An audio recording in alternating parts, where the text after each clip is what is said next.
Hey, what's up, guys? Welcome to Law-Splaining the Interwebs. I'm your host, Nick Rekieta of Rekieta Law, a small law firm in central Minnesota. And with me today is a very special guest, Raging Golden Eagle. How are you, buddy? Hey, I was so special. I got my own bus in school, man. I miss those days, actually. No one to mess with me or nothing. Right, Although we're getting that back now. Was it a shorter bus? Because they only had you to pick up. Yeah, exactly. It was only me. So, of course, they weren't going to give me a full-size bus. I understand. Yeah, but, I mean, that's only logical. Yeah, I get to relive this nowadays, though, because as a side effect of the beer virus, people are finally getting the hell out of my way. Like when I'm walking through the Walmart, everyone else is social distancing away from me. It's like, couldn't you have just always done this? Like my Walmart trips are half the length they used to be. It's great. Oh, yeah, it's fantastic. I just walk and cough and clear out an aisle. You know, when you'd come up to the aisle in Walmart and there'd be like 3 old Mexican ladies on one side and like 2 uncomfortable old white guys on the other side, and it would create this impenetrable roadblock. Now I just go, and they all just, they're gone. Yep. It's beautiful. Beautiful. Some of them even drop their cell phones. Yeah. Extra funny. That's how you know it's serious, when they lose that. In Minnesota, it's impossible to drop your cell phone because what you do is you wear the hijab. And you just wedge the cell phone up in the hijab. That's it's mandatory now, along with our masks. So, oh God! At least you're not. Was it Georgia and some of those other southern states? They have a. You're aware of their problem, right? Like they got a unique problem down south. No. Because yes. So you know how some states are making it mandatory to wear a mask when you're outside? Right. Well, Yeah. some states it's already illegal to wear a mask outside, like because of the KKK and all that. Yeah, and now, yeah, they're really struggling. Like, well, fuck. Like, what do we do now? It's the guy with the button meme. Like, it's like white hoods or mandatory masks. Exactly. Oh, what a mess this whole thing is, man. It's crazy. It's all conversation too.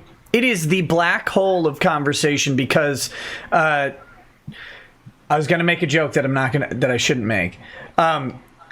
It sucks everything towards coronavirus because no one's out doing anything else. Everything that they're doing is related to this stupid thing, right? So whoever you talk to, it's like, oh, you're catching up with family on FaceTime or whatever, and they're like, oh, well, how you dealing with the how you guys doing being locked up? It's like, oh my God, can we talk about anything else? But no, you can't. You can't, right? Yeah, and that's especially annoying for me because every time people who know me ask me that, so, oh, how are you dealing with it? So, I've been working from home for like 2 years. That this has literally made no difference on my life. Okay, the joke was despite being 13% of the U.S. problems, it makes up 50% of the conversation. Okay, that was the joke. Well, just like the weather, yeah. Did you see? So right before the show, I saw this. Someone paid Rachel Dolezal on Cameo, and she made a 1350 joke, and I bet she didn't even realize what was going on. Oh my God, it was funny. Wait, she's on Cameo? Apparently. Oh wow, no. You know who else is? Gilbert Gottfried is on there as well. That could be a fun one. Yeah, that would be. Oh God, that'd be good. So are you drinking a Wu Flu beer tonight, or what do you got? Do you have anything in the glass? I just poured Lagavulin. No, this time, I mean, I guess I could have been drinking right now if I had bought any, but no, on my own streams, I just got used to not drinking on stream because I don't trust myself to get wasted on my own stream. if there's no one there to shut it off when I start going too far and saying things I shouldn't. Yeah, that's the risk, man. It is. I wouldn't know anything about that. I've never actually gone too far in my life, so. And in case I do go too far, I'm not a lawyer, so I can't exactly fight it myself if they try to take me down. So, I mean, I think that is one advantage of being a lawyer is people they think twice before messing with. What? Hold on just a second. Think extra hard. I just got kicked out of my own Hangout. and had to I can rejoin assure it. you I didn't do it this time. No, I mean, look at this. I'm both here. Here's me, and I'm also as an avatar right there. It's very weird. Oh, Yeah, you cloned yourself. No, broke you the cloned window. yourself, man. This is great. What a stupid. Anyway, so you're saying that being a lawyer. I don't know. I think people really do think twice. It's preventative in that way. Maybe, I don't know. Well, I mean, just how much would it cost you to represent yourself in a lawsuit? I mean, all you lose is time, right? I mean, it's not like you're going to be the one that's out $100,000. So. Yeah, it's time and filing fees. Yeah. If you represent yourself, but usually you can also get a colleague to help too at a severely discounted rate or maybe even free if they owe you something. So it's not the best idea. I'm not saying that there's any reason. All I'm saying is that it does I think make people think twice, and it's nice, especially for like DMCA stuff, because I can just file it under my firm's address and I don't have to try and get somebody else to do it. Because that's the trick with DMCA, right? Is like, we'll to get you them to dox yourself. Yeah. Exactly. And that's why I actually have a lawyer on retainer. So if someone tries to do that to me, it's going to be his firm that's on there, not me. Exactly. And strong recommend to any YouTubers out there to do that. Now, I'm not saying even do it through me, just in general. Find someone who can represent you in DMCA stuff. That's a solid business plan. But so tonight we're going to be talking about Blade Devil. That's one of the main reasons I wanted to bring you on, is to talk about Blade Devil, because your campaign has 9 days left, I think, something like that, or am I thinking of something else? 15, yeah. Oh, well, get off. Well, no, I think you're thinking of Doug's campaign. His has like 9 or 10 days. Oh, is that what I saw? I was checking a couple different campaigns today. So, 15 days left on yours. But I wanted to have you on while that thing was still going, because you've been wonderfully successful. And by the way, big congratulations on it. That is awesome. And, thanks a lot, man. I couldn't do it. See, no, this may sound familiar to you, but I actually I understand I couldn't do this without the fans. Yeah, because there's no middleman. There's like no corporate suit paying me for this. It's just me and the fans. Mm-hmm. And so if they don't turn out, then I don't have anything. Right. And I understand that, because there's no one between me and them. Yeah, and it's there's no one between you and them. There's no one to connect you to them. It's you. You're the marketing.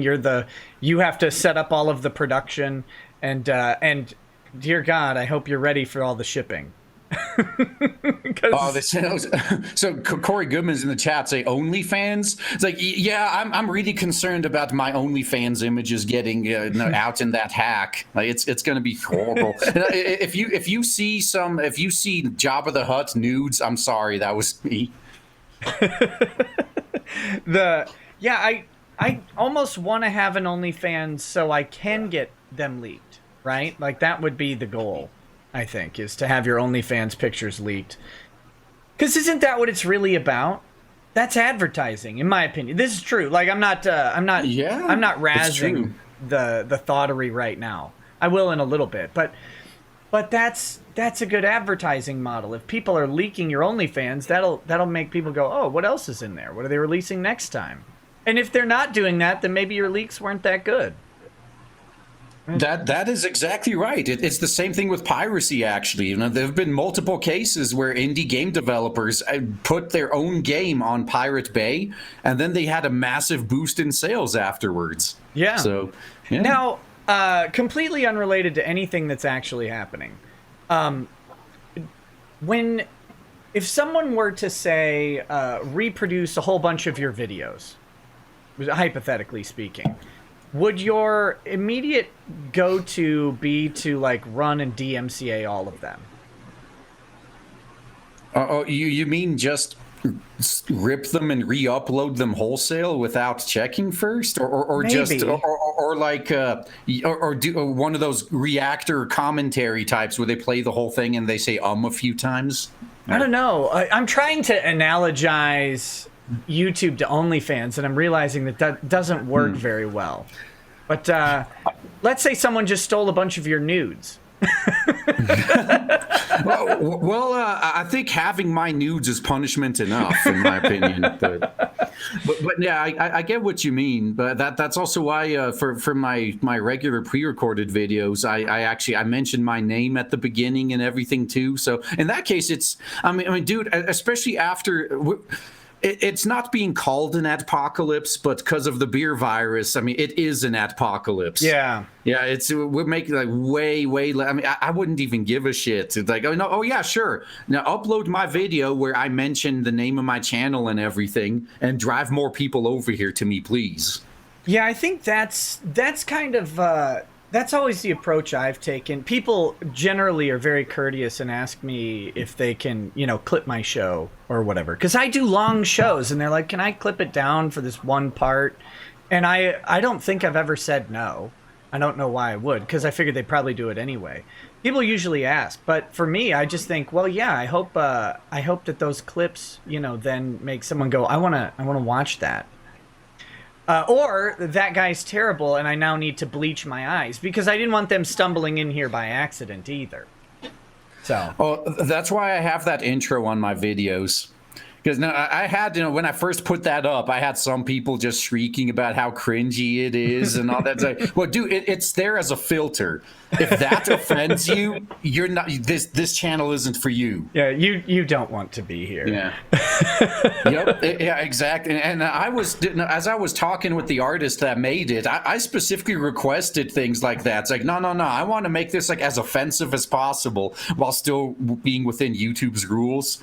So as soon as someone sees it, if they're the type of person that would get offended by my content, they could preemptively leave. Yeah, exactly. By the way, so you actually know what's in YouTube's rules? That's amazing.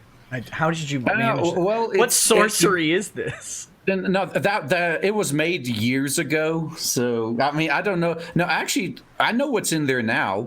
I did a video about that before. How they became honest about it, where they say, "Oh yeah, we could take you down for any reason whatsoever." Right. And well, thank you for finally being honest about that. And I know full well why they never tell, because they'll give you a strike and they'll take you down.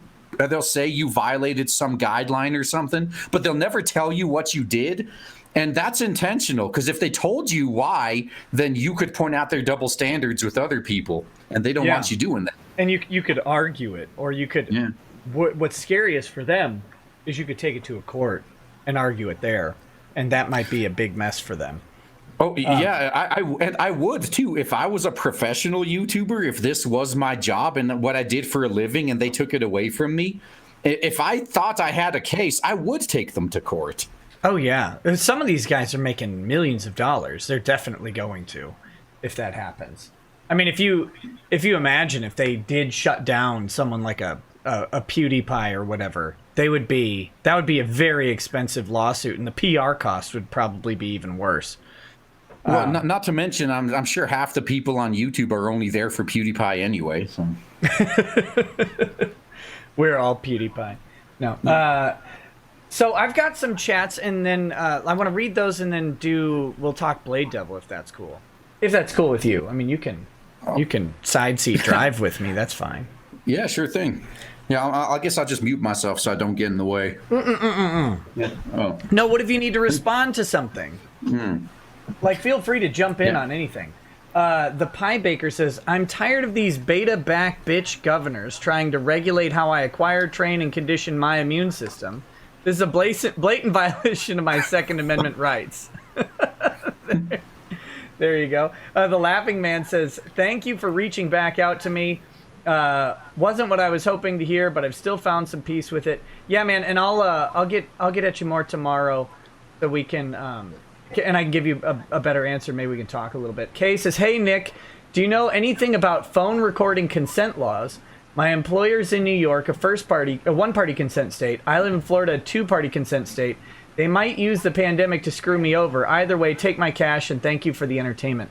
What matters is where the party doing the recording is typically that's the state law that tends to apply. So in Florida, if you are wanting to record it, you would need to get two-party consent.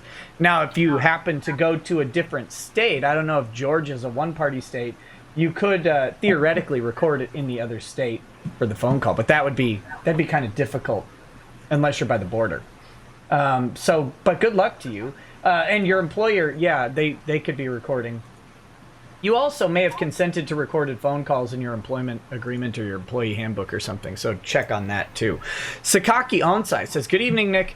Saw your Twitter station with the quartering, and I think the mustache would be a great idea. Oh, I've done it before. It's just been a long time. Become the Mr. Green to your friend Mr. Peacock. Wear it for another big brain chat. Make Primark beard envious." We'll see. I've now committed to it on Twitter. Once the government ends the shutdown, I'm going full Flanders. I'm shaving off everything but the stash. So, you all will get to deal with that. Phoenix Aurum, after the day I had, as you saw in your DMs, I poured myself the strongest bourbon I could find, got the finest cigar I could buy, lit, have a drink with me, Nick. Salute. Hey, here you go, buddy.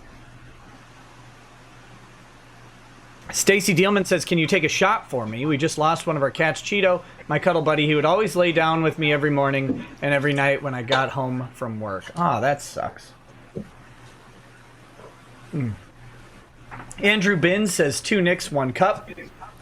Well, Phoenix Aurum says, "Boomer Nick strikes again. Glad it's not the liquor making me see double. Knob Creek Single Barrel Reserve is worth a try if you haven't yet." I'll look for that.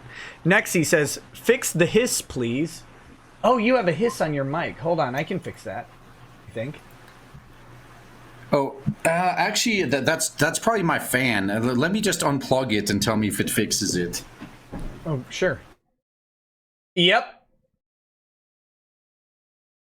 Yeah, that entirely fixed it. Oh, so no, I think you doubled up again or something. Did it stop? Yeah, it completely stopped. No, it was great. Okay, yeah, that was just my fan. I mean, because actually all the case fans on my computer died, so I have a regular fan just cycling air through it. But no, since all we're doing is a video call, it should be fine.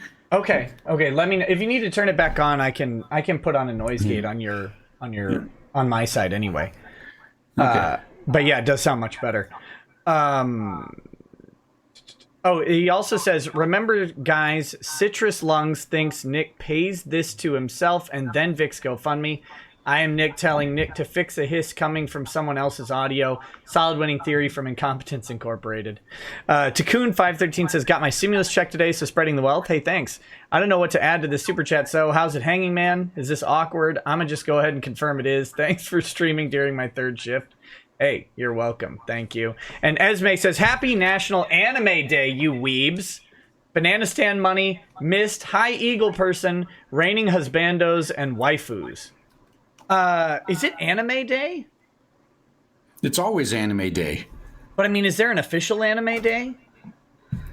Yeah, it's any day I'm watching anime. Yeah, I'll consider that. What anime are you watching right now?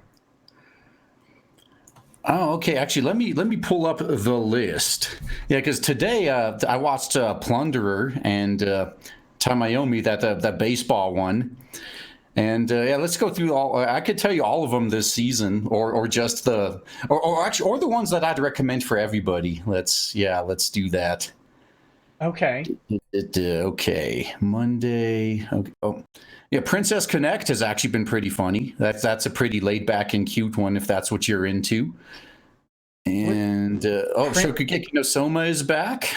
Yeah, so if you like laid back and cute. What is laid back and cute? Oh, it's called the Princess Connect. Yeah, that one. It was well. You get so. What do you think of matadors? Do you think they're pretty badass? You know, fighting those bulls. Oh no, not at all. I think they look kind of Ron Toye-y. Well, would your opinion of them change if they were doing that with a dragon instead of a bull, though? It depends what kind of dragon, I suppose. Oh, it's like a full-size classical fantasy dragon. Okay, so not like a pseudo fairy dragon or something. No, none of those wimpy like World of Warcraft ones. No. Kind of weird. How do they get a dragon to charge to a drape?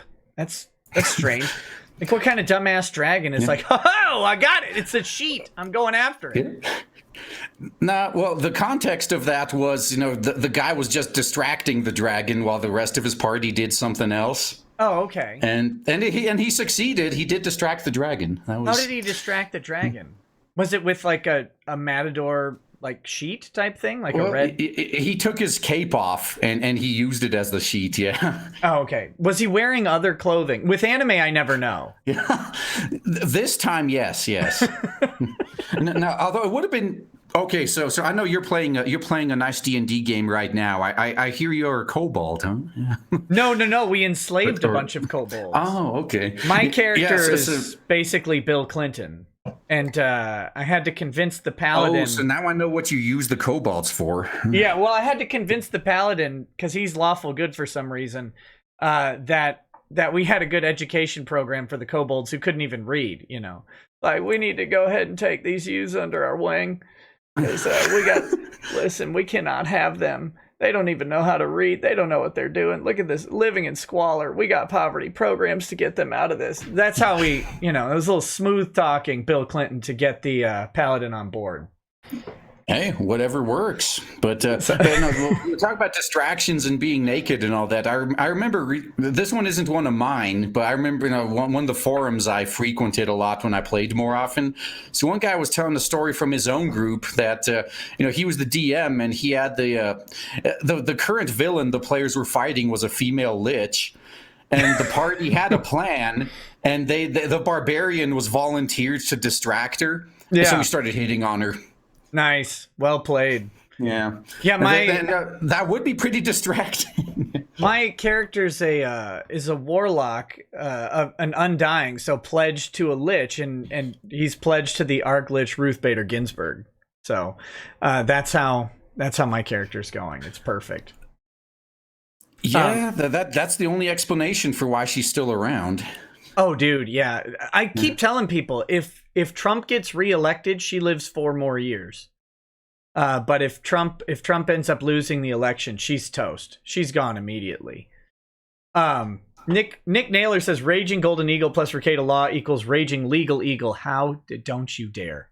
Yeah, they sent that on my stream as well. I figured, oh no, Rekieta's gonna love that. I mean, he idolizes Legal Eagle, right? I mean, he's oh God, yeah. No, I find that guy absolutely insufferable. Yeah. Oh, he's horrid. Bob Crabtree says, "Thank you, Trump check, for this super chat. Your puny D&D character pales in comparison to my doppelganger monk. 2 of his remembered shapeshift forms were the king and his Minotaur guard captain. Fight me, nerd." Well, no. Listen, I wouldn't fight you. The Secret Service would. No, I'd fight him, because one of my favorite characters that I played was a changeling warshaper. I'm not going to lie, I min-maxed that character a little bit. I wanted to try a few things. And it was a fast healing. Although that doesn't really help in combat. That was to save the cleric's healing spells. Right. So that no one ever had to heal me in between fights. But I also had ungodly high defense and strength. And God, one of my favorite moments is we were on a very, very strict time schedule. In game, we had to be somewhere real quick, and the DM thought he'd be cute and set up an entire hallway full of traps to stop us. Hallway full of traps, like a bunch of Blair Whites standing in the hallway. Or? Yes, yeah, a bunch of Fudas standing in the hallway. No! And the rogue was let's just say he didn't roll very well, so it was taking way too long to disarm them all. So I just said, you know what? Like, fuck this, I'm just gonna fly through them, because I also got demon wing grafts, because why not? I mean, we were in Gehenna and figured may as well pick it up, right? And so I just flew through and triggered every single trap, took it all to the face, made it to the other side. This conversation is not going the way I think We should just clip that out, that you flew through, triggered every trap, and took it right to the face. Like, well, that is exactly what happened. I mean, wait, did you think I was talking about like a regular D&D game with like mechanical traps and things like that? Oh, yeah. No, so you know what I was talking about. Yeah, a bunch of dong slappings happened. Yeah. It's terrible. That's horrifying. We shouldn't make fun of that. Because that's happened to people. You know, they're just walking down a hallway at like a Seattle school, and then suddenly they're done. No, I'm kidding. Shit, I thought nobody saw that. Are the cops still after me?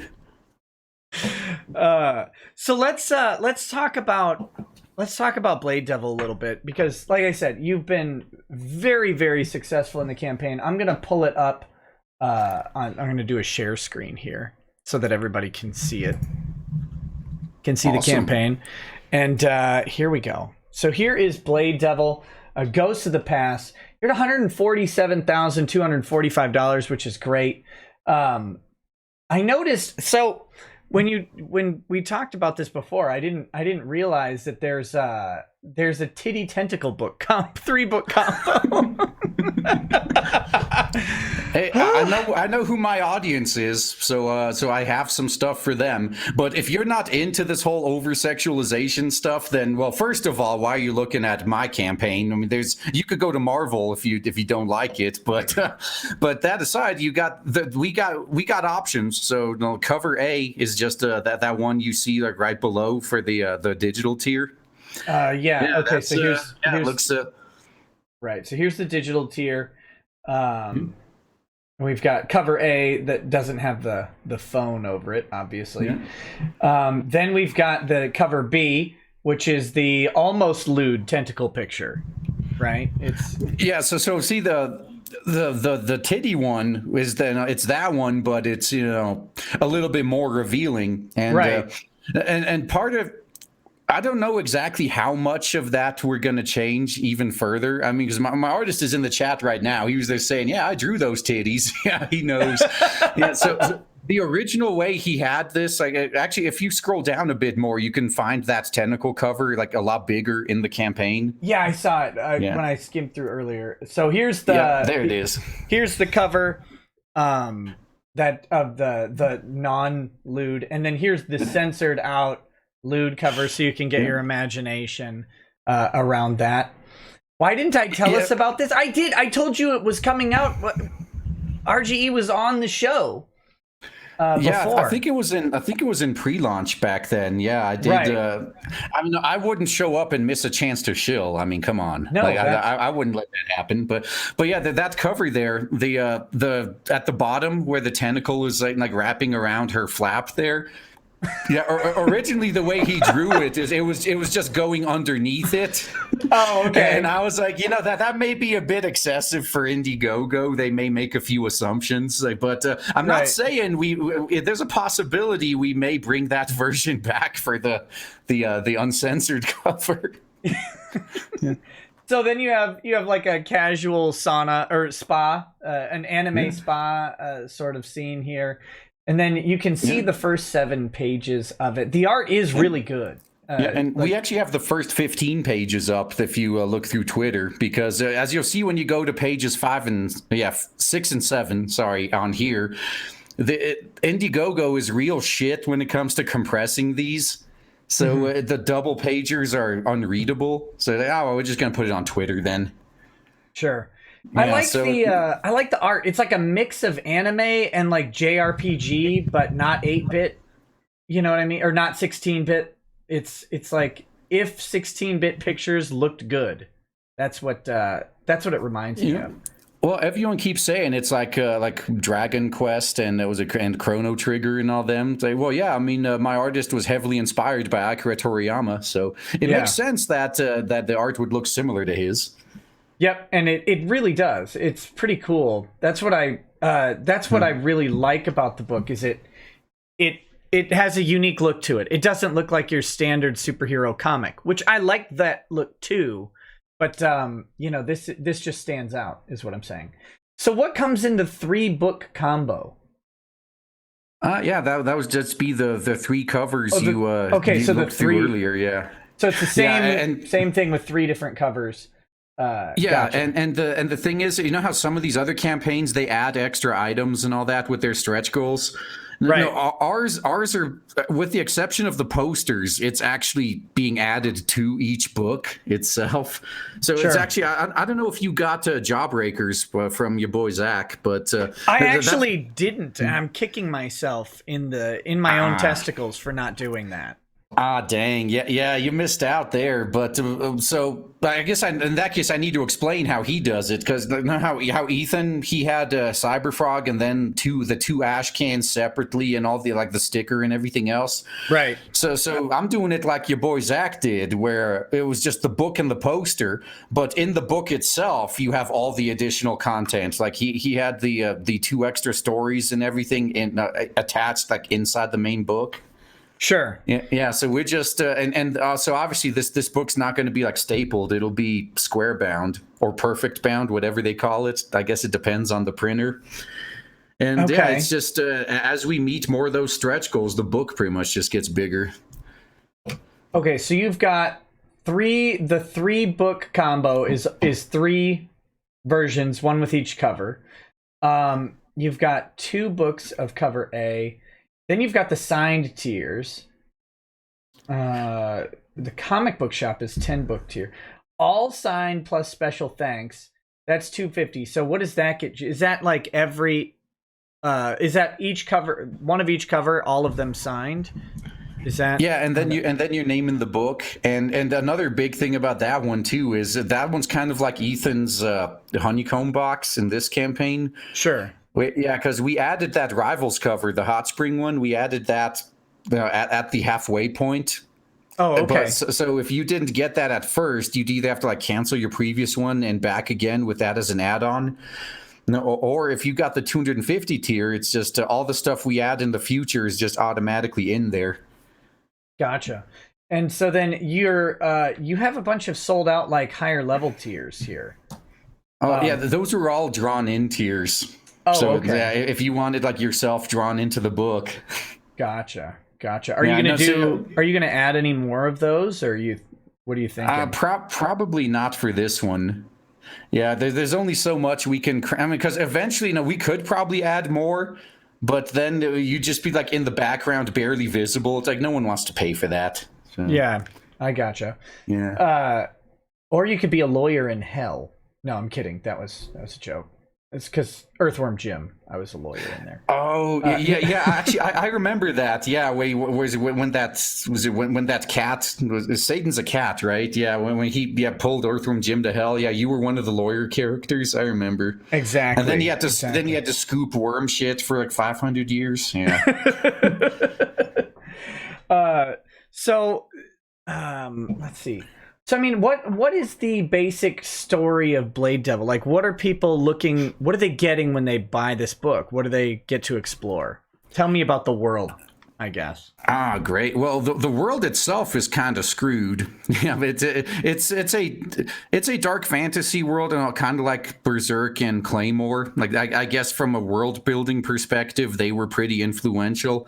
But Ashara herself, I figured we'd start like Berserk did, where it just starts in the middle of the action, and then it kind of goes back to how things ended up this way. And so that's kind of like how Blade Devil starts, where Ashara is just she's getting done cleaning up some trash effectively, and one of the side stories is going to actually show what happened with that as well. And then it's a little bit of setup, and then it's just all action all the way in, because I want to use the first 2 books to just kind of just show you what she's capable of. And so it's just this constant escalation, and she really starts. She's not a Mary Sue. She gets pretty fucked up even in this book. But yeah, because I just can't stand it when and I love anime. Right. But one trope I can't fucking stand, I mean, Western entertainment does this too, but maybe it's because I watch more anime, I see it more, is when the main characters Deus Ex Machina their way out of shit. It's like, oh man, it's like, I'm about to get my ass whooped. This is the perfect time to come up with this new ability that I've totally been practicing for 10 years and just never mentioned until now. Yeah, it was. Yeah, so that's why I'm specifically going out of my way to put Ashiara in a situation at the very beginning where she has to go all out, and you know exactly what her limits are and what she has to stick to.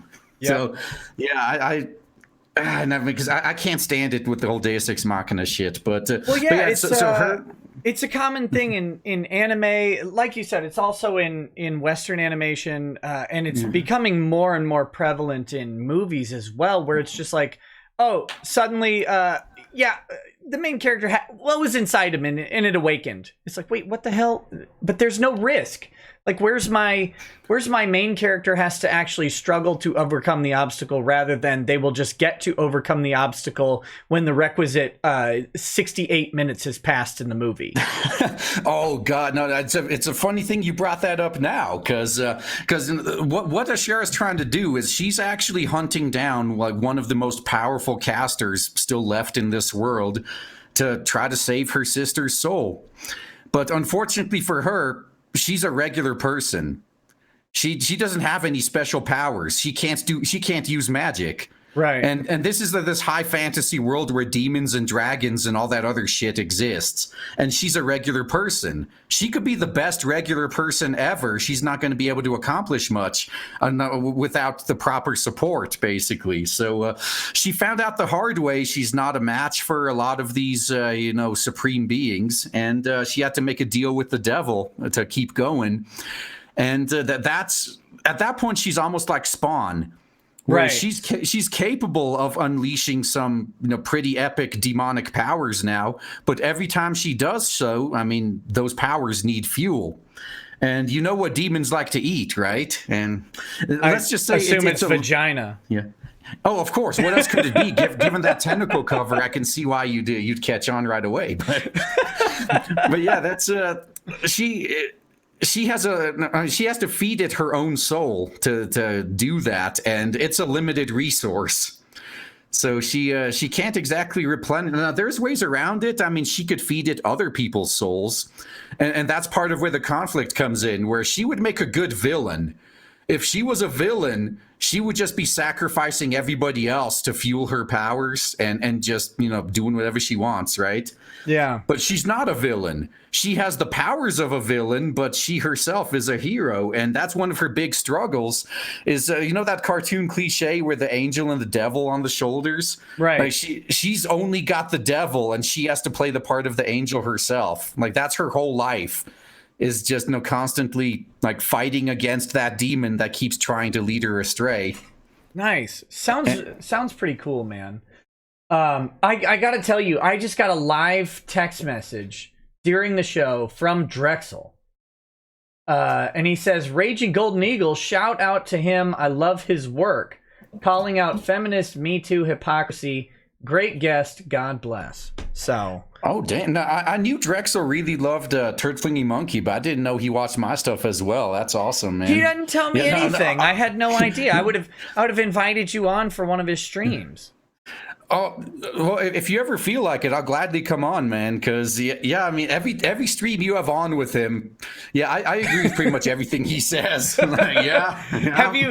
you get to check out any of the recent ones where we've done Cut College? Oh my God, they're a whole different. Level. I saw the most recent one. That's the one where you had that actual cuck with the voice changer on, but he wasn't as bad as you thought he was going to be. Yeah. Right. When someone reaches out to me and sends a message saying, "Hey, I was an actual cuckold." Not I got cucked, not my girl cheated on me type thing. I was an actual cuckold, and I'd need to use a voice changer.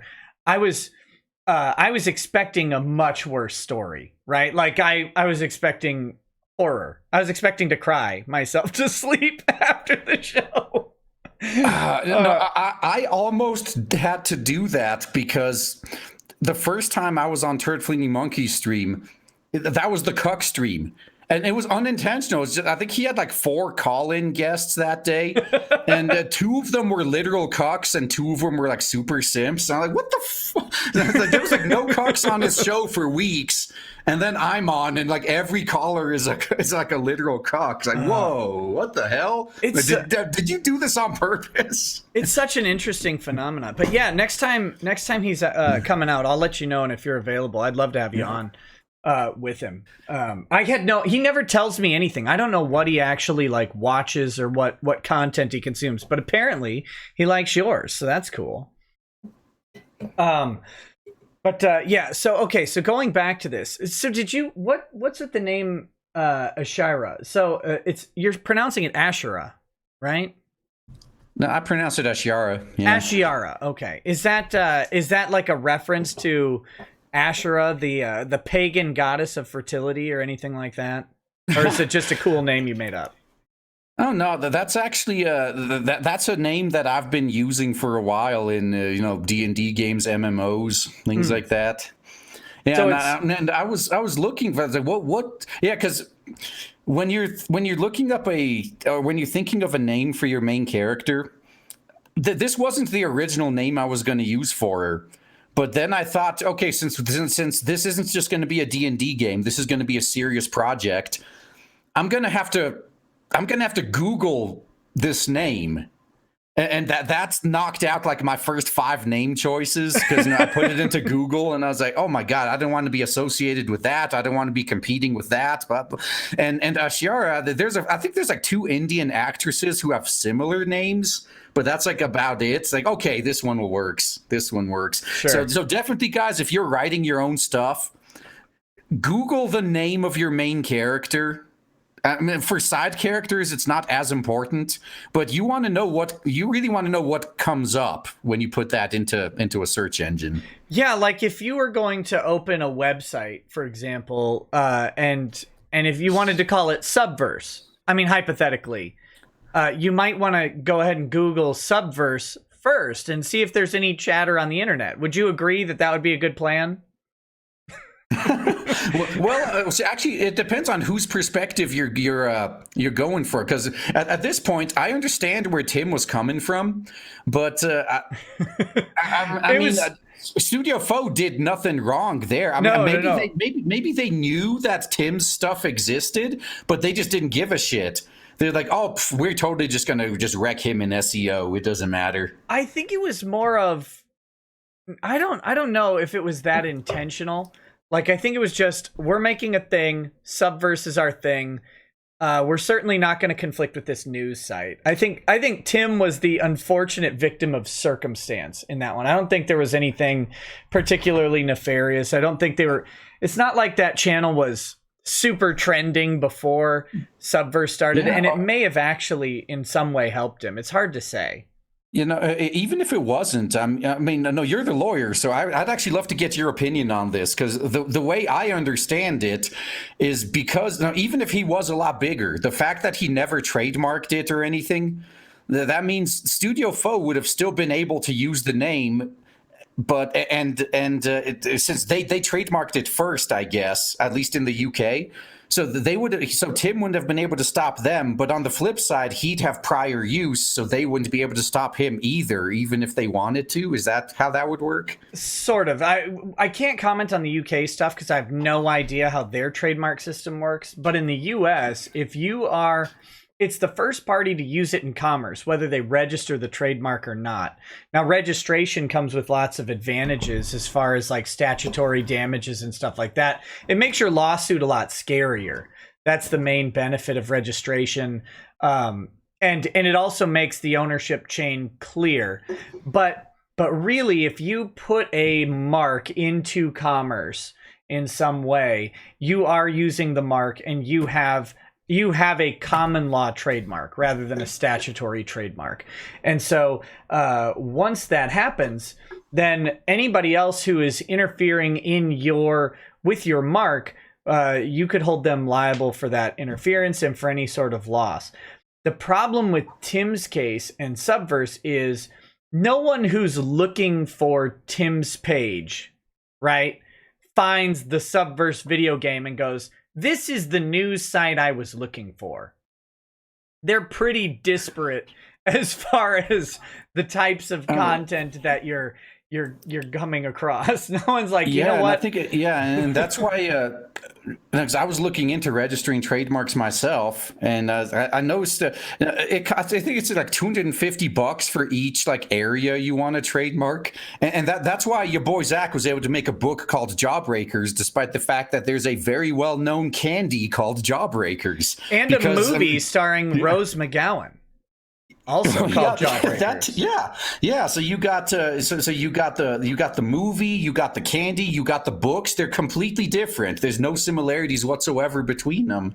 Yeah, and that's why, and they're in completely different areas. One of the critical tests for trademark infringement is a likelihood of consumer confusion. So, is a consumer going to pull up a furry porn video game? Was Subverse furry porn? I don't want to defame it. No, it's just regular porn. Okay, but regular porn. But Studio Faux does put in a lot of the fringe fetishes because they try to cast as wide of a net as possible. Okay, so no one's going to pull up a porn video game and go, this is that guy Tim Pool's alternate news channel that I heard about. Like, that's just not likely to happen. And similarly, no one's going to pull up a news channel if they're looking for a porn video game and go, this is definitely the porn video game I was looking for, right? Like it's really unlikely that anyone would even put those two in the same room. So that's why, and then it's just an SEO battle after that. And that's why I called him an unfortunate victim of circumstance. Yeah, and I think that's what Tim was butthurt over, and I could understand where he's coming from. It sucks. Because it does suck, man. You put in work. I don't think there's any way he could ever beat Studio Faux in the SEO battle there. No, they had a big following, they had a lot of support, and they had a lot of buzz and hype about it. And then, I mean, just the nature of the product is gonna generate a lot of interest. Because all of the degenerates at Kotaku are going to pretend to hate it, right? While they're masturbating furiously, or whatever. So that's that's all going to come together in like this media delta of interest. And yeah, there's nothing you can do about it. And that's just the way it goes. But that's how trademarks work. And some ways, maybe you have to pay money to ride with the SEO. You pay some money, get some advertising. So when people type in Subverse, that first thing they see is a sponsored ad for your website. And then the second thing they see is the porn game. Like that's the cost of doing business. And it can be unfortunate, but I don't have anything against Tim Pool, but I don't think he had a good trademark case there against Subverse at the end of the day. Yeah, and if nothing else, I think he just damaged his own reputation by saying he was going to sue him. And there's like 2 other games called Subverse as well that he was planning on going after. Like, yeah, you're really not that. Oh no, how's the meme go? Not a good look, bro. Yeah, someone else is doing that right now. Can we talk about it, please? Can we talk about iDubbbz? I did a short video on iDubbbz today. It's really short because he DMCA'd everybody. And I just want to say right now, I stand by what I said before we went live, where if the iDubbbz from a few years ago saw the iDubbbz of current year, he would be ripping him a new one. He should. And he should. Not because, look, whatever iDubbbz and his girlfriend have for whatever agreement they have for their relationship, I don't care. Like, you want to let your girl do an OnlyFans, fine. Like, I'm gonna say that you're probably not in a good spot, and I think I'll have to consult with Drexel on his opinion on it. But I don't think I doubt that he would think that that's the best option either. But that being said, I'm not going to stop you. I don't care. At the same time, where was I going with this? Well, with iDubbbz's case, it was the hypocrisy because he's okay with exactly what he was ripping on other people for just a few years ago. Yeah, and that's the weird thing. And the other problem is even if you have that agreement, you have to know if you've been on the internet more than a minute. Like if iDubbbz is a new content creator, maybe he's been doing this a month, 2 months, has some like wildly successful story and gets really big. It'd be really hard to imagine someone getting 8 million subs in a month or whatever. But maybe it's his first controversy he's ever encountered and he responds by spurging out on the internet. Okay, you kind of understand. But he's been doing this a long time and like you said, he's been mocking people who have done their mad at the internet spurg outs. So then you got to go, dude, what are you doing? Like, this is not helpful for you at all. This is the opposite approach because now you just look mad and people are going to double down on making fun of you. Yeah, and that's one of the reasons. I'm really thankful for the fact that I've been on the internet about as long as it's been available to the public, because I learned real early on. Well, first off, when someone asks ASL, you never answer, or you make shit up. What's ASL? Age, sex, location. Oh, yeah. A/S/S/L. Okay. Yeah. I was like, American Sign Language. What kind of prejudicial monster do I have on here? No, I'm 103% evil with a 3% margin of error. So, but I think everybody knows that. Yeah, and then all the old sayings too, that all the girls are men and all the kids are FBI agents and all that good shit. But one of the more important lessons was sometimes people do send me things that really, I guess, for lack of a better word, like trigger me. Like I see that and I'm like, oh my, but I can't say anything. I can't react because if I do, guess what's going to get spammed at me for the next 5 fucking years? Cuck. Yeah. And you have it. There is a learning curve to it. My thought is that iDubbbz would have been way ahead of that learning curve. Right? Like that's the expectation. But then I think people get in this mode where maybe it's once they reach a certain level. And they're trying to do this to PewDiePie. We mentioned him earlier because his wife or whatever has quit the YouTubing or streaming or whatever she was doing. I don't even know anything about her. But other than she's blonde. But she quit, and so now there's like news stories about her quitting, and it's like, okay, so are people going to try? And yes is the answer, but are people going to try and get a reaction out of PewDiePie by attacking his wife? And of course they're going to. And iDubbbz should have known that people are going to attack his girlfriend and him and their relationship to get this exact reaction of DMCAing Kiwi Farms and Thought Hub, ThoughtTube or whatever. Oh, guys, there's a Thought Hub. Yeah, and this is one of those things that I don't get it. I mean, I don't get these e-thoughts because Pornhub exists. I mean, I'd rather just watch porn if that's all I want. I had someone make a compelling argument to me the other day about Chatterbait. Project Melody? Yeah, that's about it. Wasn't Project Melody. It was I was like, I don't get Chatterbait. I don't, because you can just watch whatever porn you want, for free anywhere. You could go to any number of sites. You could get Google image search. You can get all kinds of porn. So why are you doing this? And he said, well, for him, it wasn't the porn aspect of it. It was the interaction. And not even his interaction, because I don't think he was actually paying to talk to these chicks. He was watching other people talk to them. He said he watched some chick OD on Chatterbait. I don't know if that's true or not. But it was like he was just interested in the social interaction there. I don't know if that also includes the fat material, but I don't know. But I'm sure half of them have a findom fetish, so it's I don't know. It's weird to me because I can't imagine doing that. But I have a relationship with my wife, so that's another thing is if you caught me on some OnlyFans or something talking to some e-thought, that there would be questions that need to be asked about the health of my relationship, right? Like I would be asking me questions about that. I'd be like, what are you doing? No, actually, you know what? You're exactly right. I just realized that I have the same problem that Drexel a lot of times describes. What's that Or one? what you or actually the problem that you describe when you talk about Drexel, when you have to sometimes remind him, it's like, yeah, but this guy isn't like 6'12" and extremely buff and big and attractive, and it's like, yeah, I guess no.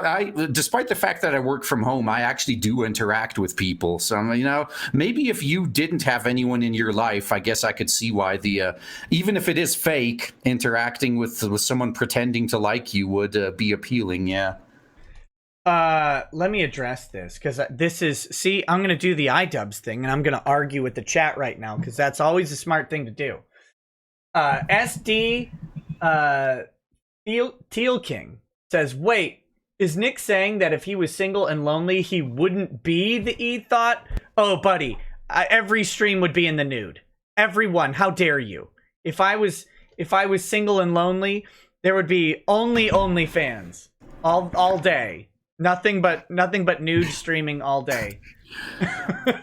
Yeah, there is a platform. It was called Plexstorm that was like specifically made for like porn streaming. Yeah, I would. Yeah, so if I have nothing left to lose anyway, yeah, may as well just set the camera up, waist down, and take my pants off. There you go. I'm just gonna stream. I'm gonna stream with a dick cam on while playing a hentai game, and then you'll be able to tell. You'd be able to tell my fetishes right away because as soon as something comes on screen, my dick just goes It's like a sine wave of erections. Yeah. Yeah. And I know no one's going to watch it anyway, but it'll be funny to try it at least once. No, it wouldn't. Please don't. Please don't. No. See, already, like Rusty Shackelford in the chat, he knows. It's like, I'll pay you not to do it. That's exactly. It's just like that joke where if I was a stripper, they'd be paying me to put my clothes back on. Yeah. Same concept. Exactly. I don't want to stuff this in your G-string. I want to stuff this in your full-size DuPont onesie. Put it on. Yeah. Put it on immediately. Zip up, cover up, and get the hell off. Yeah, I'll give you forget these $1 bills. I'll give you this Benjamin Franklin to put your fucking pants back on. And I'll give it to you in a hoodie that's 2 sizes too big to please cover your penis. Oh my god. Let me hit a couple of these chats real quick. Hey, quit now before DSP gets any ideas. Why am I toxic? I'm working on my Phil impression. I gotta watch some of his streams. Nix Hex says, you recited the lyrics to Hollywood Bitch recently, and I was just feeling in an STP mood today, so I spun Shangri-La-Dee-Da right before the live stream. That album slaps. Unfortunately underrated. Dude, you got... Yes. Thank you. Thank you. Shangri-La-Dee-Da. I didn't go to that tour. I went to the number 4 tour show. I don't think I got to Shangri-La-Dee-Da. God, it was good. Good album. Honestly. I miss my man Scott Weiland. Died too soon from eating heroin or whatever. I Love Adblock says, I have Ruth's phylactery. Now people in black vans are outside my house. Help. Yeah, watch out, buddy. Pajori says... I was just going to say, if she was smart, she'd probably just kill herself so she could respawn right next to you and get it back. Yeah. Okay, so trivia question, one nerd to another. What is the form of Ruth Bader Ginsburg's phylactery?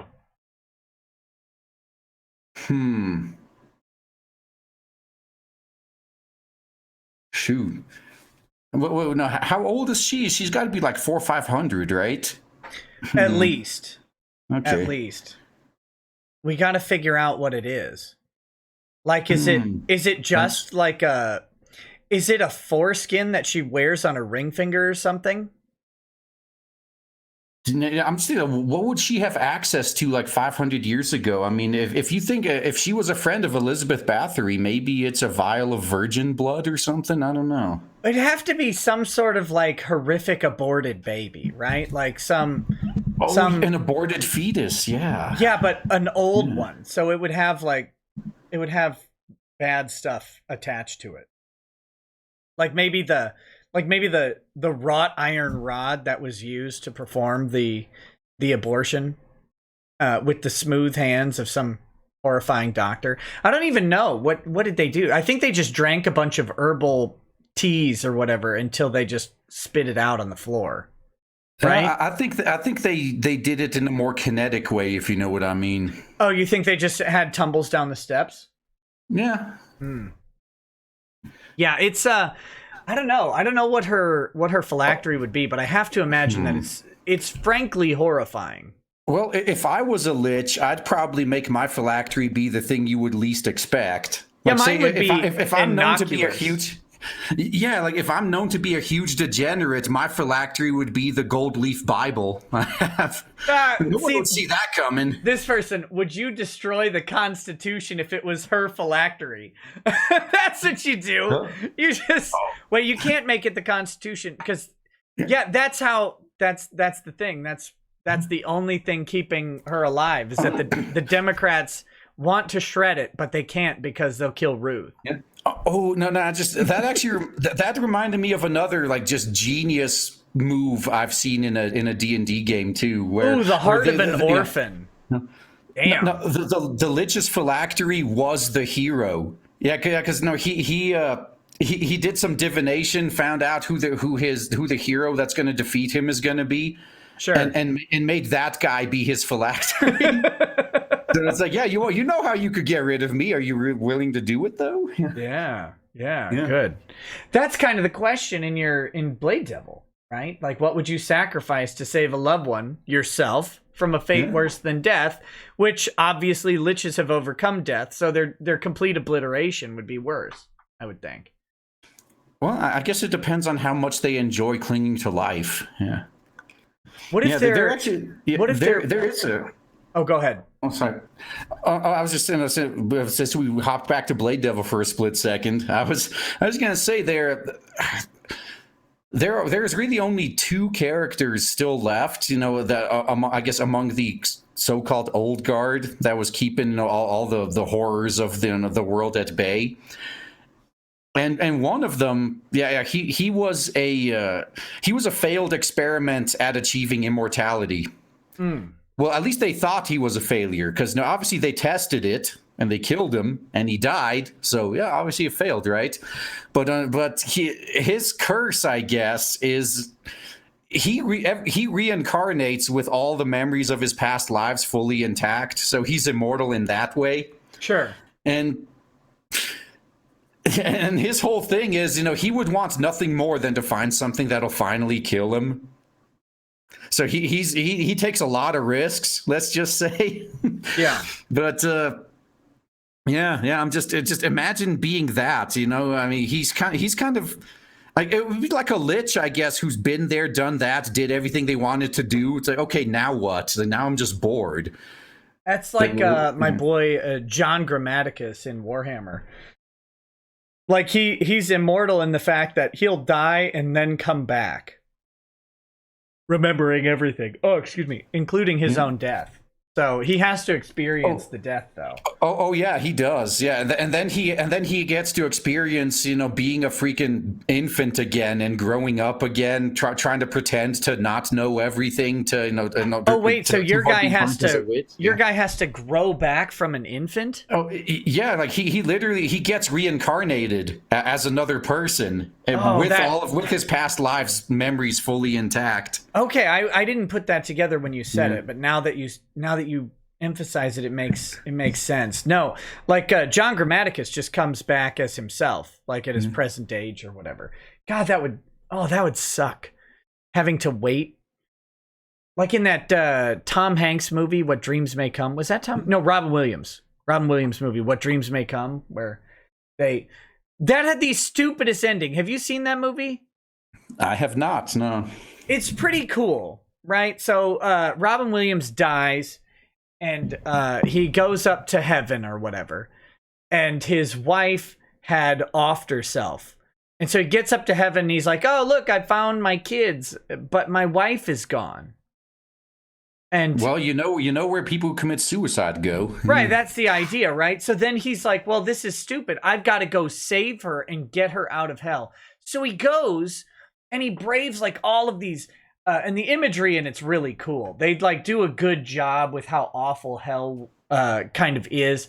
And he gets down there, and he finally gets there, and he's like, all right, we're back in heaven. And then they just go, and they're like, well, we should go get reincarnated and find each other again on Earth, because that fucking makes sense. It's like, what the hell was the point of all that? It's like, what? You had such a great, like, this big epic adventure to save her literal eternal soul from everything, and then it's like, we're done. That's cool. We got it. We've been here a day now. Now we can go back to Earth and start all over, only so you can backslash wrists again. Jesus. What a terrible choice. Terrible plan. They ruined the whole movie with that ending. Spoiler alert. Would that have happened anyway, even if she had stayed in hell? Would she have eventually been reincarnated anyway? No, reincarnation was like a voluntary choice you could make in this weird heaven that they had. It's like, oh, look, you did fine. You reached eternal paradise. Now you can go back to Earth for whatever reason. Now, I mean, if you think about it, you're a gambling man. You're like, I have eternal paradise right here, but what I could do is roll the dice that I'll be reincarnated as someone else who could make a mistake that would get me to not heaven in the future. I'm going to do that. It doesn't, again, they had some premise flaws, in my opinion, in that movie. But I still liked it. If this was a video game, there'd have to be some New Game Plus bonuses that come along with that. They'd have to. Look, yes, I would gamble if the reward was worth the risk. You get to go back, but you're a billionaire automatically. Maybe that's also the challenge, right? You have bigger foes. That's guaranteeing you're going to end up in hell after that. Because if you're born into that kind of money... You go back, but you're DSP. That's the problem. Now you have to overcome it. Well, I guess I'm just going to have to do multiple streams to pay my taxes then. Oh my God. He didn't even pay him. That's the bad part of Phil, is that he didn't pay the taxes. He still owes 15 grand. I wanted to tell you, I don't know if you noticed, Blade Devil is up to $148,376. So it's gone up quite a bit since we started the show. So that's pretty awesome. Yeah, I mean, thanks a lot for that. I've been watching my email. It's like 13 new backers. I've got almost $1,500 just in the past hour. Thank you for realizing that I was specifically fishing for a thank you. That's what I was doing. No. Well, I was gonna do that at the end of the stream anyway, but I'm kidding. I'm just completely kidding. No, I was just noticing lots of people are checking it out. So guys, check it out. I'm gonna buy one on stream. What should I buy? Should I buy the all signs plus special thanks? I mean, I think that's like the top tier you have left. Yeah, all the drawn in ones are gone, yeah. What about like the original art? Are you going to sell the covers or pages or anything? Well, that's one of the reasons we had more drawn in tiers than others, is because my artist is 100% digital, so we don't actually have any original art. Oh, yeah. We're going to have original art for one of the side stories, though. No, he has to mail you his iPad, right? That he drew it on, or whatever, his tablet that he drew it on. Screw him. No, I think he has an old one he doesn't use anymore. Maybe I could convince him to do a page on that one just for that. There you go. Yeah, I have a dilemma. I don't own a lot of lewd art, so how do I buy a book with titties on it? Like, this is crazy. Well, I guess. If you, and some people are like, no, what am I going to do with multiple copies? Like, well, you know people who like anime, right? Or better yet, you know someone who absolutely hates the stuff. This would make a perfect like white elephant's gift. What if? Oh my God! You know, it would be funny. It would be funny, but it wouldn't. I don't think it would end up being worth it. In the end, because I don't think it would get used, but. Like, there's about 10 law firms in town. 10 other law firms in my town. I can just buy the 10-pack and go hand them all a copy of Blade Devil. Hey, it's been nice working with you. Or I think there's like 5 or 6 prosecutors. I'll just hand them one. Here you go.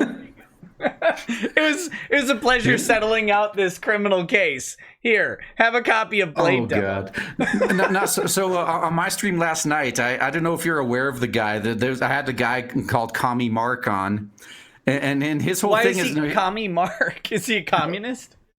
Well, he might be, but I think he's just playing the character. But no, he's doing a book where he's taking photographs of the Korean War and turning it into a comic, like an alt history one where North Korea wins. And one of the covers he made was Kim Il Sung in a sailor outfit. And he was saying how he was thinking it would be like the funniest shit to go to the Korean embassy in the UK and just like throw some of those over the wall. Yeah, you'd have to, because I think if you went inside and handed them out, you wouldn't come out of there. Yeah, and but then he's like, but whoever picks it up is probably going to get shot, and yeah. So it was actually the conversation moved to mailing them. It's like if it was because I don't know if you know, but it's impossible to mail something into North Korea. Like I don't think anybody actually delivers there. But yeah, you don't want them to be. You don't want they cut off contact to the outside world, right? Because they have to get all of their information from the state. Yeah, and that was another conversation we had too, where how cool would it be if we could actually smuggle out some of the materials they use to indoctrinate their kids into believing that they live in paradise while the rest of the world is a hellhole? Oh God, that would be great.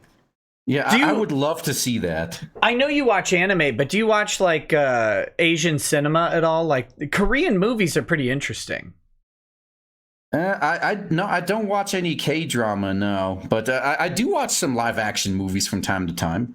I watched half of one movie, and I want to find out what it was, but it was two brothers who are on opposite sides of the Korean Civil War. Not because they had a particular alliance to either side, but just because that's kind of how it turned out. And they like switch sides trying to find each other, and they keep running across each other because they're both like heroes. God, it's a cool movie. It was really good. The part that I was watching, I'm like, this is like a good dramatic war movie. It's just got a bunch of Koreans in it. Yeah, that does sound like a good premise. And from what I know about the American Civil War, I believe it too. Because I know in the American Civil War, I mean, even like General Lee, for example, like ideologically, he was more in line with the North, but he was more loyal to his state, which was in the South. Yeah, it's Taeguk-gi is the Korean movie, and that's thank you, McNair B. That's the first one I saw. Oh wait, Tommy Thompson said it first. I guess he wins. That was the movie, and Lee was actually. This is one thing I've tried to kind of talk to people about with the Civil War. It was so much different and more complicated back then because you had regional ties that mattered. And the best way I can describe it is the way Texans have like a hashtag no homo relationship with Texas. Like they're proud to be Texan. It's a cool thing. They have state pride that has persisted for 100 years. And when all other states don't care. Although it does lead to some pretty hilarious misunderstandings, though. Like, because people think they're just being arrogant and shit when they see all those "Don't mess with Texas" signs, and they find out that like it's real, they're actually there. But then eventually they find out that that's their anti-littering program. And it was awesome. That trash can was burly as shit. You would never think to get into fisticuffs with that trash can because he would kick your ass. Yeah, and that's why Antifa doesn't attack those poor trash cans in Texas, because they fight back there. Exactly. But yeah, so the best way to describe like Civil War era is that if everybody in every state was a Texan for their state, like they really, really cared about the state. And it's not because the state was something special. It's because there wasn't as much mobility, right? Like moving from Texas to Louisiana, it's like a lifetime change that would take months and months and months, even years to prepare for. And when they moved, they'd be literally uprooting from their family, their church, their roots. They'd be traveling for days or weeks across country, and then they'd be setting up in a new place well, maybe even with a new religion and new people, and they'd be a stranger. And so you really built ties in your community, and family lines would have gone back a century, 2 centuries or more. Like, it wasn't just, oh, we like enslaving black people. It was much more complicated than that for the average Southern soldier or Union soldier, who, by the way, many of them would have been just as happy to enslave a black person as someone in the South. It's a whole different world. Like, you have these lineages that go much deeper than your relationship to the state. You may want to be careful. You may want to stop this entire line of thought, Nick, because if you go any further, because pointing out historical fact makes you an alt-right Nazi. I know. So you want to be real careful. It's weird. I'm not even a fan of, like, I'm a bad authoritarian, so I wouldn't even be good Nazi. But yeah, no, you're right. I'll stop immediately and shut up. The Civil War was only about slavery, and everybody in the South owned at least 15 slaves. That's true facts. So. Yeah, even a homeless white guy had like 15 slaves each. Yeah. Thank you for correcting my wrong thing. Even a homeless black guy had 15 slaves. yeah, his slaves were Irish. Oh, someone asked, any reason the international postage is so high for your book? How high is it? I have no idea. I think it's like 20 to 25. Yeah. Well, that's because even shipping shit to Canada costs like $25. Yeah. So I mean, I didn't realize the campaign was going to be as big as it is. So for the next one, I could actually lower it a bit more.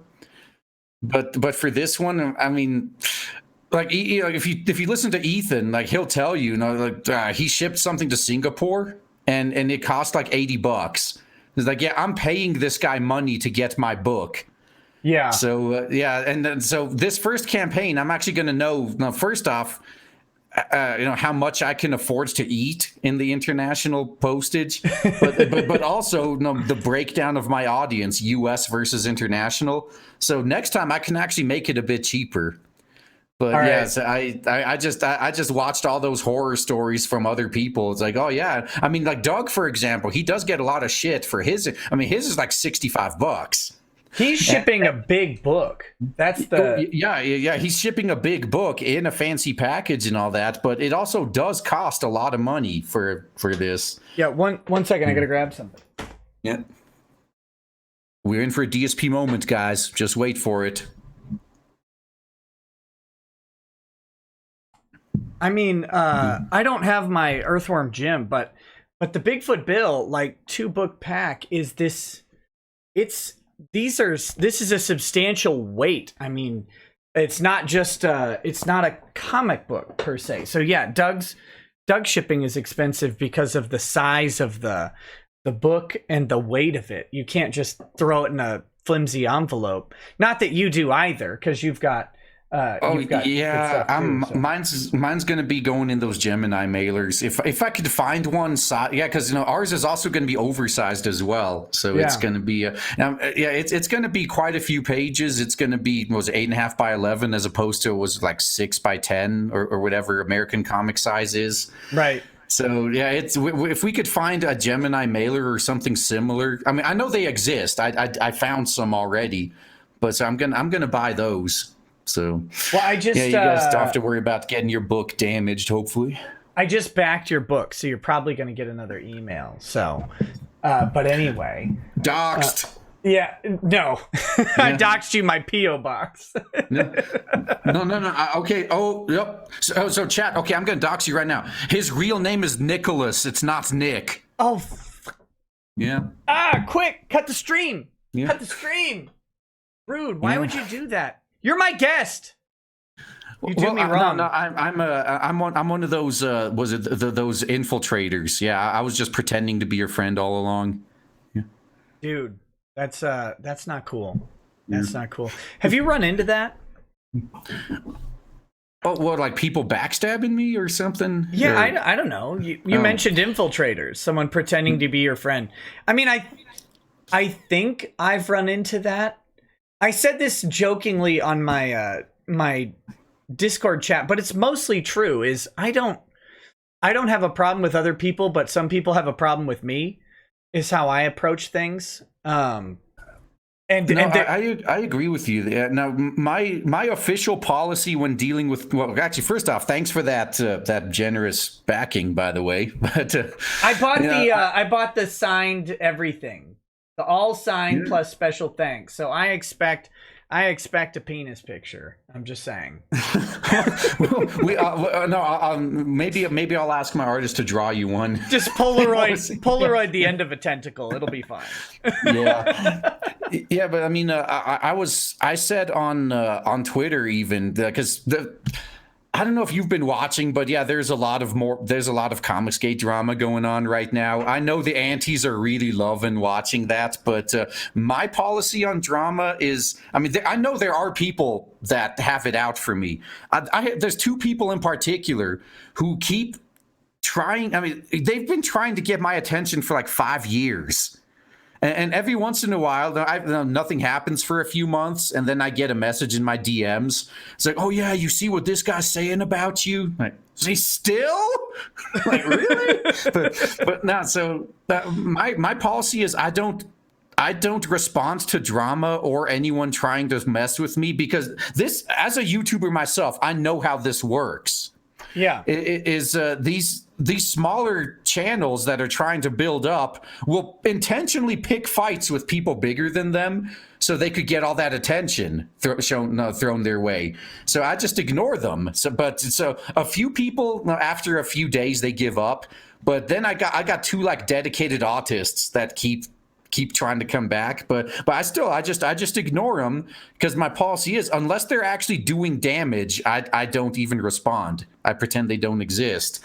And these guys, I mean, I'm thankful that all the people who try to mess with me so far have been so incompetent, I don't even have to respond. Like their own arguments, like they put their feet in their own mouths. I don't have to do anything. I just gotta sit back and silently watch as they hang themselves with the rope that they pulled themselves out of the closet. And Autistic Andy in the chat said, "Shout out, ... I died." Damn it. Oh, that was funny. No, nice. Yeah, I've run into similar things where the one thing I get is like people feel entitled to a response. It's like, well, I don't really need to respond. Like, you're gonna say your thing and that's fine. Go ahead. Oh god damn. No, I've had that happen. Okay, so I work from home. Yeah. I have my work computer and my personal computer like side by side, and they're both on. Because I do things like, watch YouTube videos and shit on my personal computer. And so I'm always online. Right. So people see that I'm online and they try to talk to me. And most like 99.9% of people are cool. Like they know that, I'm either working from home or I could be busy with something else. But there's that one guy every time, like every few months I run into one of them. Like they send me a DM. And then like 20 minutes later, like, what, are you too good to respond to me? You think you're too big? And I'm like, what the fuck do you think my life is? Like me waiting to get Twitter DMs and respond to them right away? It's like, that's not what you do? Yeah, that's what I do. Yeah, I mean, I may be at work, but I actually work at my job, unlike that guy, apparently. It's like, you realize it's like 11 o'clock, right? And I'm on the clock, I'm working. You have like a real job, too. Yeah. You're saying. Yeah, I have a 9 to 5. I have a regular fucking day job. Oh, and just because I'm online doesn't mean I'm available to talk to you. So yeah, I show up as online all the time because I've got my phone on or whatever, and so. But I'm not even talking about that. I just have a couple people who are like, "Ha, I've got you. You're exposed." I'm like, cool. Expose me. I don't really like. Go ahead. If you're gonna do it, just do it. It's weird. I don't get it. But yeah, you're right though. Like one of the strategies for growing on YouTube and other things is to punch up. No, it doesn't matter how far up. Any up from you is a good target. So if you're trying to build a YouTube channel, guys, punch up. And these, you could tell who's actively doing that, because like if they could go after you one day, and if you don't respond, they're attacking someone else the next day. Like, they cast a very wide net until they finally find someone who responds, and then they have like a month-long back and forth. Yeah, that was, I mean, you talked to him. That was Perfection strategy, where he was going after Geekdom 101. And I think Geekdom 101 was the most at fault there because he kept responding. Yeah, Geekdom and Perfection had a nasty back and forth, and it only hurt Geekdom. Like, you can't hurt Perfection with that. Yeah, exactly. So, and that's why, I mean, it sucks that that's what happened to him, but if he had just ignored him, like, it would have just gone away. Yeah. That's the thing. Perfection would have found someone else to attack. Although, interestingly, like, a lot of people are saying now that Perfection was right about a lot of people, which is kind of interesting. Well, like one of them being NBA, I think. Yeah, he was right about that. Listen, NBA got weird on me, and I still am sad about that because I had a really good time with him on the stream. I really did, legitimately. I thought he was a very funny dude. But. So I mean, I have to ask though, like just. I'm concerned about your safety, man. But so, no, you don't have any crossbow bolts in your knees yet, do you? No, what I did was I immediately took defensive measures, and I baled, bales of hay to my knee to protect me from any stray crossbow or compound bow bolts or arrows that were coming my way. So I have to waddle a little bit, like I'm wearing chaps that are 2 feet wide, because I've got just bales of hay around my knees. But I figured that was the safest thing I could do. Or you could just like preemptively break both of your knees. Like, you can't cripple me now. Well, yeah, I think the reality is I don't go outside, so I'm not vulnerable to arrow attacks. You'd have to have a bow strong enough to get through the vault that I'm in. I've never left my vault. I was born in this vault, and I will die in this vault. Probably from alcohol poisoning. Dude, no, I agree with you, man. I went outside a few weeks ago, and there was this big fucking fireball just out in the sky, and I'm like, this cannot be safe. Like, no. I'm going back in. That thing's coming for us. Yeah. And what's going to happen when that falls out of the sky? I don't want to be outside when that happens. I've never even been outside. That's why I'm so damn pale. That's true fact, by the way. Yeah. That's a true fact. God, I can't wait for summer so I can send my kids outside. Not so I can go outside. Pajori says, I got stimulated, so I'm sharing with you in the liquor store. Found a bottle of Writer's Tears in my smaller town store. Cheers. Oh, hey, Writer's Tears. Great stuff. I still have... I had a good friend send me this from Ireland. I still have 2 bottles of Writer's Tears copper pot whiskey. They're little, right? It's like 2 shots. They're 50 milliliters. So it's like a single Irish shot or like 2 American shots. Yeah, that's like... Cecil could drink that, and it's like, okay, where's the other 10? Well, yeah, I mean, I could drink both of those and be just fine for the most part. Like, no, I'm just kidding. I don't actually ever drive while drinking. That was that was a joke I really didn't want to make. Yeah, see, at least when I'm drunk, I just let my invisible friend drive. The interesting thing is, when I went to law school, I would go after class and hang out with, various colleagues. And they would drink, I mean, way more than I drink. They'd have like 8 or 9 beers, and then they get in their car and drive home. And I was like, Jesus Christ.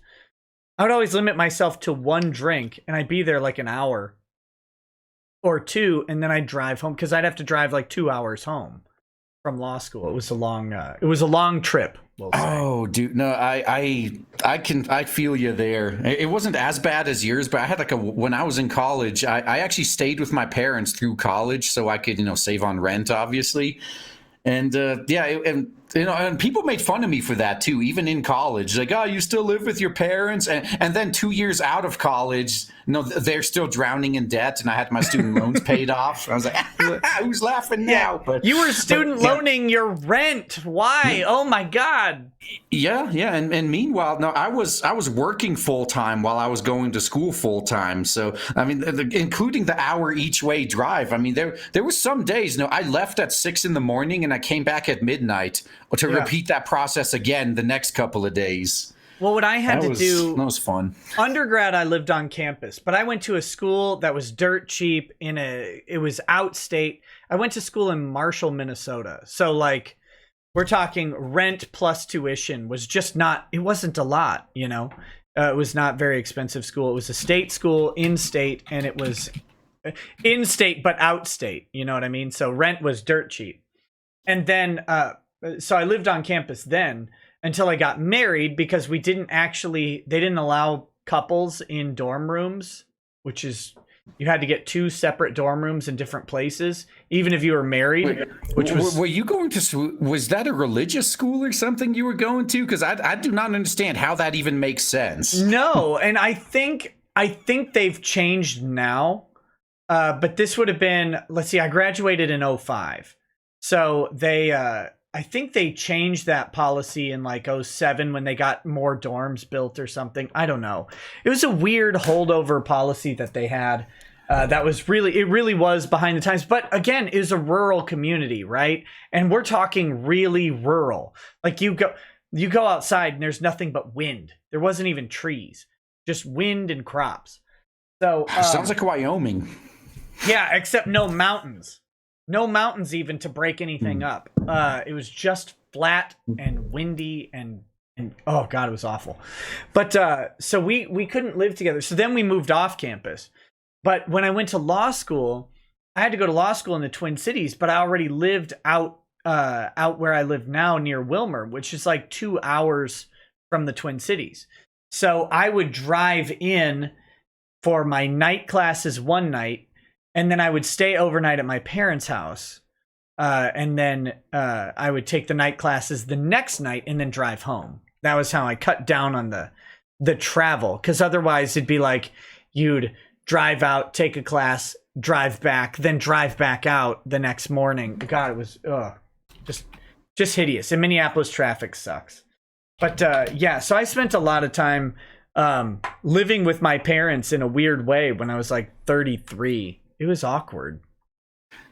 But of course I was married, so it wasn't like I was bringing chicks home or anything. Yeah, well, I never did that to my parents. And because again, first off, it was an hour away. And second off, where I lived, hotels were pretty damn cheap. Sure. You didn't need to go home for that. Yeah. I couldn't imagine though. Like when I went to law school, you know, I was unemployed at the time, which is part of the reason I went to law school. I was like, well, I'm between jobs. What can I do anywhere I go? I could be a lawyer. So I went to law school. But because of that, I could not have imagined paying even like $70 a night, or $70 a week for the, and it would have been twice a week for me. So it would have been like $140 a week for a room.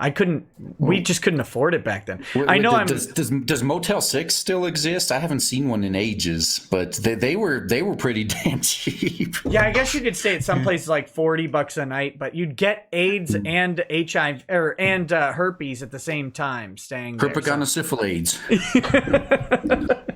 Yeah. So no, but it was it was weird. But at the time, I know I'm a super trust fund baby, but I couldn't imagine like taking that money out of our family budget every week. It just wouldn't have worked. That'd been like $550 a month. There's no way. Yeah, well, like you were saying too. I mean, you were already married. You had your own family and all that. But if you're single, it's different. You're single. You're spending money on doing things like dating, and if you live an hour away with your parents, part of that fund goes towards a hotel room.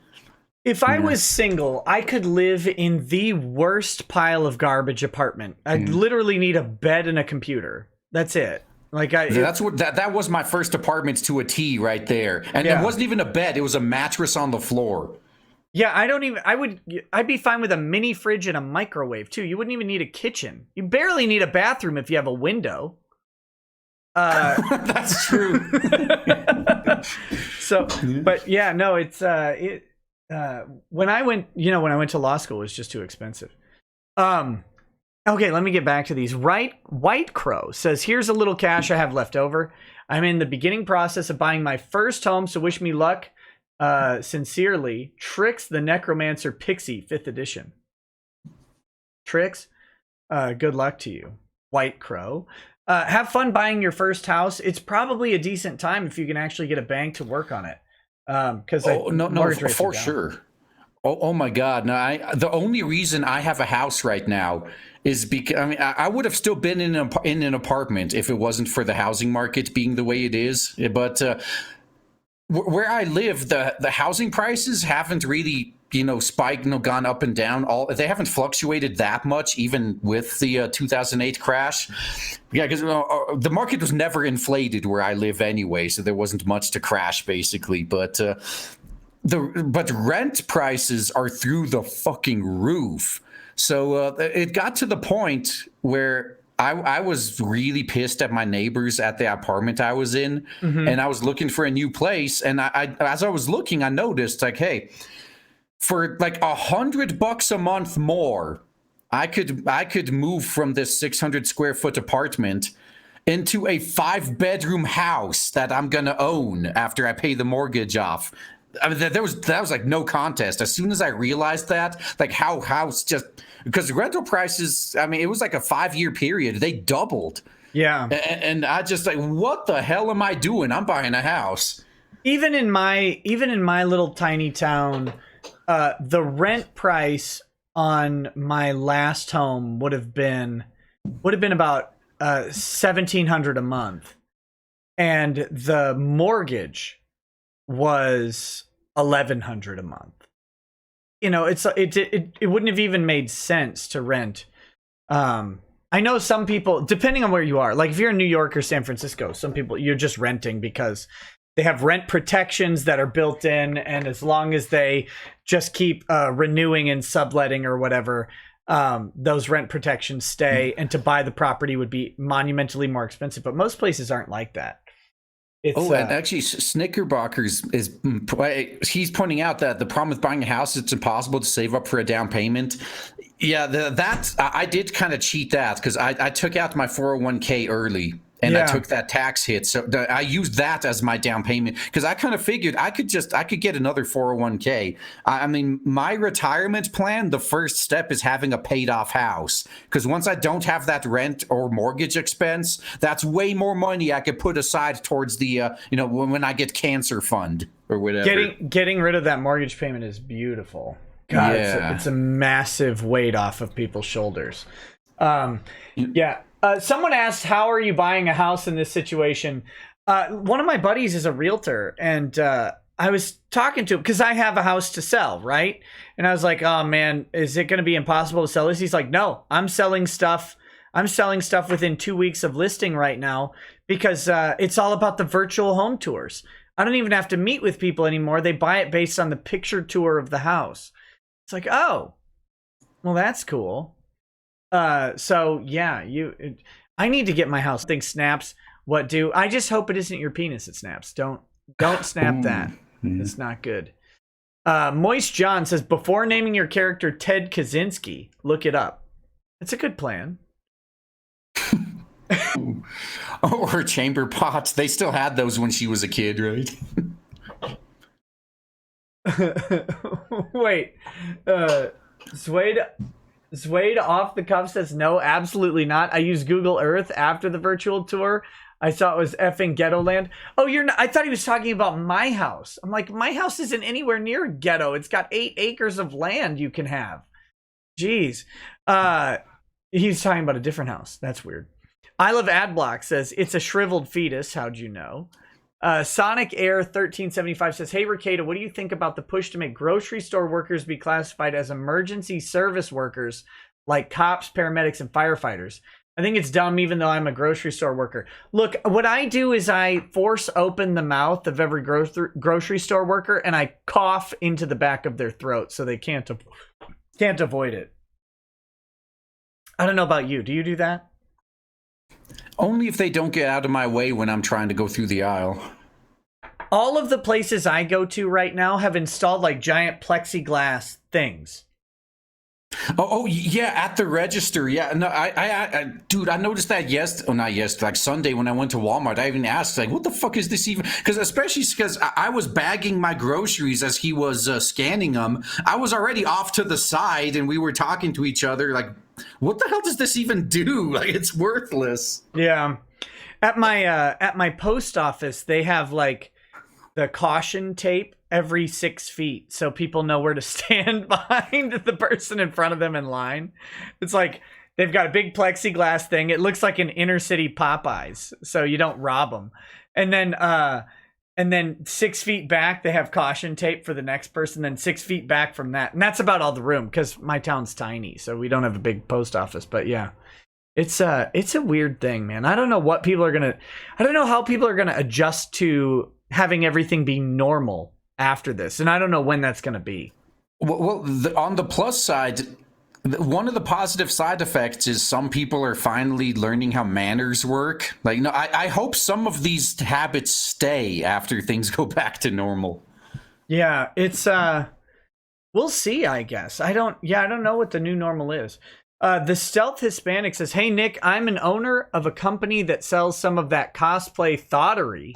If you're interested in the inner workings of it, and what I can see what happens with the models and their romantic relationships, I'll email you." Absolutely. Please talk to me. That sounds great. That would be an awesome stream. You got to have this guy on. Yeah. What is the consequence of thottery? It's got to be horrifying, right? Like it has to be. I can't. This is the thing that I don't think. It depends on how cucked your boyfriend is, in my opinion. If they're okay with it. If they're okay with it, well, I mean, then your relationship was a lie anyway, in my opinion.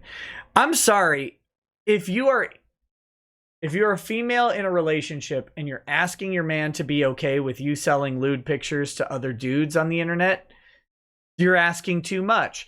And if you're a dude in a relationship and you're okay with your woman selling lewds on the internet, you don't have a relationship. You just don't. Like that's. Well, I mean, I guess I'm referring to, because there are guys out there who have a legit cuck fetish. Like, okay, I mean. But yeah. I think the one type of pairing where I think that it would be excusable is like say with porn stars, right? Porn stars are able to find boyfriends, but their boyfriends know that they're porn stars going into the relationship. Yeah, that's if you know ahead of time and you're okay with it, that's one thing. But bringing that as a surprise, it's over. It's over. Well, and a lot of porn stars' boyfriends are either porn stars or porn producers or something like that themselves. They're in the industry and they understand. And I don't know that those are that healthy of a relationship either. Yeah, I don't think it's just like Hollywood. None of those relationships last. Yeah. And again, someone said to each his own. I agree. To each your own. Just know what you have. That's the thing. Know what you have and don't expect more than what you've got. And when people judge you for it, you gotta deal with the fact that they're gonna judge you. You can't argue your way out of it. Like iDubbbz, again, he can't argue the way out of the fact that his girlfriend is selling what's in air quotes here supposed to be his or whatever. Like she's selling that part of their relationship to other men for money. He has to, if he's okay with it, he has to be okay with all of it, including the fact that some people will not be okay with it and think that he's betraying his principles. Like he has to deal with that. And what a weird mess. I don't know, man. I don't know how you deal with it. If my wife ever came up to me and was like, "Look, I want to start an OnlyFans," okay, how about no? Would be the first thing. And then the second thing would be like, no, this won't work. First it'd be, how about no? And then the second thing would be like, oh, this won't work. We can't do this. I'm not good with this. That's a hard line for me. Yeah, that's one of the few times where I think an ultimatum is justified, where you just say, you can, but you're going to do it without me. Yeah, of course. Yeah. Of course. And like, I love his video. What was I supposed to do? Tell her no. You're in a Get a new relationship. girlfriend. Yeah. You're in a relationship. It's not a one-way street, man. Like, and again, I don't know. He looks like I don't follow him, but you've got 8.5 million subscribers or whatever, or almost 8 million subscribers. I don't know how many it is. Is it 7.95? Yeah, so you've got almost 8 million subscribers. The guy's got to be a millionaire. He has to be a millionaire. Yeah, get a new girlfriend. Yeah, get a new girlfriend, Shouldn't or be too just hard. like, it's not like he's bringing nothing to the table. That's what I'm saying. It's not a homeless guy dating, Megan Fox or something. Oh right? God, no. So I think I may know what the problem is, because these guys in current year, guys are conditioned to just like, anything a woman wants to do, it's her choice. She could do whatever she wants. And these same guys are asking their women for permissions, like, hey, can I hang out with my friends for beers after work today? Now, if you do that and you don't understand why, if she tells you no and you don't do it, why is it so weird for that to go the other way? Exactly. You nailed it better than I ever could. That's the funny thing. Like, if I'm going to go out with my buddies, I will say, hey, I'm going to go out with these guys. Is that okay with you? And my wife, with the expectation that it's probably okay, unless there's some pre-scheduled thing that I didn't remember, where she's like, oh, actually, we had this thing scheduled. Otherwise, 99% of the time, she's going to be like, yeah, that's fine. Of course. Even during coronavirus. But if you even think to ask, then of course you should think it's okay to say no in the opposite. Right? Like, that's the idea. Yeah, relationships are supposed to be a two-way street. Yeah. Right. Not a one-way fisting. Death Trout says, fun fact, the First Baptist Church of Houston was founded by foreign missionaries from USA while Texas was a republic. That church, First Baptist, is the most funny thing I have seen ever. If you're from Houston, you'll know. It is a massive campus. It has like a bowling alley and a gym and all sorts of cool stuff in it. Also, fun fact, I believe Vic Mignogna used to be the worship pastor at First Baptist somewhere in the late 80s.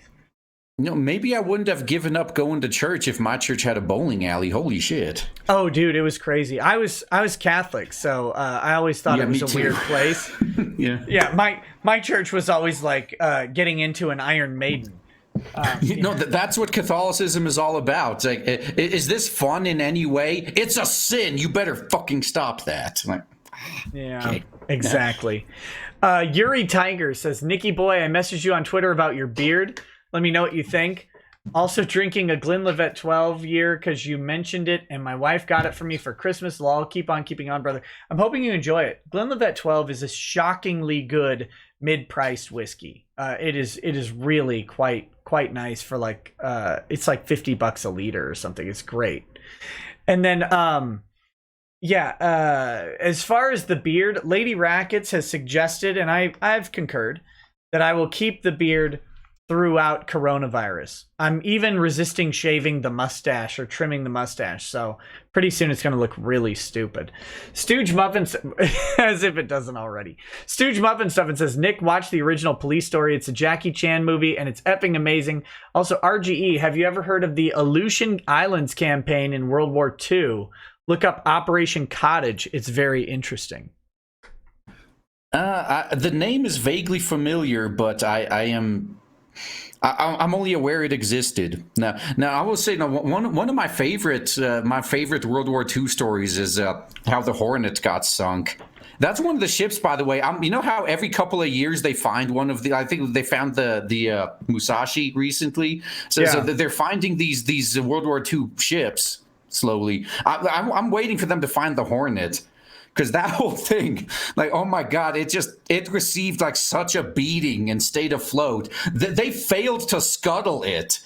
The U.S., like, they abandoned it as they were running away from the Japanese, and they tried to sink it, and they couldn't even sink it intentionally. And then the Japanese eventually had to put it down because they didn't want to drag it because they were going to bring it, because that's the ship that launched the Doolittle raid, so they wanted to bring it back as a trophy. And They could have, I guess, but they're like, it's already like half sunk. Let's just finish it off. It's still floating right now. That's barely. why they can't find the shipwreck because it docked. Yeah, that's. I wouldn't be surprised. It's like it's probably still out there floating somewhere. Maybe the Japanese failed to sink it too. They just claimed they did, so they wouldn't be embarrassed. They wouldn't bring dishonor on their cow. So they flew 15 planes into it, and they're like, someday Islamists will emulate this. RGE, that was bad. RGE knows says, how do you know if you are free?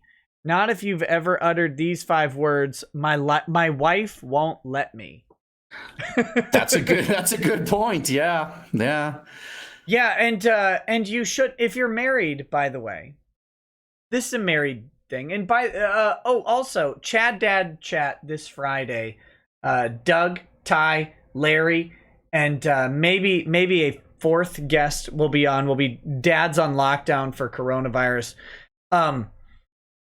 If you're married and in a relationship, you shouldn't even utter the words, my wife won't let me either. Because if you're making a decision about whether or not you can do something, it should be collaborative. It should be both ways.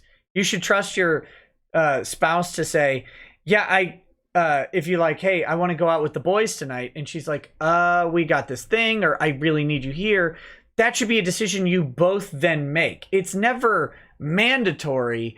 It's a collaborative decision, and you're getting their input. So, pro tip for you newly married folk out there, or in a relationship folk out there, is that is a collaborative thing still. And even if they say, I really need you here, you could say, but I really need to be out right now for whatever reason. And you can have a discussion about it. And if it's not a discussion, you need to figure out your communication, your relationship, because you don't have a proper one if it's only one way. You just don't. What about my wife won't let me have a threesome? Well, then she's just a quitter, I suppose. Well, now we got to ask who the third person is and what they're packing. Okay, yeah. So, question, RGE: is it gay if the balls don't touch? Yeah, that's what I've heard. I mean, if it's your wife or girlfriend, then I think you have other issues. But I'm sure Drexel will tell you too. If you go out to like a fucking orgy or something, it's like, just high five over her back or something. You're over there, I'm over here. There's no risk of touching anyway. What if there is risk of touching though? What if you're high fiving over her head? That's getting a little dangerous, right? Yeah, that's further than I would go. So I don't. Yeah, I guess it depends. It depends on how far you're willing to take it. I guess like some guys are fine being one of the 3 that's going at it at the same time. I guess. Oh, I'm supposed to ask balls or no balls. I don't know why. Someone said, God. Ask you balls or no balls. Well, now this entire argument is gonna go into your own chat. But we had so we were talking about Subverse earlier. So on their Discord, they mentioned that they were getting ready to introduce the Fuda characters. No, don't do it. Don't do it. And see, no, here's where it gets funny. Where they were they were basically doing a poll of the community whether they should have balls or no balls, because that would affect the animation effort. You have to animate the balls flapping. So that's the big debate right now. Do you want your Fudas to have balls or no balls? It puts a whole new spin on that Miley Cyrus song, right? Yeah. Like I came in like a wrecking ball. Yeah, that's right. Yeah. now, if you're doing a Fuda up the ass and your balls touch, is that gay? Yeah, it's gotta be. It's gotta be. Right? That's hard gay, I think. Yeah. That's full on. If there's something dangling, that's gay, I think. Even if the balls don't touch. If there's a dangle happening, like that's not okay in my book. That's just me though. I'm a bigot. Yeah. Yeah, we already know that earlier when you were going through that racist thing called history. I thought we rewrote that already. Look, we have to rewrite it immediately. It's just very uncomfortable to have history occur. Rackets ball Z. Yeah, actually, interestingly, my man Q, he got really mad at me in a friendly way about some things I said about Jesus, where Jesus was very problematic. So did a lot of people. Because I was like, Jesus wasn't perfect, and that you can't say that. That'll rattle some Christians if you suggest it. But Oh, well, I'll take the heat off of you. I'll say something to piss him off even more. Oh, yeah. And no, I'm stealing this from, I wish I remember the name of this comedian. If any of you guys remember who originally said this, I want to give him the credit. I don't want to be accused of Carlos Mencia-ing somebody. But the best line I've ever heard, that if you really want to piss off someone who's like hardcore religious, is Christianity's the entire religion is based on one woman really sticking to her story. She really stuck to her story, and an entire global religion came out of it. Like, that's pretty fucking impressive. This is the worst Catholic in me, right? But I think we have to account for the possibility that when Gabriel comes to Joseph and he says, look, Mary's going to get pregnant, and you have to know that it's from God, that he didn't literally mean that God was going to come inside of Mary and conceive a child. That maybe it would be a child born of either an assault or prostitution or something like that, right? Doesn't that... My point in all this is not to definitively say that it was one thing or another, but it's the point that everything we learn about Jesus, and suddenly we're in a Bible stream. This is weird as shit. But let's go back to Blade Devil and all sorts of tentacles. But everything we learn about Jesus shows that he was an unexpected human where a king / Messiah was supposed to be. I don't know what's more human than like a child born of an unfortunate circumstance. And then he grew into that. That's what makes that story so great. Right. That's the weird thing. But when you tip that scale a little too far and say, well, what about this? Then suddenly all that human aspect of Jesus has to go away post haste, because it's very, very uncomfortable for people to think about it that way. And again, as someone who grew up a Catholic, I mean, I never had a problem accepting the fact that, he was just a regular flawed human until the resurrection. Now he's a perfect divine being. Yeah, that's interesting. See, I hadn't thought about it.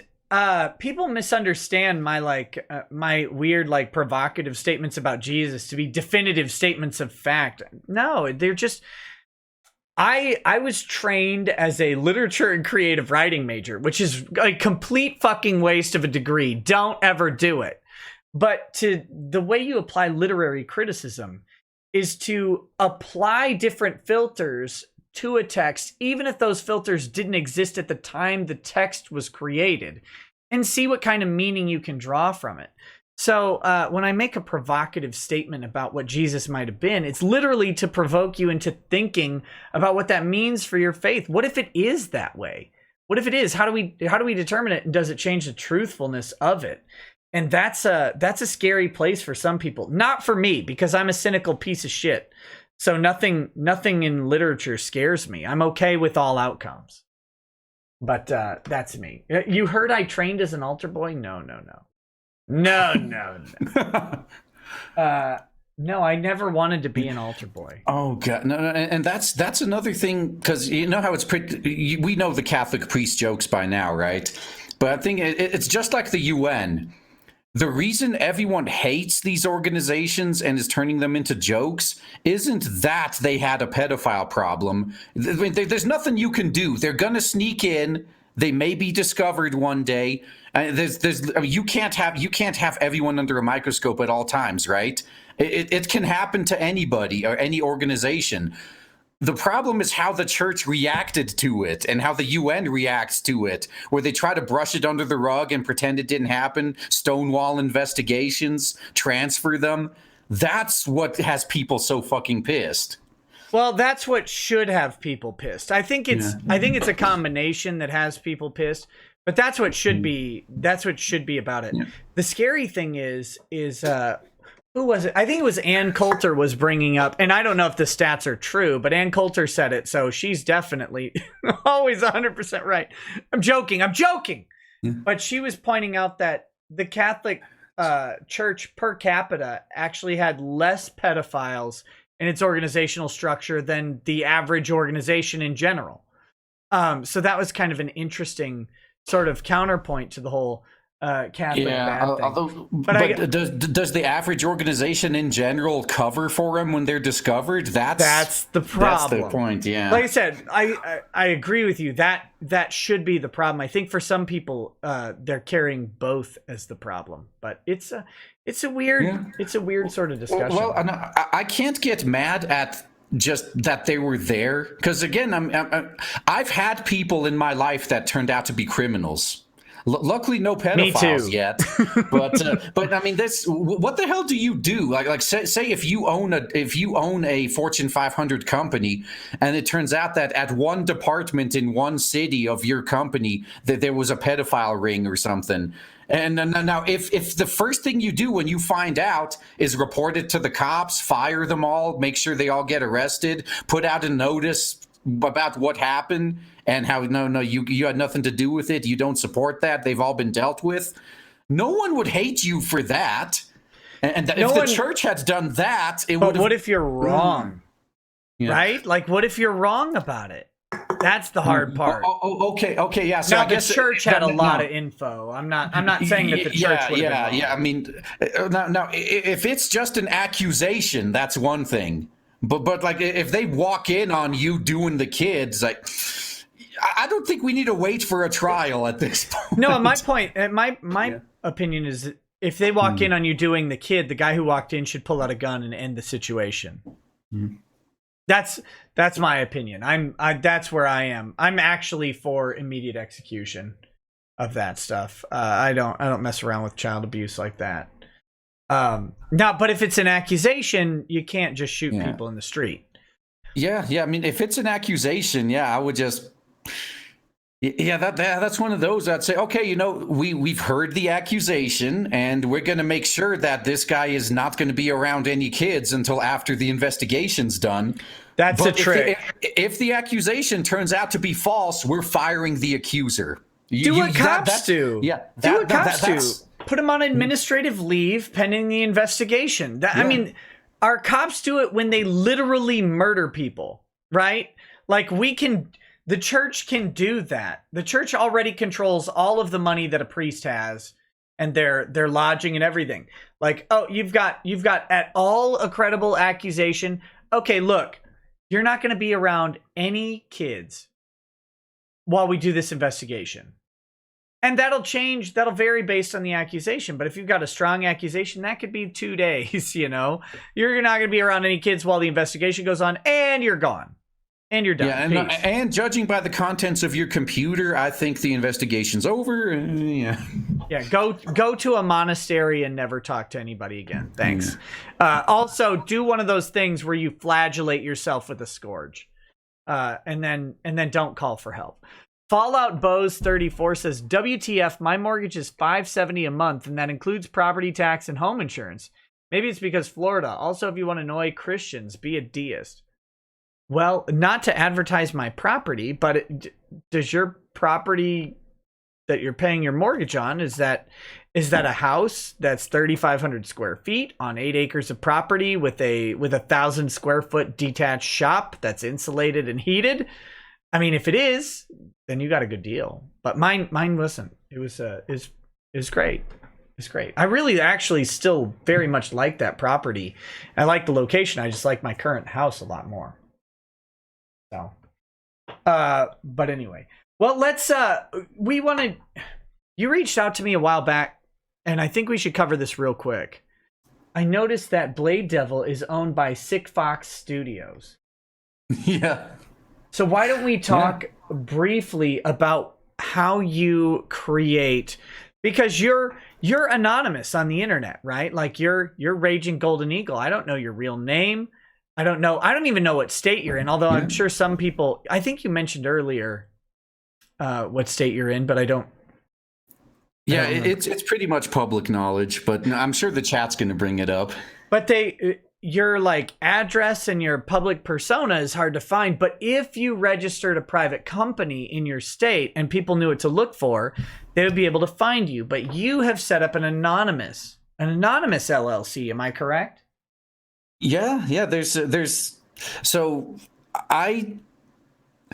Oh man, no. As a lawyer, I'm sure you're going to appreciate this too, because there's two types of lawyers. There's the small firms like yours, where even if you have an assistant that was a law school graduate or whatever, a recent grad, an intern or whatever, you do most of the legal work yourself, right? Yeah. Yeah. There's lawyers like you, and then there's those giant firms where they just pawn it off on the recent grads to do, and then maybe one of the higher level the partners will look it over at the end. But they're basically signing the document. They're not even really looking over. Yeah, pretty much. So I went with one of those at first. Big mistake, and I flat out I just said, my requirement is I need none of my personal info on the public record.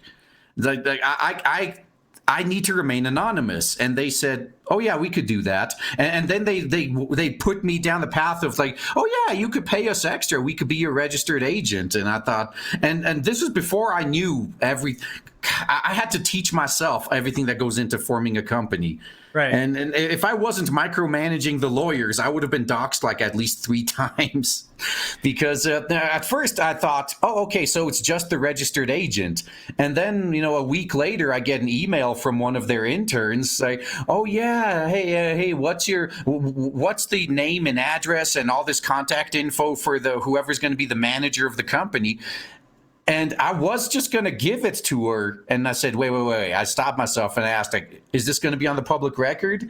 And said, oh, yeah, of course it is. So, what? Did you guys not get my main requirement? I told you I need to remain unfindable, you idiots. Yeah, and if I wouldn't have been asking that, I would have just been fucking doxxed right now. Yeah, and so we had a few moments like that. So eventually, there's 2 ways around it. You can actually have a company anonymously. The way I did it is I formed a company in one of the 3 states in the U.S. that allows anonymous LLCs, and that being Wyoming, New Mexico, and Delaware. And if you don't have a physical storefront in your company, you can do that because, it may vary in your state. So, it's good practice for this disclaimer. But where I live, I don't have to register with the Secretary of State if I'm doing pretty much all my business online and there is no like physical storefront or anything. Right. So I don't need to do that. But if you want to remain anonymous with a physical storefront, you have to register as a foreign entity in your state, and that requires pretty much all the same information. So you will be doxing yourself then. There's no way around that at all, unless some lawyers, what you can do is you can. It depends on the lawyer how much they charge you for it, but the lawyer will list themselves as the owner of the company. Yeah, you can have depending on the state you're in, you can have a lawyer organize the company for you. Like in Minnesota, for example, to form an LLC, you just need one initial organizer of the company with a street address, and they can organize the company, and then you can transfer ownership to an owner. Or you can transfer the function of the company to a manager or whoever, or like I said, the original owner after the LLC is formed, and then you can have a registered agent at that point. But you tend to need some sort of address for that initial thing. Now, Minnesota will let you use a PO box, which is great. If they don't let you use a PO box, get a UPS box because that still counts as a regular street address. Right. And in Texas, I believe the lawyers can do everything because Texas is a great state in general. Not that I have any idea what it's like to open an LLC in Texas, but I do. Yeah. And I figured I'd let people know that because people were asking me too. It's like, oh, can you even legally open a company anonymously? Like, yes, you can. Just only in certain places. But you have to pay. You have to pay someone to help you out. Oh yeah. And your registered agent, depending on who you go with, is going to cost. It's going to cost some money, not a lot. Yeah, it's like $25 to $100 a year. It's not ball break. It's not like IRS levels of fucking you up the ass. Like, yes, I'm still bitter about that. Yeah, it's not ball breaking, but it is like if you're starting up and you're struggling, that's a barrier to people. $100 a year, and it's typically $100 up front. Could be a thing that deters them, but no, it's worth it. That sunk cost is worth the thing, and it's $25 to $100 a year based on what state you're in, based on how much service you want. Do you want them to actually forward mail to you? Do you want them to forward it to you by email? You don't have to form a company in your own state if your own state's laws require you to do something. If you're trying to be anonymous because you're online. Look, if you have a physical location in the state, you're like you kind of mentioned earlier, you're gonna get doxxed.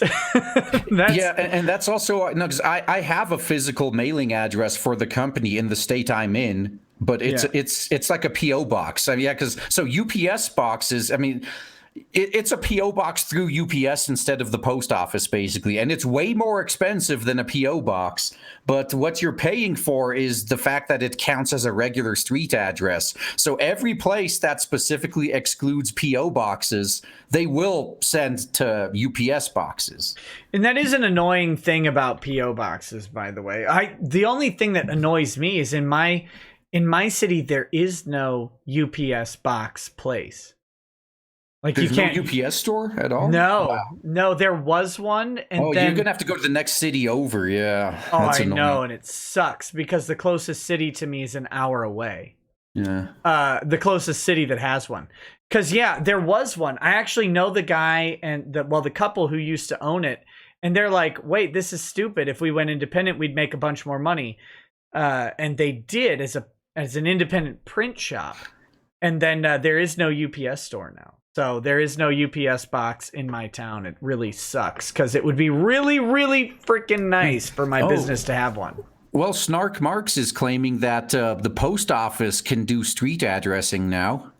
Not in my town. Maybe in a big town. Oh no! Actually, yeah, that's true. Because even with the UPS boxes, not every UPS location offers that. Yeah, it's you gotta find ones that do it. But the point is, if you have a registered agent, this is the beauty of registered agents with LLCs. If you're paying someone $100 a year to be your registered agent, you're not paying a person. You're paying a company that does this for a lot of people. They'll receive mail and they'll scan it and email it to you. That's part of the thing, and they have the physical address for that type of stuff. So if you're talking service of process and important business mailings, that's not just junk mail, that's where it's going to go. And then you create a UPS or UPS box or a PO box for your other stuff, and that's just fine. No, and that's 100% true. Like, about the only thing that's going to be used by your registered agent's address is going to be like if someone wants to sue you or something. Like, that's the stuff that goes through them. Yep, exactly. So do you have any specific advice for people who are looking to stay anonymous? And by the way, this is another good tip for YouTubers. Listen up to this, because that whole DMCA thing, if there are benefits to this or not, but if your channel is owned by a company, your company can file the DMCA and avoid doxing you as well. That's the big tool of people doing DMCA claims now is counter notifications require you to dox yourself or to dox some sort of agent acting on your behalf. If you have an LLC, you can use your registered agent as the dox fodder, and that'll shut it down immediately. Or if you don't, you're just going to have to use a lawyer, which costs a lot more money. But if you guys remember, Anime News Network DMCA'd Hirohei last year when he covered some interview that they did, and I stepped in and represented him because I had a work address that I could use, and it avoided doxing him. And immediately, I mean, within a couple days, they retracted their DMCA request. They didn't get what they wanted. They wanted to dox Hirohei. That was the whole purpose of it. Make no mistake, because Anime News Network and Christoph, whatever his cuck name is, they're garbage. They're garbage people, and they're pieces of shit. And I met most of those people in real life too. That's the sad thing. Like years ago. It doesn't matter what people were like years ago anymore. Our world has changed so much in the past. You said you've been doing this like 6 years, right? Well, the YouTube thing, yeah, but I mean, I didn't meet them in the capacity of a YouTuber. I met them when we were at Anime Expo, and I mean, these guys, there's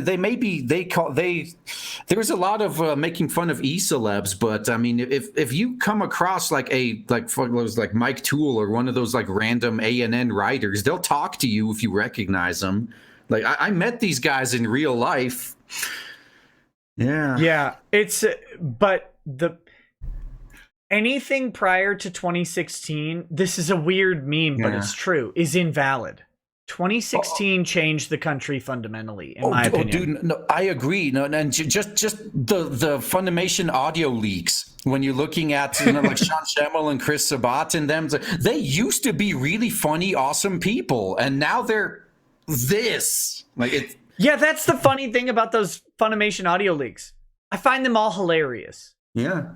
And I wish they would... Can we get this version of these people back, please? Exactly, because that's the real version of real people.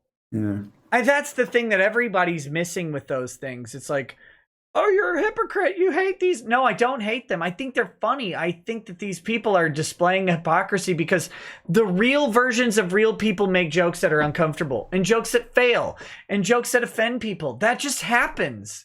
That's what happens. You're going to offend somebody when you talk to them, and it's going to be okay. It's only since 2016, really.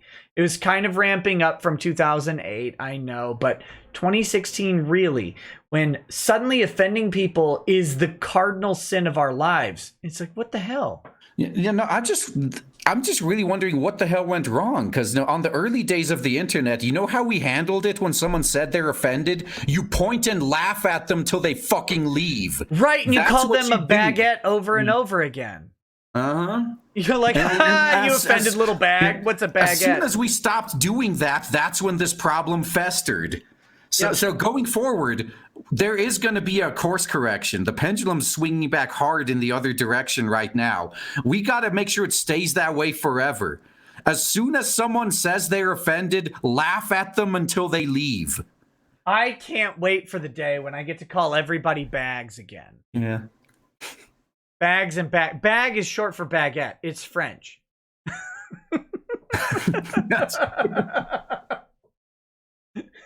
Look at those bagged ass clothes. Yeah. bag. My son's a bag.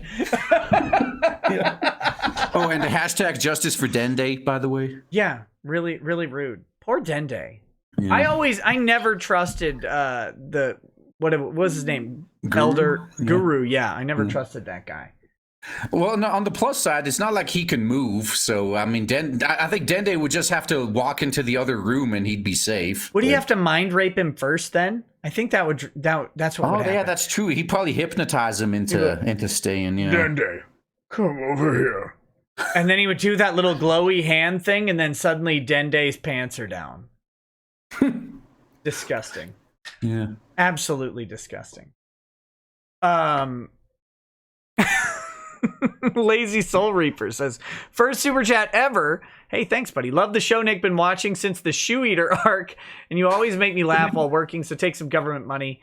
Gave more for RGE's 3-book set and Rivals cover through, though, for research. Oh, well, I'm happy dude, that much appreciated, man. Yeah, thanks for all your support. And once again, I'm in a position where I know damn well, now, unlike some of these SJW comic pros that they have like companies between the fans and them, Now, if I piss my fans off, my online career of any capacity, YouTube, Indiegogo, whatever, is deader than Mundane Mats, and that's saying something. Listen, So, it's one apologizing for your girlfriend showing her hoo-ha and tits on OnlyFans away from failure. That's it. that's right. My only sadness, it's not a sadness. It's a curiosity, is to see how he weathers the storm. Because I was looking at his Social Blade, and he's down 10,000 subscribers since last month, but that doesn't mean he's actually down. Yeah, that means he's going to be perfectly fine, I think, because and actually, no, I think he profited off of all this. He made a lot of money. A lot more people are watching his stuff, but yeah, I mean, some of these other people, like no, what was that one like makeup guy? I forgot his fucking name. But he held the record for. He lost like 1 million subs in one day or something. Oh my god! I wish I remember. Yeah. Now that is a sign of someone who's going to go crashing down. But if you got like 8 million and you lose 10,000 over the course of a month, I mean, I think iDubbbz is going to be fine at the end of this. We don't know what his April is going to be. Oh, it's James Charles. That's the one. Yeah. We don't know what his April's going to be like, though. It could be worse. But the thing is, when you're at that many subs, the way YouTube modified the API, so it only shows when you're at when you're at 10,000 increments. Exactly. Yeah. So that honestly could have been as little as 2 subs. Yeah, or as many as 19,999. Exactly. Yeah. So but it's still nothing compared to his total, though. Even worst case. Right, but he did. On April 3rd, he had 535,000 video views, and it's been steadily decreasing. Whereas on April 15th, he had 282,842. So he's down about half of the views, but I don't know what his views were like before that. His view counts look like they're actually Time flies by. He's got iDubbbz's plan right there in the chat. He's expanding into the simp market. Yes, he should do it. It's a calculated maneuver. He should get a Nissa or whatever on stream, and she should just be zipping down one zipper notch every 3 minutes or whatever, and that'd be perfect. That's what I would do. Oh, and BLT asked, is YouTube ad revenue really down that much during the COOF quarantine? Heard the creators say it was making as little as 30% of what they usually make. Yes, it is. Yeah. So the way YouTube revenue works, guys, is this: you upload a video, it immediately gets demonetized, and this is true, right? Like, you upload a video, it gets demonetized, and the old way was you would appeal the demonetization, and then while you leave it unlisted, and you'd wait scheduled, you'd wait 24 to 48 hours, and it would get monetized because there was actually nothing wrong with it, and then you'd upload it, and so then that was fine. Now, if you're doing breaking news, like for example, the Quartering does 3-4 videos a day, and he tries to be on top of breaking news stories. So you can't leave those unlisted for like days at a time because you'll miss the story. So what you do is you list it as public, and then you just miss out on 24 to 48 hours of revenue, which is the bulk of the viewing time. The problem is, if you extend that 48 hours to 72 hours, suddenly you've encompassed, instead of getting 50% of the views, you've now encompassed 75% of the views. Oh, and it gets even worse. Like, have you seen the Quartering's little leak that he put out? Where apparently the plan now is they're thinking of charging you to get them reviewed faster. Well, YouTube has I saw that mentioned. They have another thing though. They have a program going on that they have a video out on where it's like a preemptive review as well. Have you seen that? Is that the one you have to pay to join? No, I don't think so. Or is that just for a few of their blue check or gray check marks, I guess? Yeah, it's like a few people in the program. I think they even have a video on it on the creator dashboard or whatever, where there's like a program that's out there where people can submit videos and get them pre-approved or something like that. That's effectively what we did for everything but the breaking news videos. Because I mean, I remember sometimes it took up to a week for me, honestly. Like I uploaded a video and I didn't. It wasn't even unlisted. It was just scheduled for a week from now. And usually within that week, it got reviewed and okayed. Yeah, I think I think the new program has like a guarantee or something where they do it faster or something like that. But.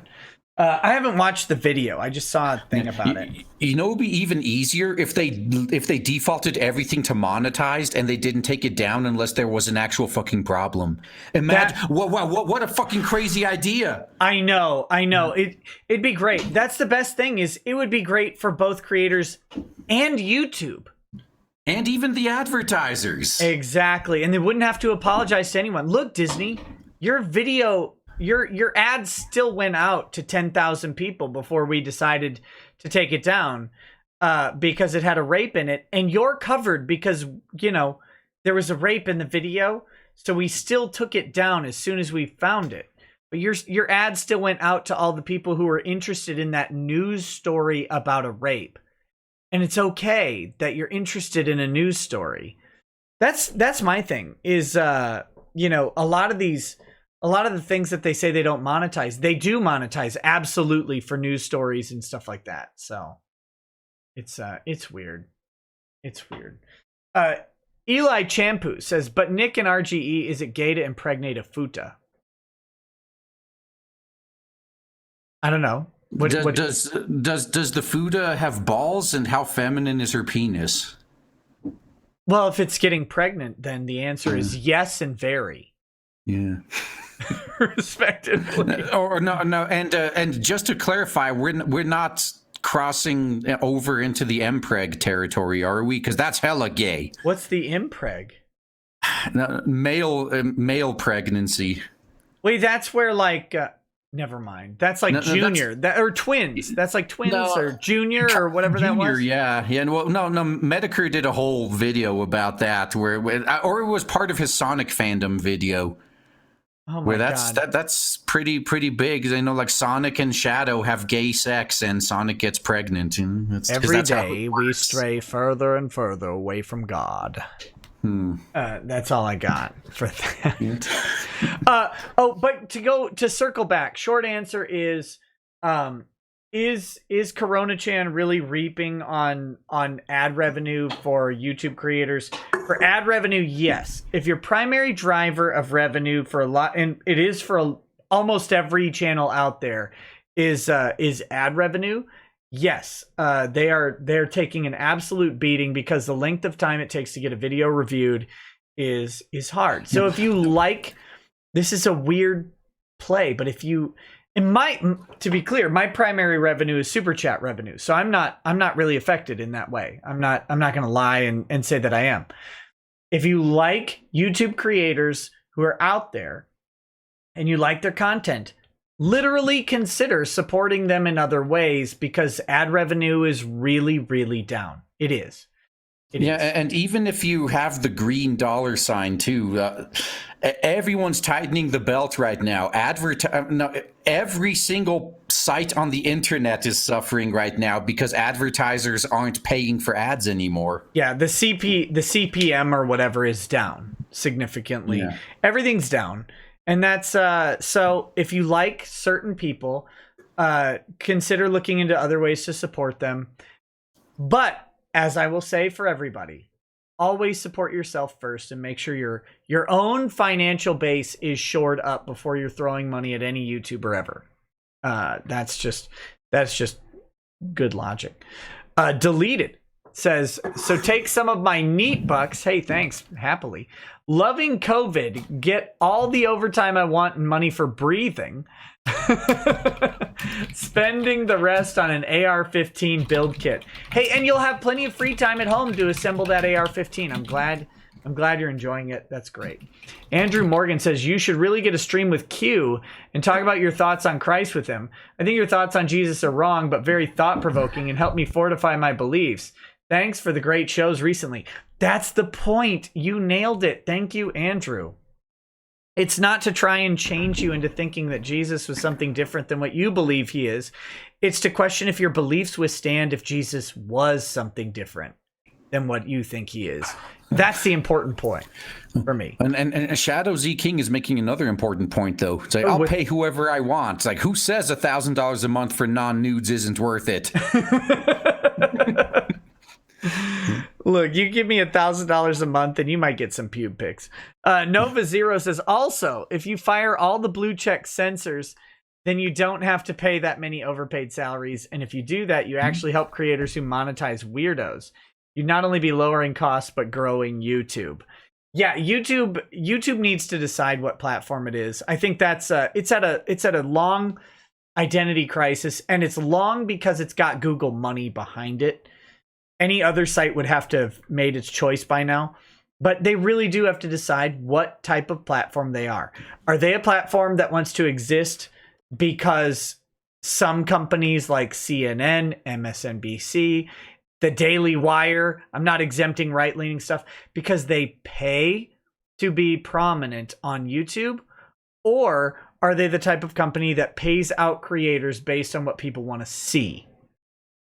That was part of one of the adpocalypses, was you saw all of the news organizations, including the right-leaning popular news organizations, you saw all of them get massive boosts, while the independent news organizations all took a massive hit in one day. Do you remember that?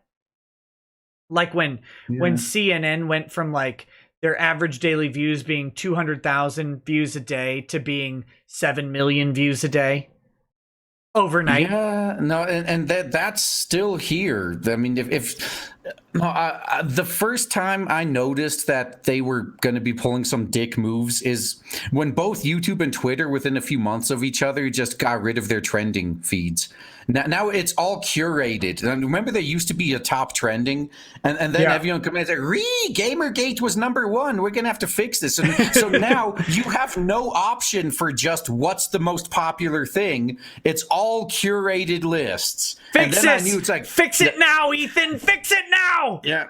yeah, Mark. And so I don't know how closely you were watching, but remember how much shit Mark Wade was talking about your boy Zach? Was like, oh, if he's ever at a convention I'm at, I don't care if I'm at a panel. You come get me. Like, you could just come up like mid-panel and tell me where he is, and I'll go over there. And then a year later, or a year and a half, 2 years, whatever, Ethan, Cecil, Jeremy, all of them are at New York Comic Con. Mark Wade comes walking by and sees Ethan. Does he play the tough guy? No, he turns around and runs away, because that's what they do. He's a giant pimple. Of course he wouldn't play the tough guy. He would get his ass handed to him by a piece of paper. Yeah, and then the best part was Cecil chased him down and took a selfie with him. Yeah. Hey, have you ever fallen asleep watching YouTube? No, actually, because my bed is in another room, and last time I fell asleep at my desk was when I got wasted. Well, I fall asleep on couches. So what I do after my show and my Twitch stream is I go upstairs, because I have a room with a heated floor, and I go and I just keep my feet on the heated floor, and I sit on a couch and I watch YouTube on my phone, or I read a book. Okay. Oh God, no! I have a heater vent right under my desk, so guess where I plant my feet usually? Exactly. It's relaxing, right? So that's what I do. So I fall asleep watching YouTube all the time. And someone was bringing up in the chat, they're like, I'm not entirely sure that the CNN views aren't manufactured views from people sleeping. No, and it literally does happen.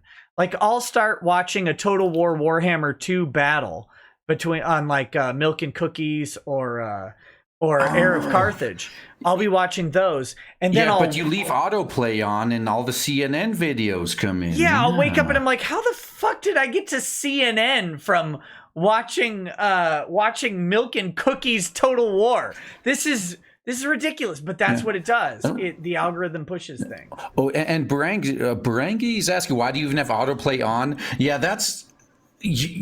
So YouTube can remember every single one of your settings, except for autoplay. Every fucking time you have to disable it. Yep. And they do that on purpose, probably, just to get more views to like CNN. But I remember remember TV when that was a thing before the internet killed it.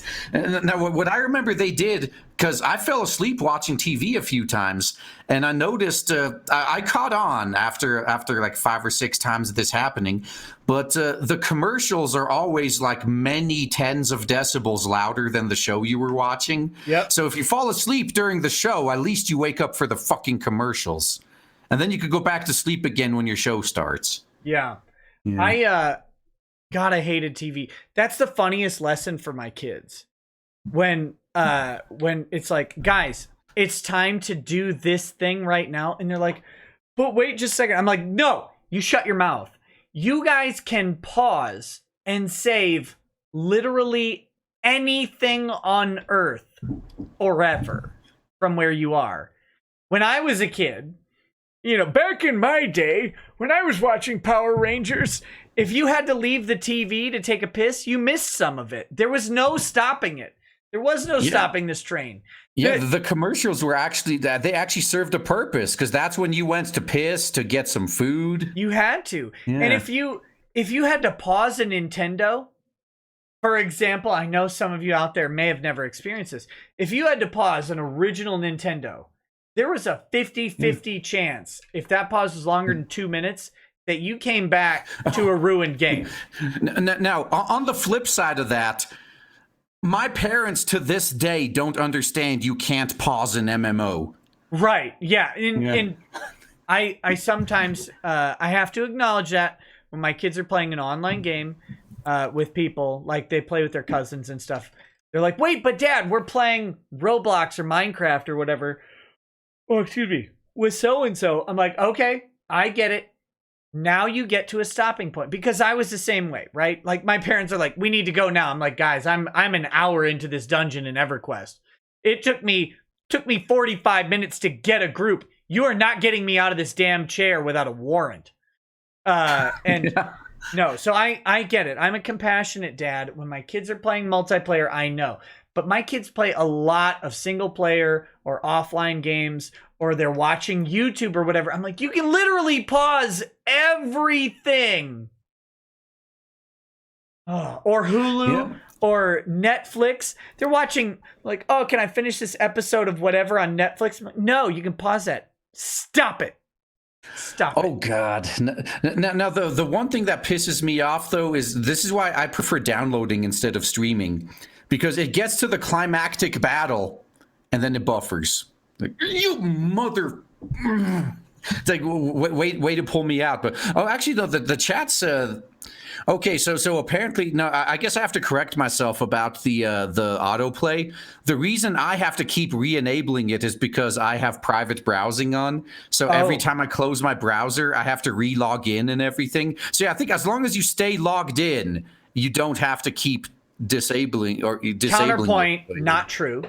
Counterpoint, you can disable it, and it will stay disabled for a while until YouTube does some sort of platform update. Then it will re-enable. Because I've disabled autoplay a couple times. Now I just don't bother anymore. But they do like platform updates that re-enable it. And also to Caramon too. Exactly. Yeah, Windows is a piece of shit. Caramon Majere says, don't you be hating on old school Nintendo. Listen, sir, I would never dare hate on old school Nintendo. I think that's why I don't like emulators, is because emulators don't have the like 3-hour limit that a normal Nintendo has before it overheats and screws up your game. That was a big part of beating Battletoads, is that you could only play the Nintendo for so long at a time before it didn't matter what you were doing. The game would lock up. And real quick story for the chat.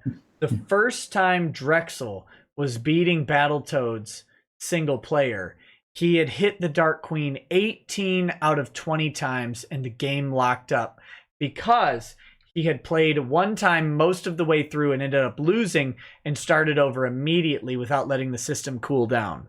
And so on his 18th hit, it locked up and he was not able to beat the game and he had to wait until the next day to beat it. So no, I think that is part of the Nintendo experience. I wish Xboxes would arbitrarily lock up after 4 hours.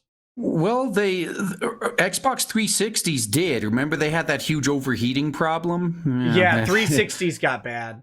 Yeah, but no, another part of the Nintendo experience, since we're at Boomer Story Hour, is you used to have to sometimes give your cartridges a blowjob to get them started. Look, my cartridges liked me. Never left unsatisfied.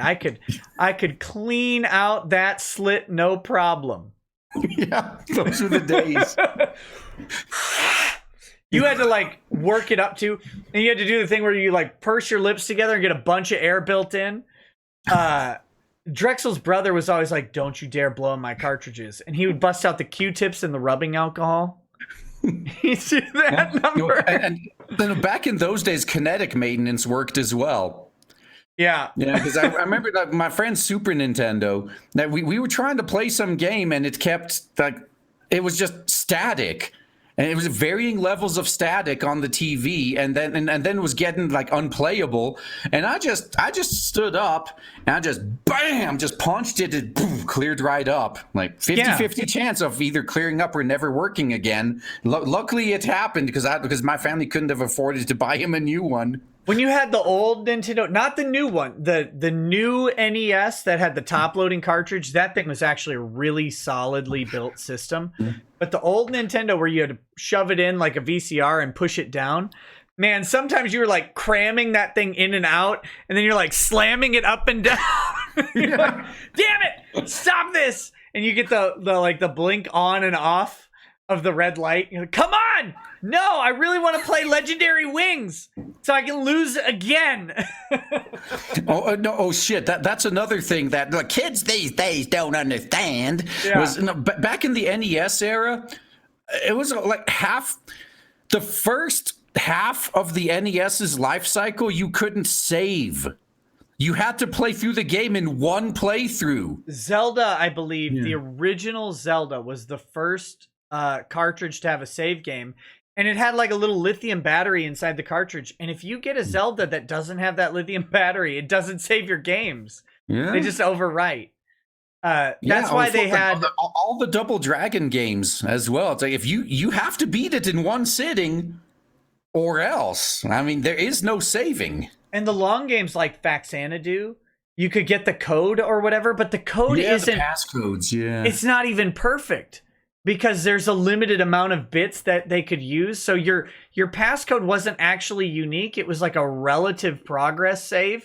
And if you loaded up your passcode, you might not have the same amount of lives or equipment that you actually had when you saved the game. Yeah, I think all it did was remember how far along you were. Yeah. It's a mess. Or what was another one with passcodes? Was I think Iron Sword. Might and Magic 2, which is legendarily difficult until you play Might and Magic 3. Then you realize Might and Magic 2 is actually easy. I think that had passcodes, and you just like it didn't matter. That was not a one that accurately saved anything. What a mess video games were. But that was a charm, right? That was part of the challenge. Sit down and beat the damn game. None of this 70-hour garbage. Yeah, that's right. You couldn't have 70-hour games back. And actually, for what it's worth, I don't mind. Like, say, Valkyria Chronicles is a long-ass game, but you don't grind in that game. It's content. But these days, when most games, when they're 70 hours, there's 5 hours of content and 65 hours of grinding. Yeah, I like. Yeah. Can you beat Contra without the code? No, God. Oh, Christ, no. No. Can you beat it with the code? I don't think I haven't done it in a long time. I did when I was a kid. I used to beat Contra with the code. I don't know how to beat it without the code. Oh my God. No. These. So going back and playing some of those old games, I actually realized that at least half the challenge was fighting the controls. Yep. You're just yeah, limited by your mechanics. Yeah, because I mean, games Bug that game I mechanics, beat dude. games that I beat 20 years ago, I can't even get past the first level now because I'm like, oh my god, these are like such sluggish, unresponsive controls. How the fuck did I ever play this? Did you ever play Metal Gear 2 Snake's Revenge? Because the original Metal Gear was on NES, and then Metal Gear 2 was also on NES. This is well before Metal Gear Solid. Yeah, actually, no, I don't think I actually. This, some people in the chat may not be too happy with me here, but my intro to Metal Gear was actually Metal Gear Solid 2. That's the first one of the franchise I played. Hold on 1 second. I gotta grab something. Give me like 2 minutes. I gotta run to the bathroom and grab something. Galdar, who was it? Someone in the chat asked me if I've ever played the Olympics on PowerPad. I'll be right back. Uh-oh, something tells me I know what he's going to be trying to look for. How much you since we got a chair stream going on, how much you guys want to bet that he's going to run into one of his kids in the hallway? And we're going to be here for you're going to be stuck here with my stupid ass for another 10 minutes. Yeah, that's going to be some good stuff. Metal Gear NES was lesser than Metal Gear MSC. Okay. I think I played one of the old Metal Gear games. Yeah, no, actually, I think I went back and I played the original Metal Gear on the NES after playing Metal Gear Solid 2 on the PS2. But I never played the second one on the NES, though. Oh, that's right. Hey, fuck yeah. Now it's time to play some Ram Ranch. Yeah, now that no one's here to police what I'm doing... Oh, shit. Oh, I could share my screen. Oh, shit. I could share some gay porno right now.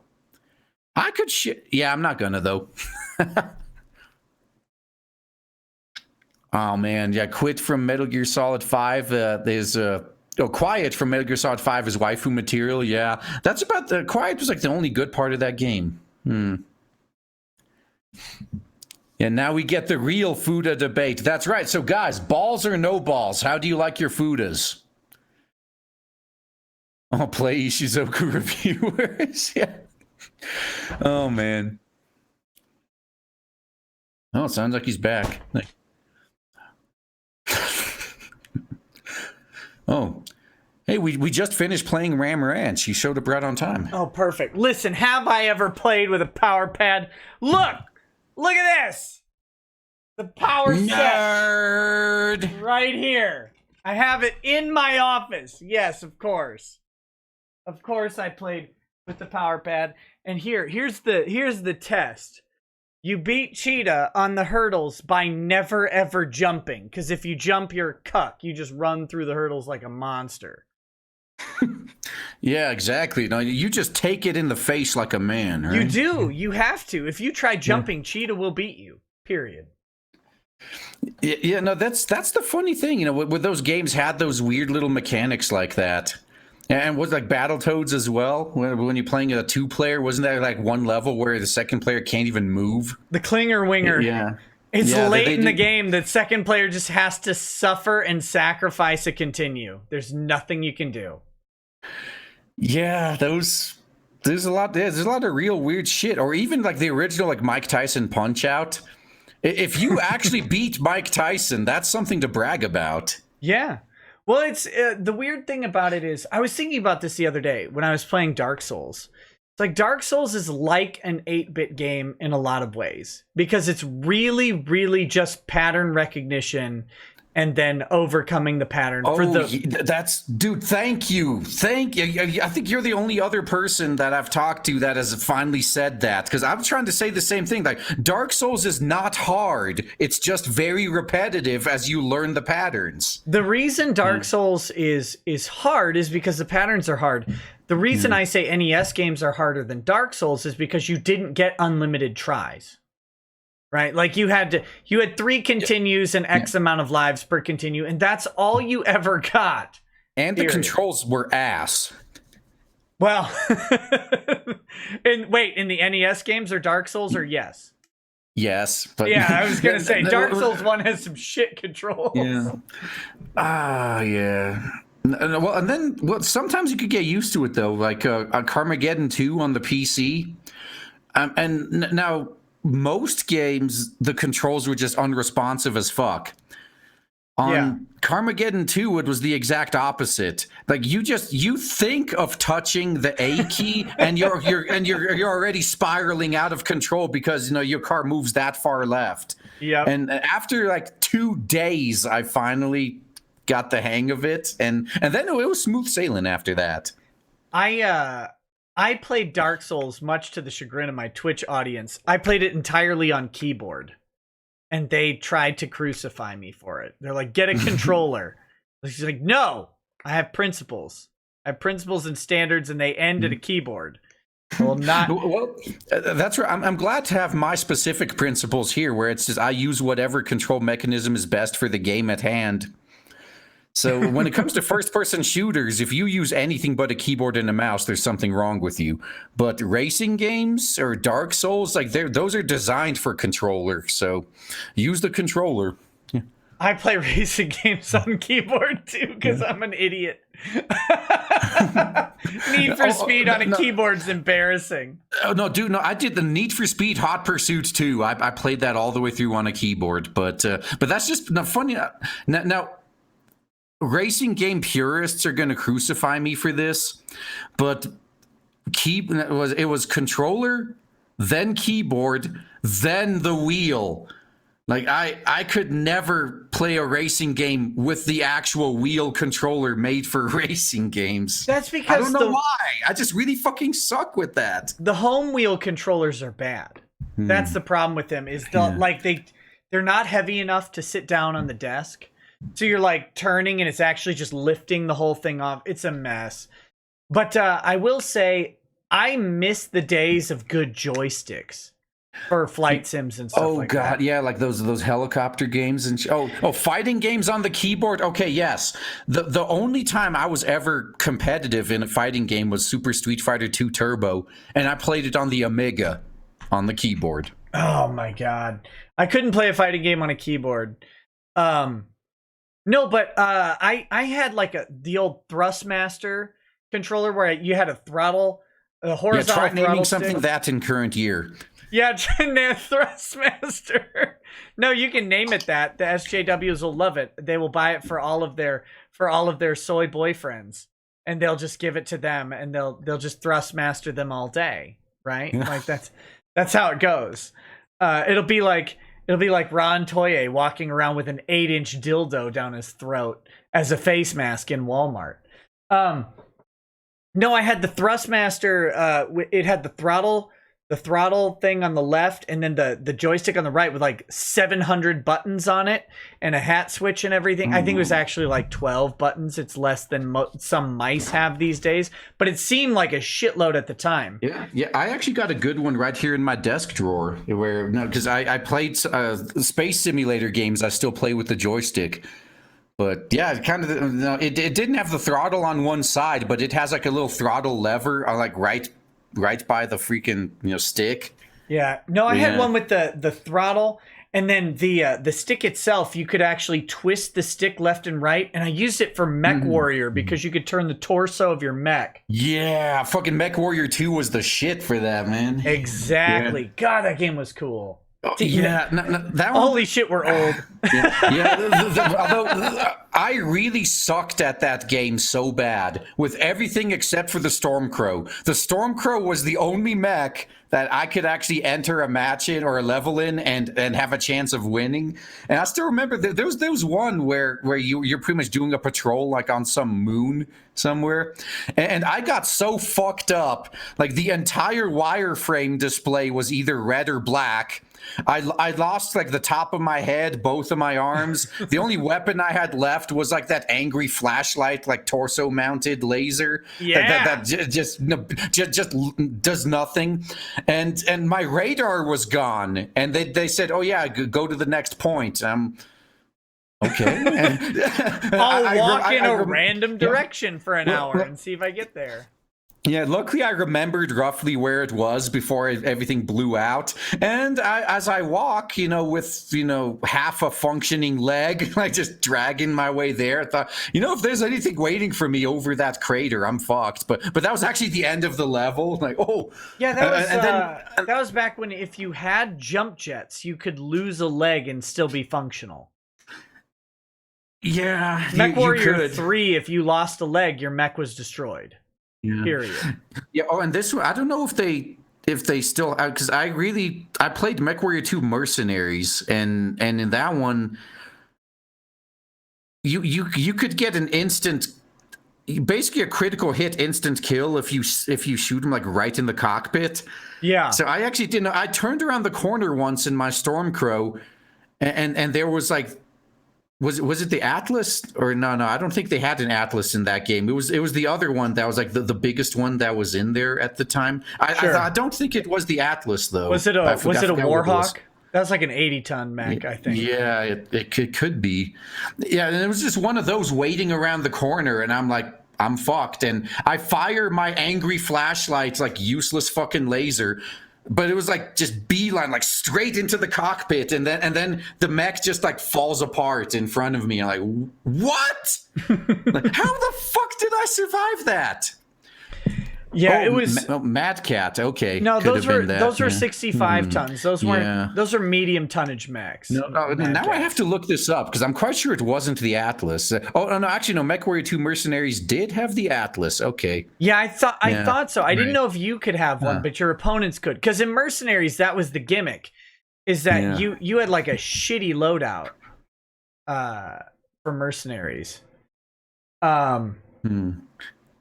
God, the MechWarrior games are great. I loved them.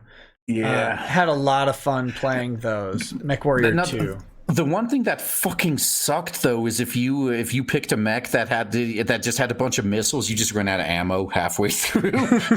Oops, never picking Jenner again. Missiles and autocannons, but autocannons would absolutely wreck shit. Yeah, if you run out of ammo halfway through the level though, well, I guess I'm fucked.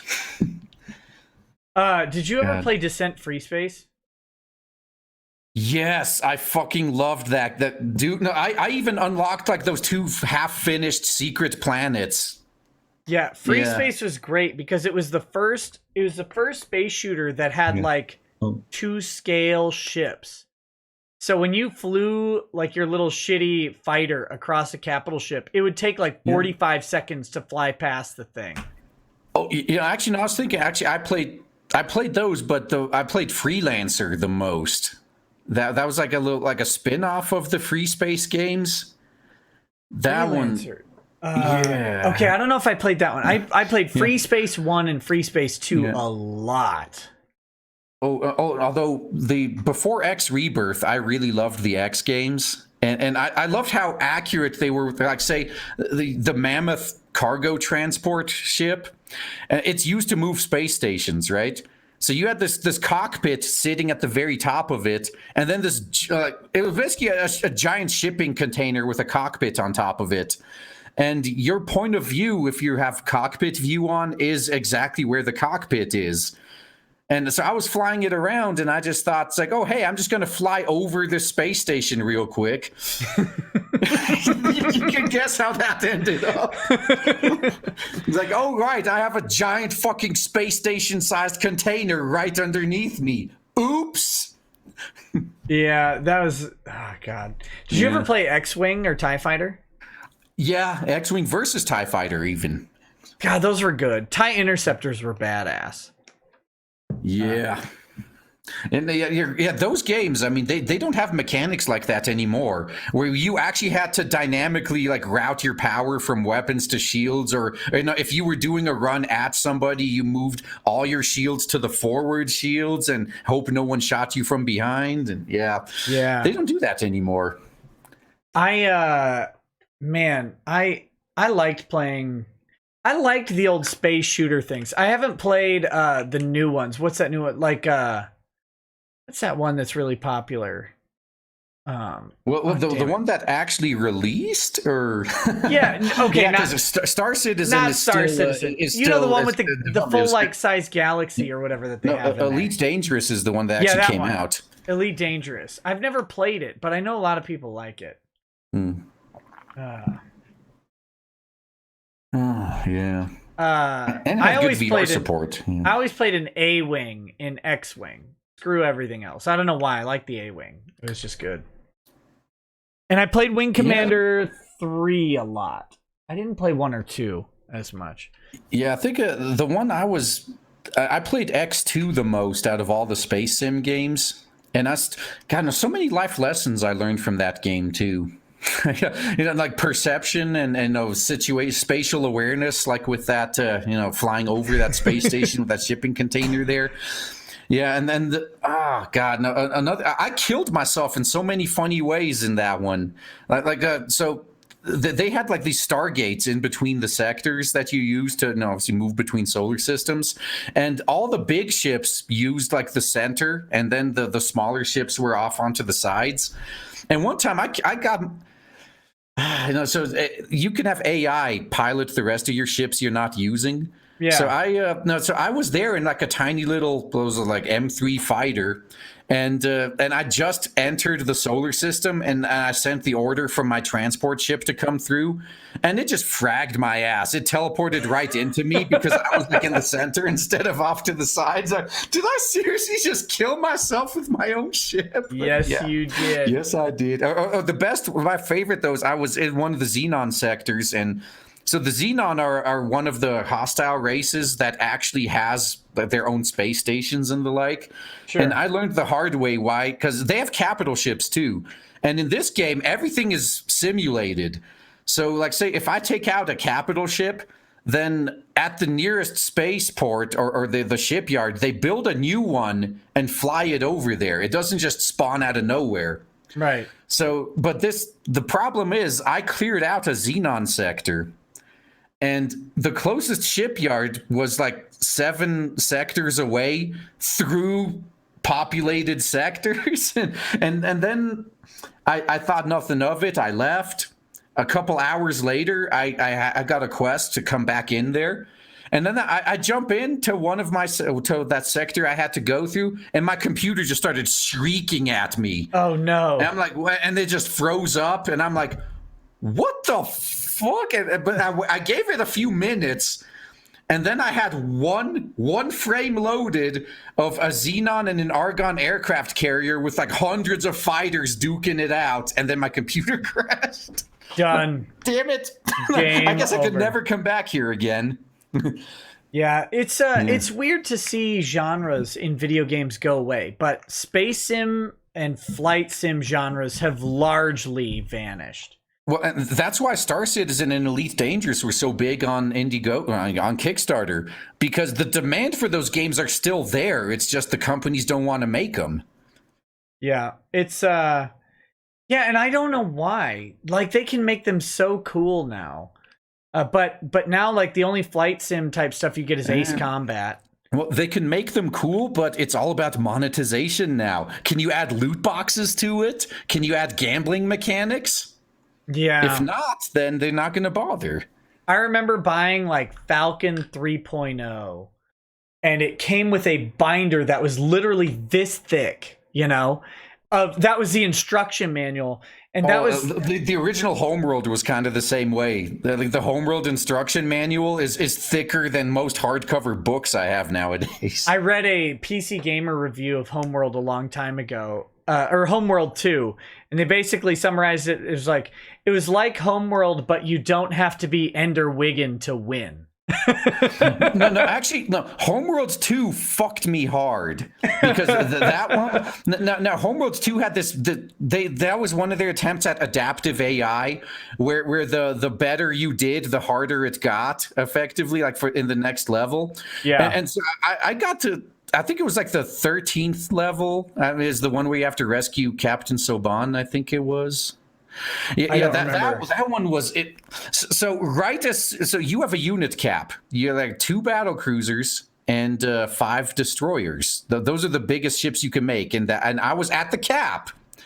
And right as soon as the level starts, I'm just they're just coming down on me with like 6 battle cruisers and 15 destroyers and all of their support ships. I actually had to manipulate the AI's targeting priority to finally win that match, because I did so well the previous like 3 that one was just brutal. Like, and so they went after resource collectors first, because resource collectors also were repair ships in that game.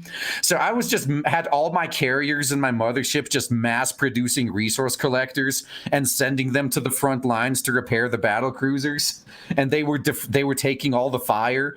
So eventually I was able to win, and then the next 3 levels after that were easy mode.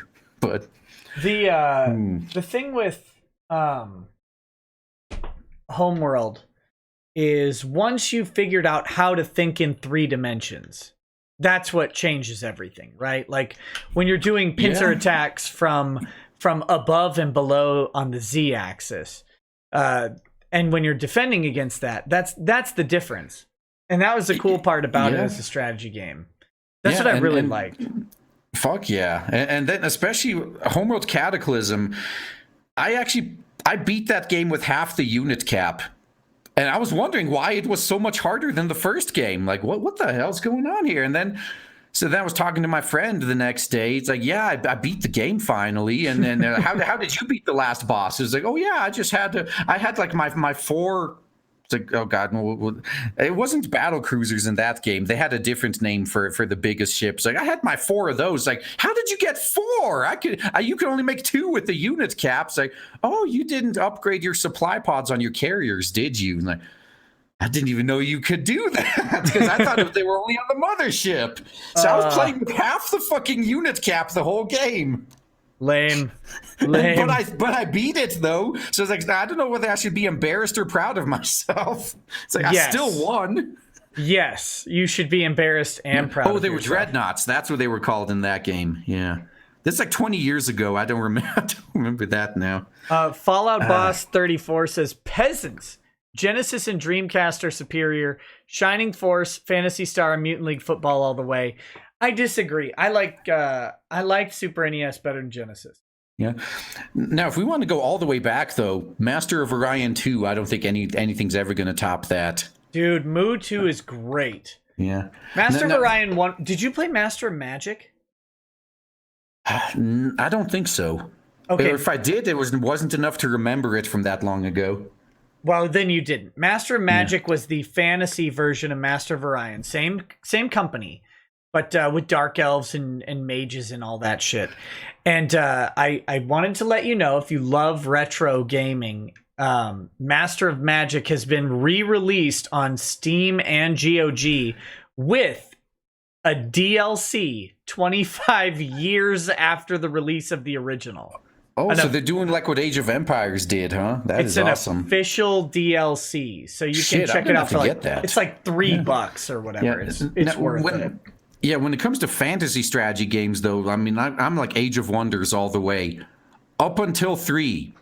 Because I loved the Age of Wonders combat system, and I guess I'm in the minority. I fucking hate the Heroes of Might and Magic system. I fucking hate that system so much. But I know I'm in the minority. That's the most popular game in the genre for a reason.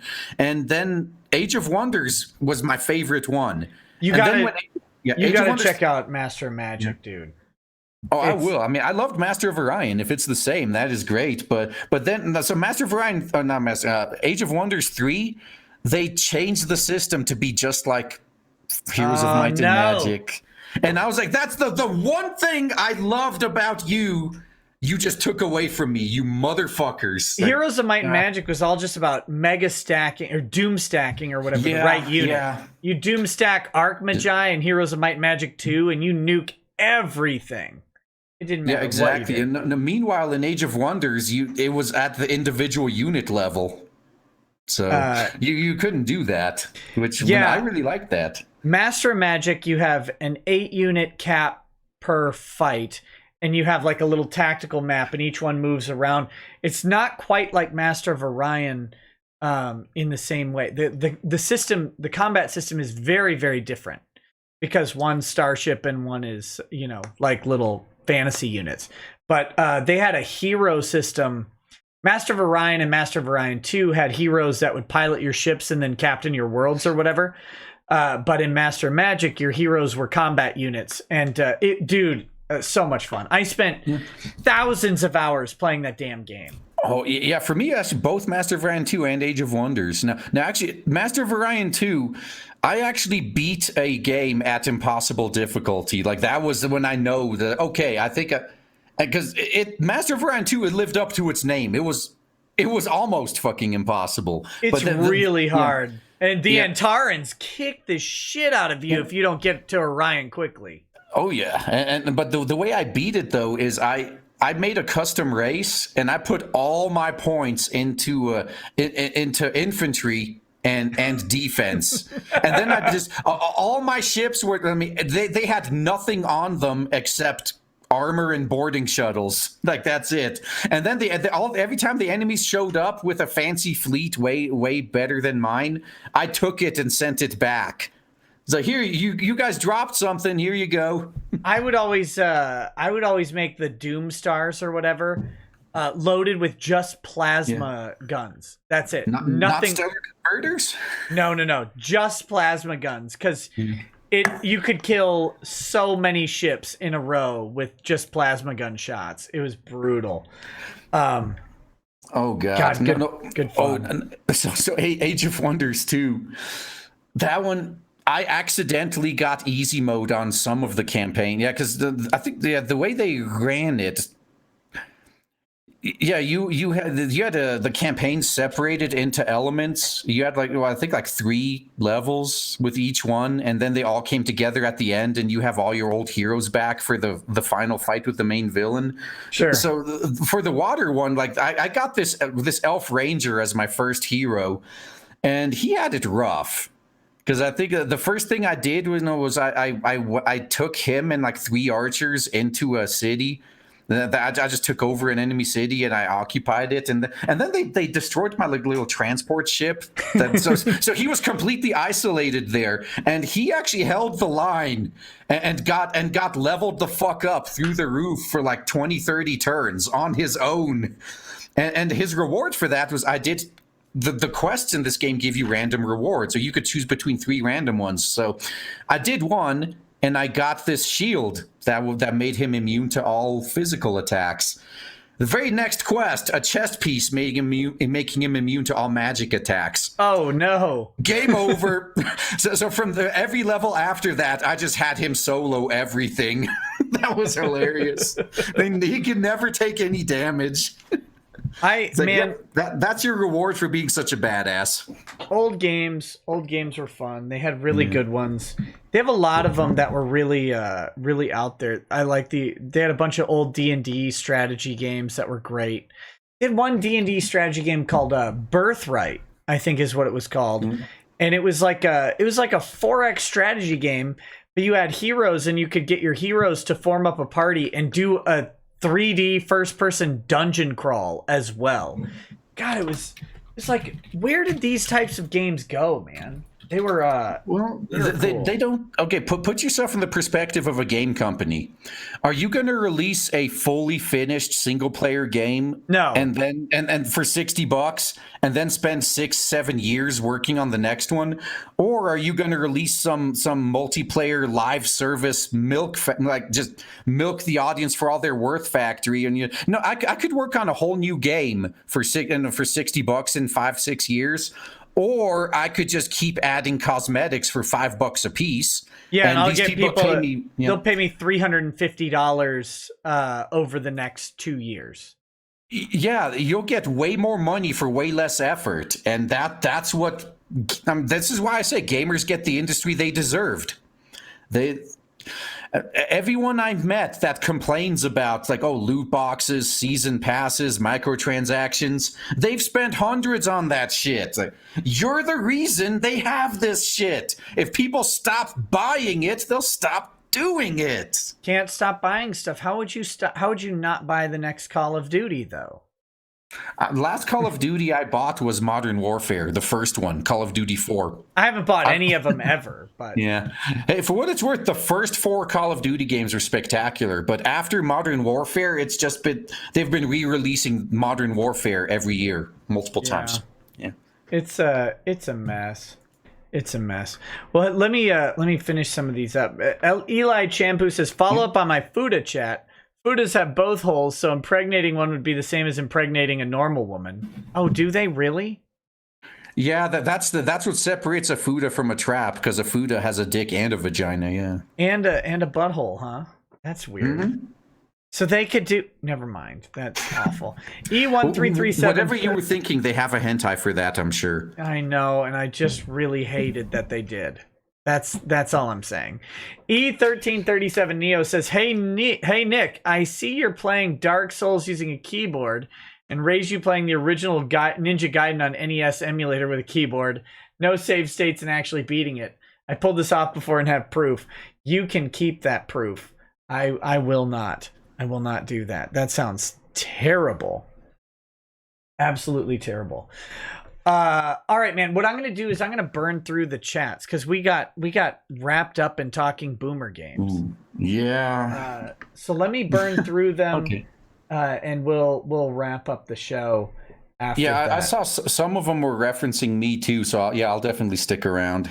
I'll shut up and let you do that though. I'm gonna just gun through, but stop me at any time you want to talk about anything. Gun the Legend says, well, Virginia is now fucked when it comes to gun laws with what passed. Yep. Sorry, Virginia. You're now in a commie state. J Meister J says, Changeling Masquerade Rogue named Ro is my character now. Me and my friend's campaign is literally called Eberron on anime drugs. Good weeb shit, and I have a shit ton of great stories we've gotten into. Sounds fun, buddy. Nerd. Yeah, definitely. Get swirlied. Mercenary X says, Nick and RGE, is the Hot Spring one available with the 3 book I got that is $75? I can't cancel it thanks to taxes and such until I get the stimulus check. If not, can I just order a second perk on top of this one? I need all the naked breasts now. Yeah, unfortunately, they don't. They don't let. See, I wish they let you do add-ons for existing orders. It can't be that hard to just modify your file in the database and charge you the difference. But you'd either have to get it separately or refund it and then back it again, and with the add-on attached. Yeah. But the 3 book one for $75, that comes with that cover, right? The Hot Springs. No, the Hot Springs one we added like a month into the campaign. Oh, so that doesn't come with it. Okay. Yeah. So to answer your question, no. Get a refund, do the other one. Not Impressed says, Nick, I like you, but your vote with your money idea is not viable. Look at Funimation. Most weebs don't care about Vic. They will fund Funimation regardless. Funimation has no incentive to change. Only option as Funimation gets more power in the industry is to leave anime. That is voting with your wallet. Yeah. That is voting with your wallet. Leaving anime is voting with your wallet. And just like how we're replacing the comic industry right now, we may have to do that with anime sooner or later too. It's going to get easier. Yeah. Dubbing anime is literally the only hard part about dubbing anime. Really, is the license agreement. Everything else can be done by an audio engineer and a voice actor. That's honestly all you need. No, I think that what he was referencing, though, is Funimation is getting more active on Japanese production committees, so they can fuck up more than just the dub now. Yeah. Oh, I saw that too. And yeah, if you vote with your wallet by leaving anime, don't buy new anime. Don't do it at all. Just get the manga. They can't screw with that yet. It's and I know it's hard because a bunch of chumps are going to buy the same bullshit. That's the EA problem, right? Our video games are being messed up by microtransactions, and there's nothing you can actually do about it. But what else do you do? Like, just don't give them your money. You can't stop what other people do. Yeah, I mean, you either leave gaming entirely or find the small niche developers that are still doing the things you like. They're out there. The problem is finding them because, I mean, there's like how many hundreds of new games are on Steam every day? And most of them are shovelware. Yeah. Indie games are pretty cool though. You can find good indie games. I mean, I put hundreds of hours into Risk of Rain and Risk of Rain 2. There are lots of indie games that you can find what you want, but it takes work and it takes effort, and it's not just looking for what the AAAs are releasing. You got to monitor Steam like every day. And that's I get the vast majority of the games I play these days I get off of DL site, for example. DL site. I've never even heard of it. It's mostly hentai over there. Oh, okay. That's probably why. There you go. Yeah, I definitely haven't heard of it. Kay says, I'd bet that iDubbbz DMCA'd at the request of his girlfriend. Oh, yeah, I think so, too. Or maybe she used his account to DMCA those videos behind his back. Nope. No. First of all, they employed a third party to do the DMCA. Not defending him, but I've seen many a man pussy whipped into oblivion. It's the most likely scenario to me. No, that's what the simping is. When I said simping ain't easy, that was the joke. Is that you're now wrecking your reputation and entering to legal action for your girlfriend to put her tits on the internet. That's such a weird thing, man. Which I can't imagine doing that. Just tell her no. Just don't do it. Kay says RBG's phylactery is a taxidermied fetus of her firstborn, fathered by Bill Clinton after he casting couched her for the court. Oh, Jesus Christ. Oh, God. No, I think that there's one fatal flaw with that theory, though, is that she was a lich before that. Touche.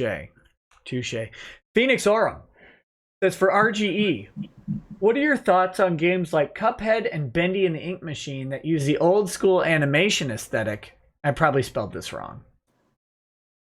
What do you think about those? I think it's not really my style, but it works. I mean, clearly they're doing something right. They're getting a lot of sales. I mean, and I do think it looks pretty cool. It does almost look like like you're watching a cartoon from like the 30s. My kids, they don't have Cuphead or Bendy and the Ink Machine, but they're fascinated with them. They're fascinated with the art style because to them it's new. That's the weird thing. It's old to us, but to them it looks new. It looks like something different. Well, even for me too. I mean, it's not like I grew up with that stuff. I mean, we're not that old, guys. But I mean, it's just like any other art style. It's all preference. Like I understand there, some people out there don't like the anime style. They're welcome to be wrong. I'm not going to correct them. Yeah. Phineas Q Butterworth says D&D idea. Play a female bard with every point spent in charisma. Attempt to seduce as many townfolk as possible. Then give STDs to the dungeon boss. Praise Papa Nurgle. That's kind of what I do with my female cat girl sorceress named Dakimakura. But yeah, I don't know about you. Do you ever try and win by sexually transmitted infection? No, because most of the enemies that I'd fight in my D&D games would be high enough level to cure that. See, I'm not trying to kill the enemies so much as I'm just trying to give chlamydia to the ranger and then get me cured of it by the cleric. Oh, yeah, that's the deal you had with the cleric, right? To specifically infect the ranger, yeah. Like when I do that, he'll cast Cure Disease on me. Crusader Saracen says, the movie you are thinking about is Taegukgi Brotherhood of War. Another good Korean film you should definitely watch is Train to Busan, zombie horror / action film. Also, I Saw the Devil was pretty cool, but I haven't seen the whole thing of that either. Gun the Legend says, did RGE see my Streamlabs donation about vagina from his stream? Did you see Gun the Legend's Streamlabs donation about vagina? Yeah, I saw he had 2 of them, and I did read them, but yeah, I guess I can double check real quick.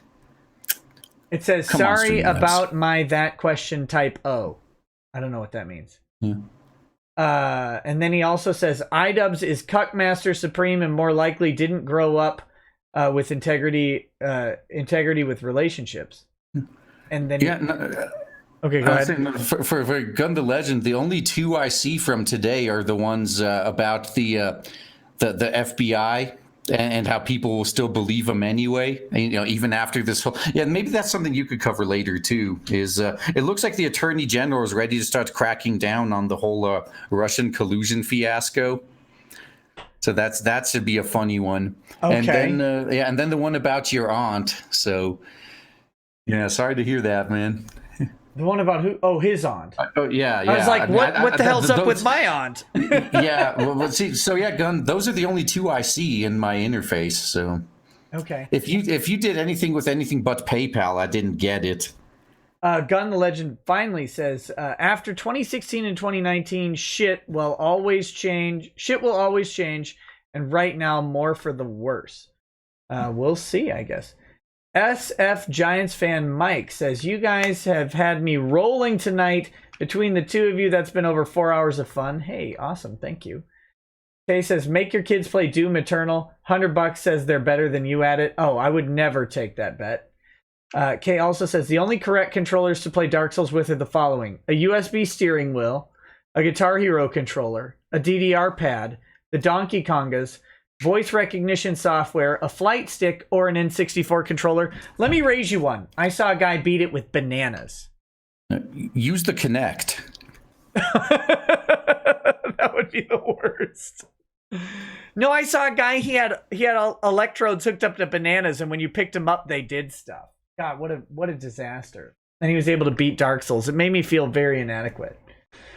Mercenary X says, okay, got it separately then. We made beautiful women on comic books, especially Heap Naked. We need to swing the pendulum back so hard that it'll be logic and to the wall and never go back the other way. Beat EA by making better games and make them close up. Also, just make them cheap. I hate spending 60 or 70 bucks on a game these days. It's like I can get a good game for 20 or 15 on Steam. Or DL site, you can get them for 5 to 15. Yeah, but all of those are hentai. They have regular games too. They have G-rated stuff. I'm just kidding. Funk Biscuit says, hey, Rackets, I sent a DM on Twitter with a great suggestion. Hope you got it. Keep up the great streams. Help me get through my work days. Thanks. I'll take a look. Gelth Walker says, Timmer919HEP is a furry, brony boy loves wood chipper.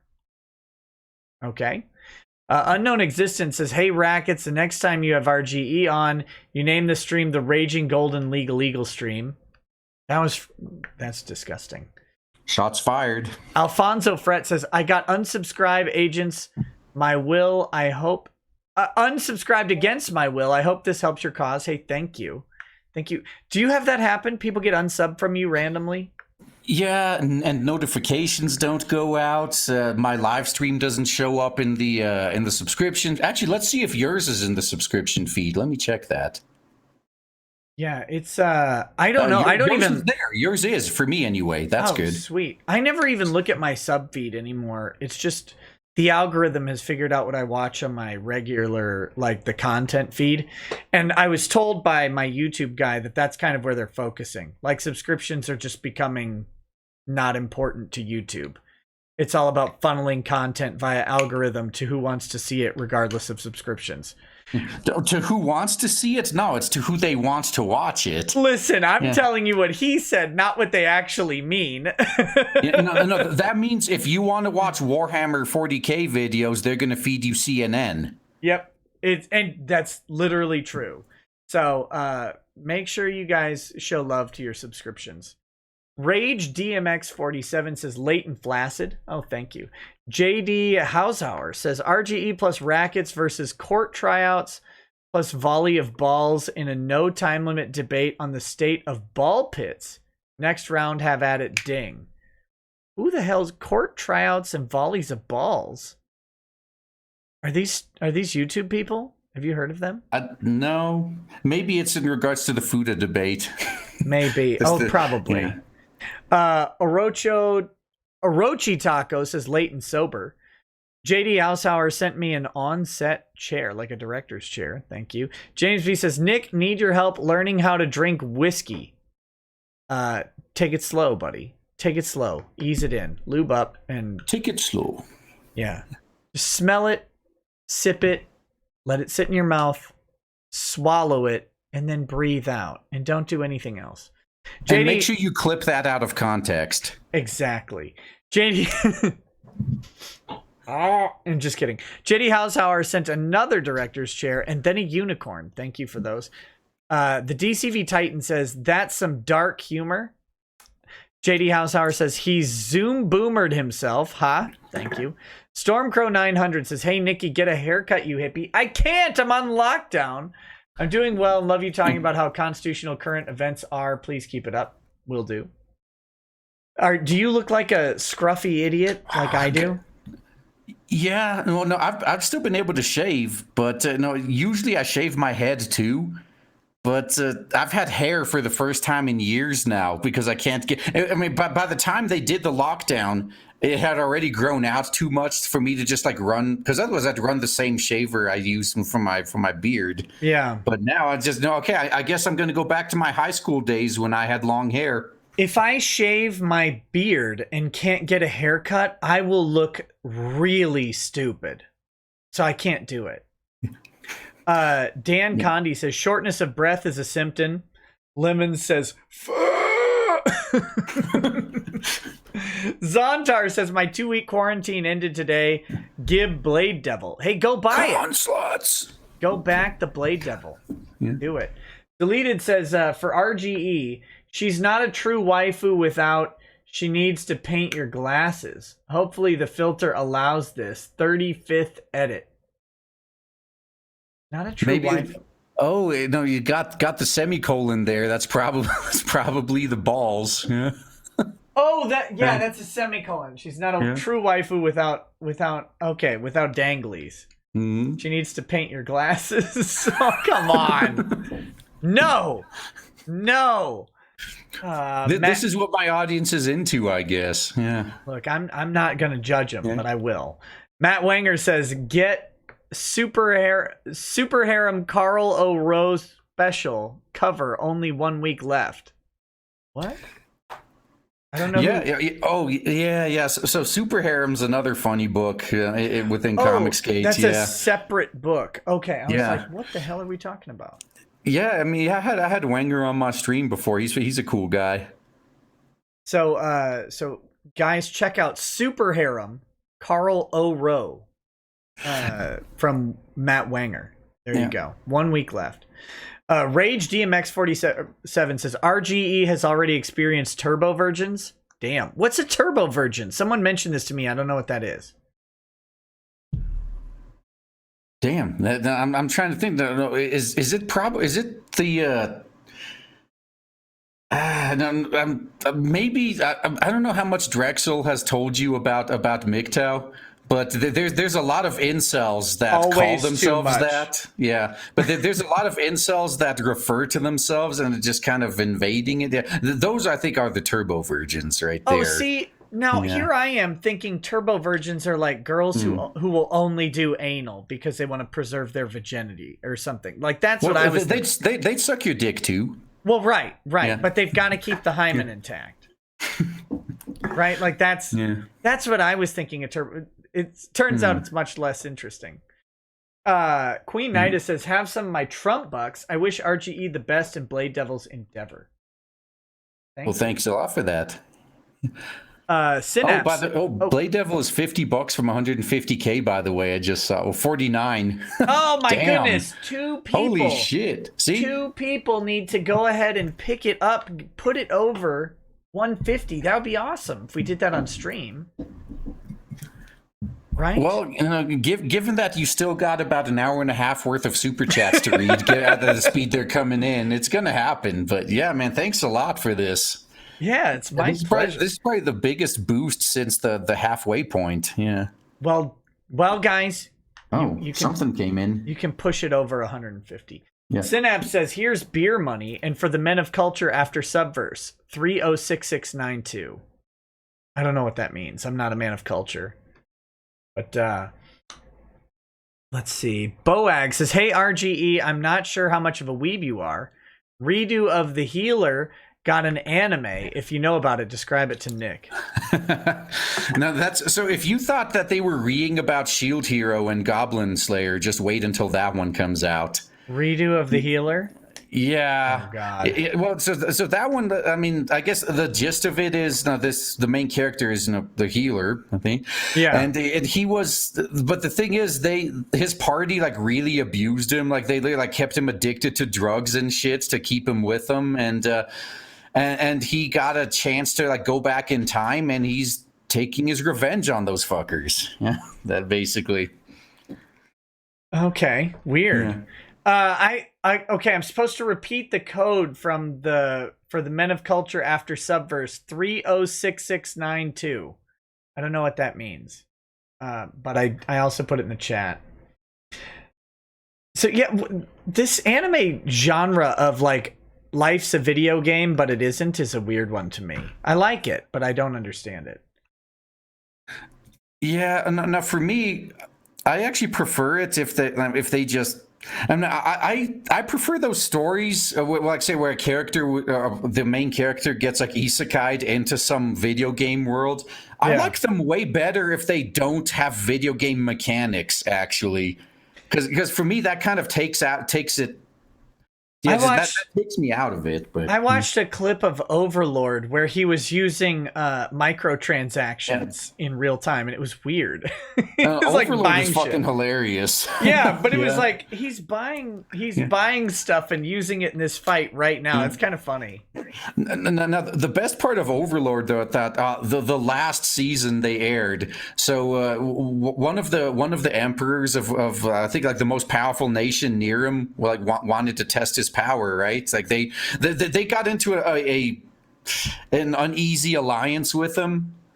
But so they're like, okay, so best case, he can probably kill like, 5,000 people at once, because they were trying to estimate how powerful he is.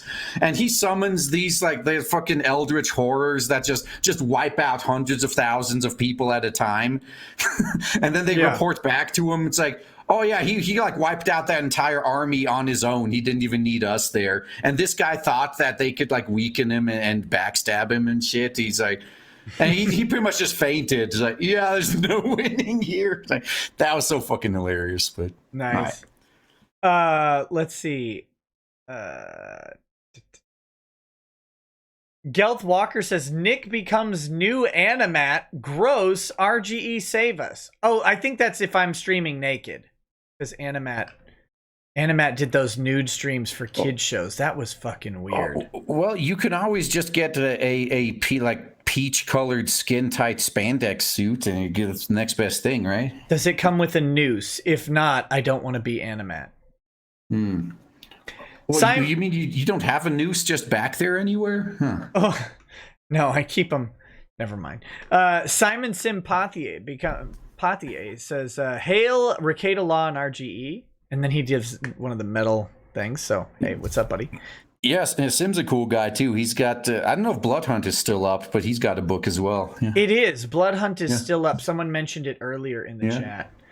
DeWall says, Rekieta, any thoughts on using the two lawsuits Johnny Depp has going on to compare the fit for purposeness of the UK and the US justice systems in a comparison?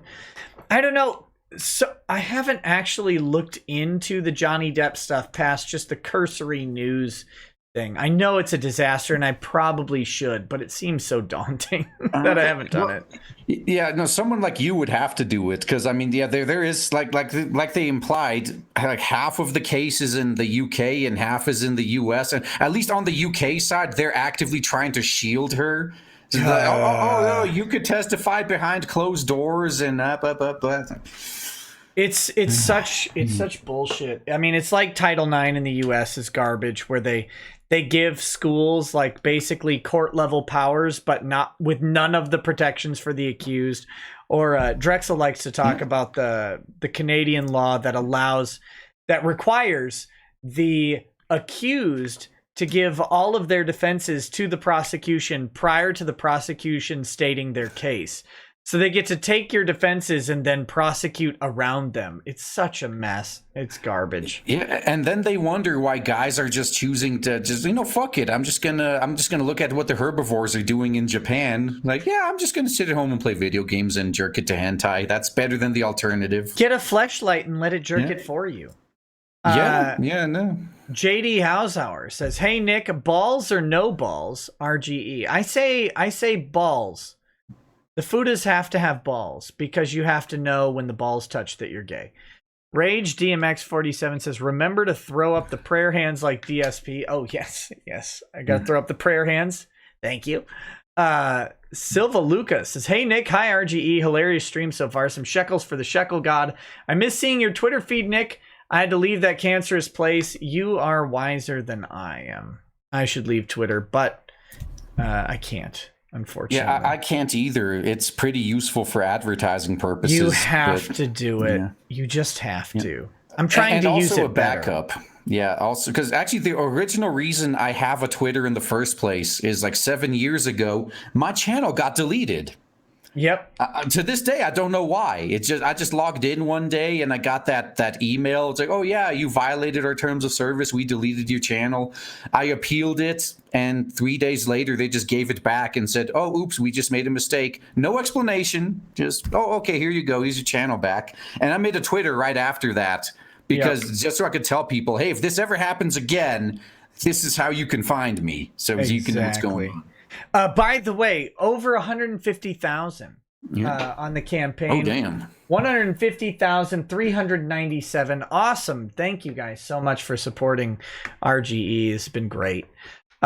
User 08145 says, "This is for RGE. Do you eat the taco on Tuesday or Thursday?"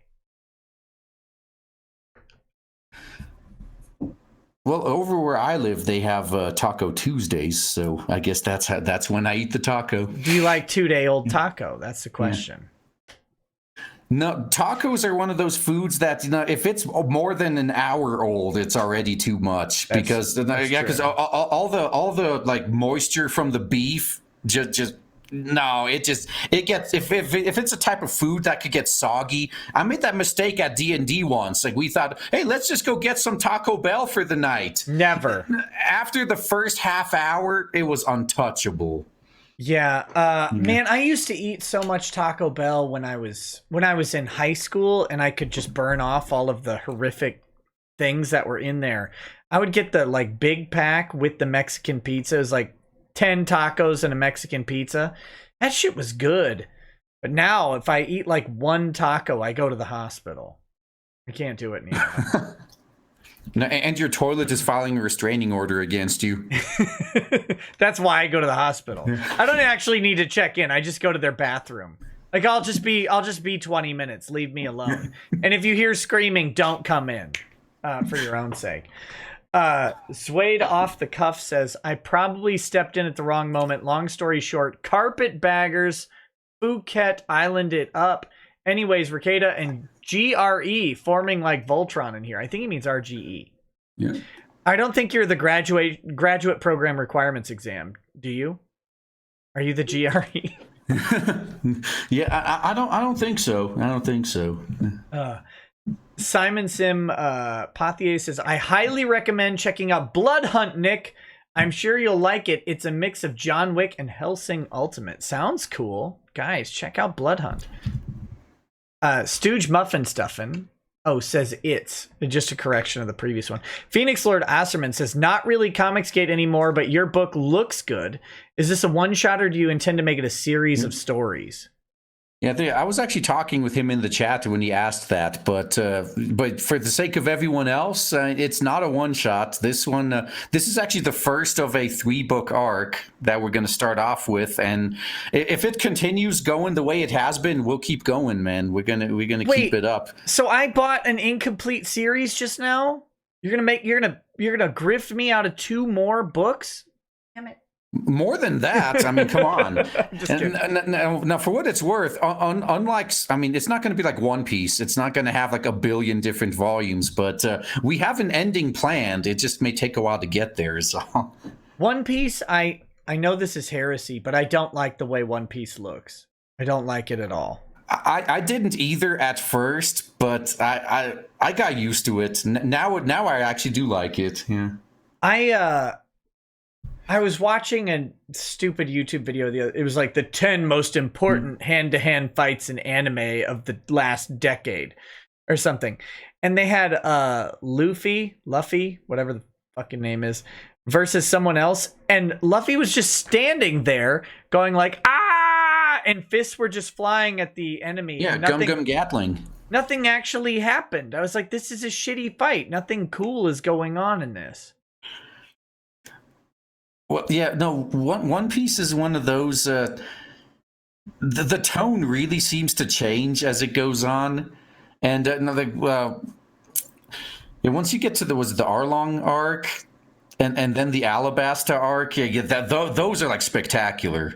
Okay. And it's not. I mean, the fights themselves last multiple episodes.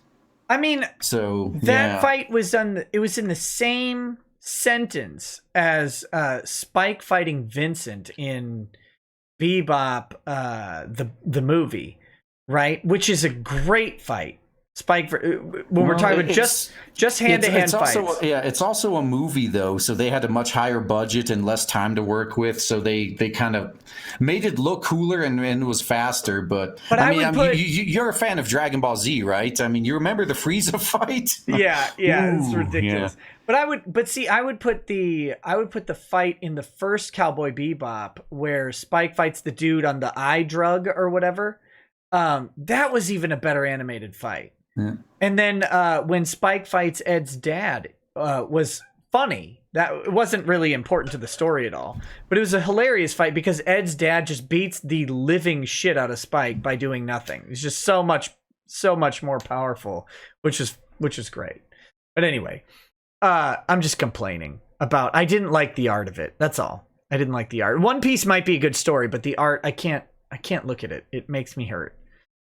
Another happy mask salesman says, "Hi, my name is Nick Rekieta, and I want Abigail Shapiro's Milkers." That's not true. You're not Nick Rekieta. Mike Testa says, "Nick talking about Susan gets streams taken down." My streams haven't been taken down before, so hopefully not. Some nobody says, "Great, explain why she's asking too much now, Nick." Who? I don't remember what the context. Yeah.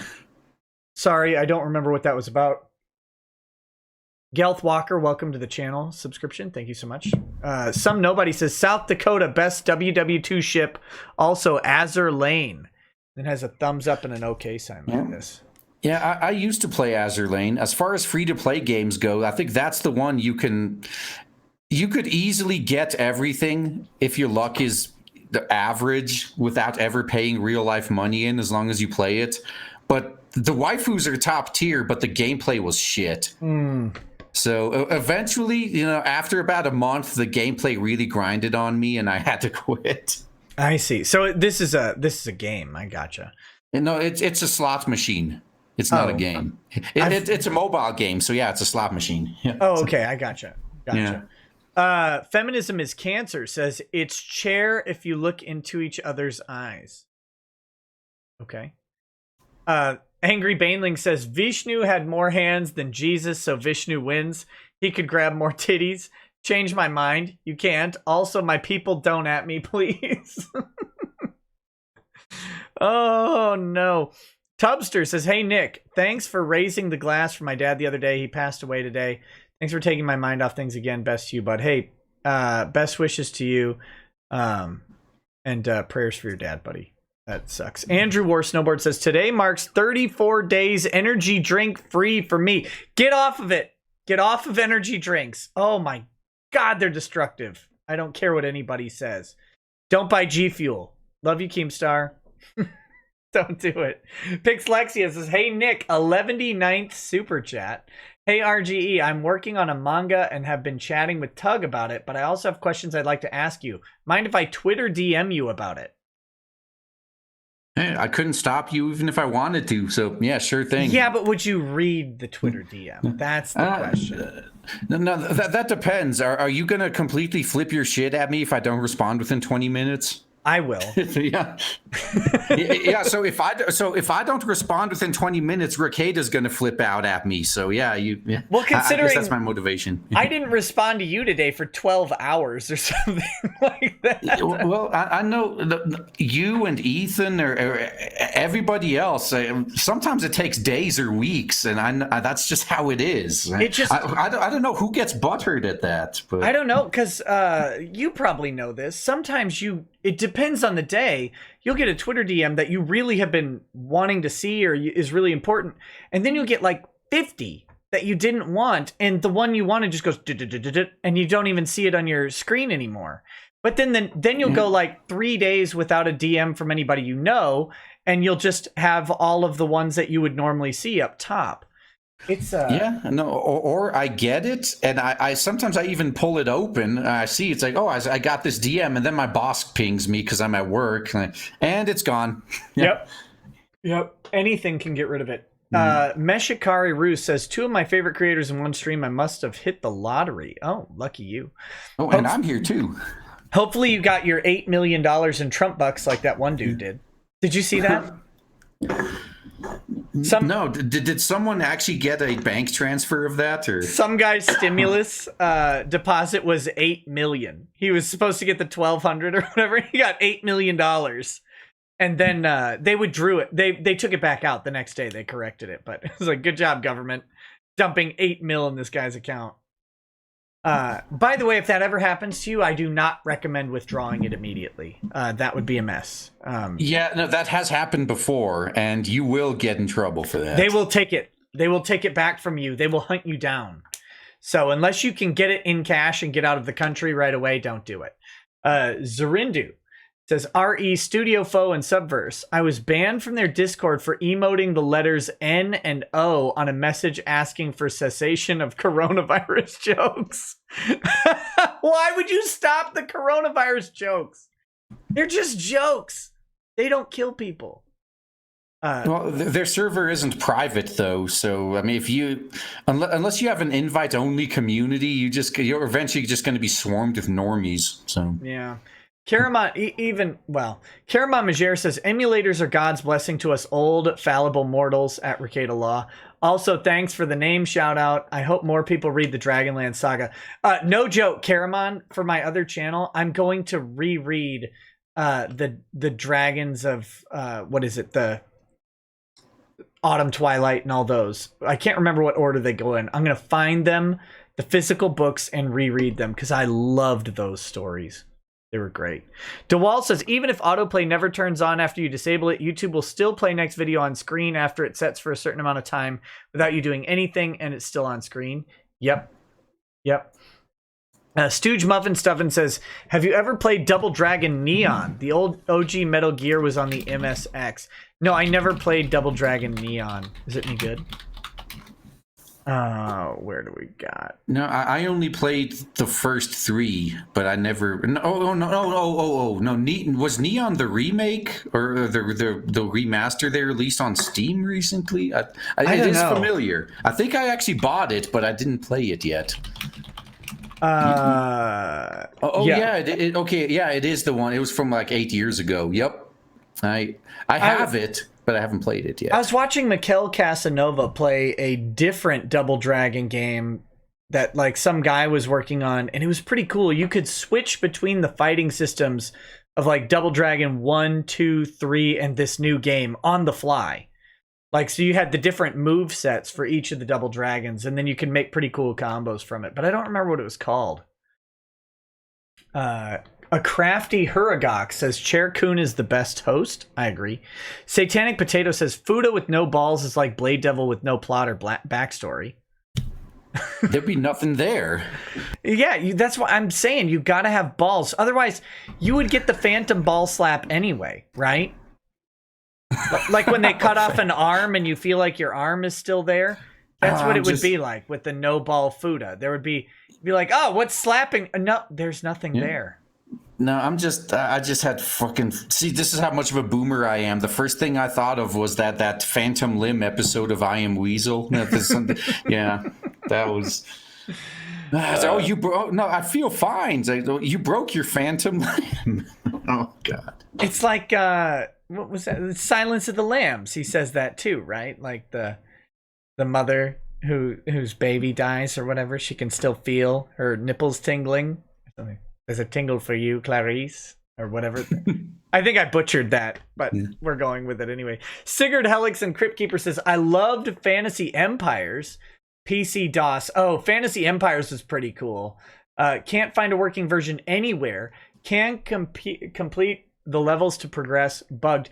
Are you sure Good Old Games doesn't have Fantasy Empires in one of the bundles? You might have to look for one of the... Was Fantasy Empires a D&D game? I can look here. I'm looking. Yeah, that's a D&D game. I think you can check it out on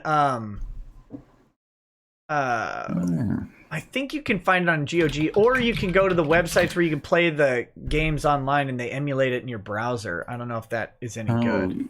Yeah, I'm not seeing it in there. I did find Master of Magic though. Now in GOG you can't, for the old DOS D&D games from like the gold box and stuff, you can't necessarily look for them individually. You have to look for the bundles and then find them in the bundles. But check it out. Check out that.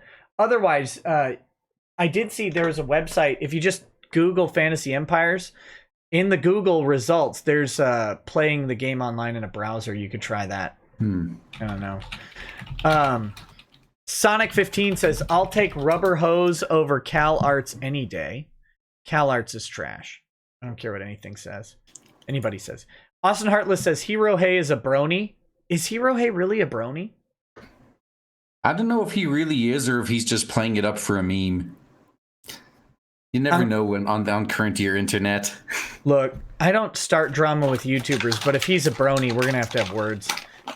Quacky Boy says, I'm working third shift and may have missed it, but is there a digital version of the comic or is it physical copy only? No, there's a digital version as well, right? That's the $20 tier?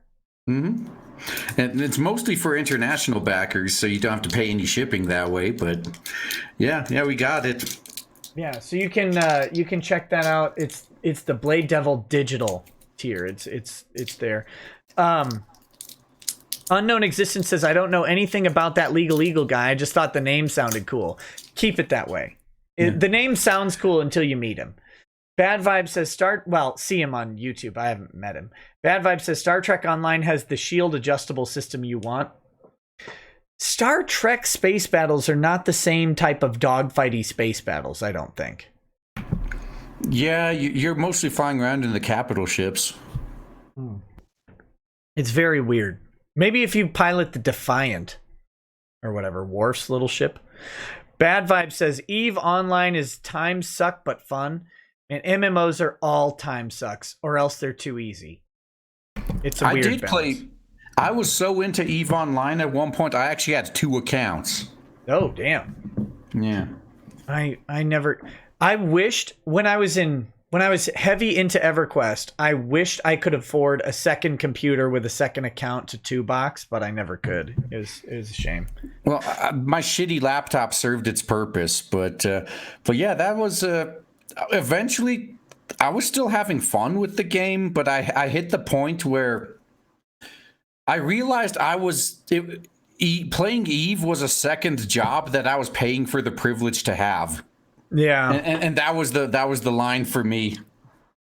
It was. I used to group with a guy in EverQuest, and he was quad boxing. He had 4 computers, 4 characters, playing his own group, and he just had me in there because I was a bard. So it was just a benefit to have me in the group with him. But God, it's like, man, life is so easy if you just hold your own camp because you are your own group at all times.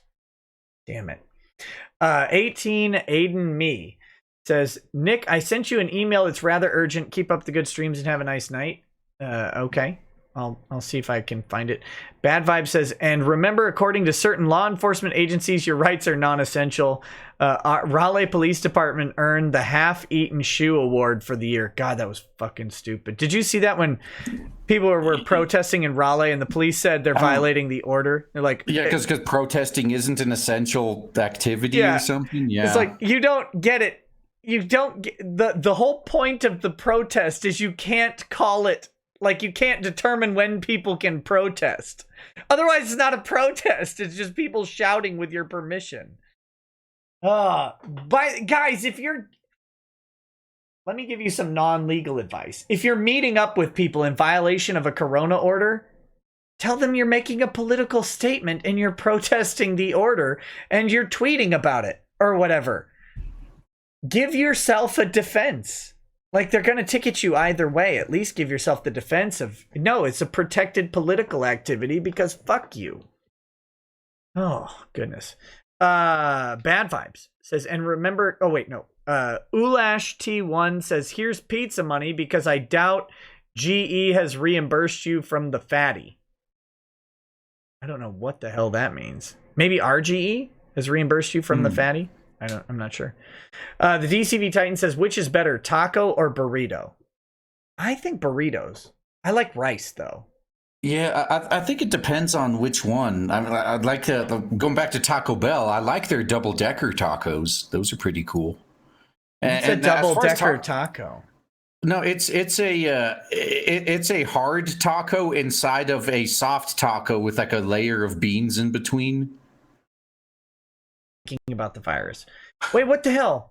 The stream is having an issue. Just a second. No, I think it's still up for me. Yeah, it's back. It's up. Just 1 second, guys. There's just a hiccup. You're joining the ranks of Drexel. Google hates when I have Drexel on. They always shut the stream down in the middle. Yeah, I noticed that. No, and it's also only at like 240p. Yeah, well they can't handle him. They can't handle him. Kolfi 2A wannabe Haunan Muhammad says, New Gamer Girl is a nice anime. It's got a lot of arcade and console games from the early 90s. Okay. I've never seen New Gamer Girl. No idea what that is. DCV Titan says, Dragons of Autumn Twilight, Dragons of Winter Night, and Dragons of Spring Dawning. Then many years later, Dragons of Summer Flame. Thank you. Yeah. I'm going to go find those.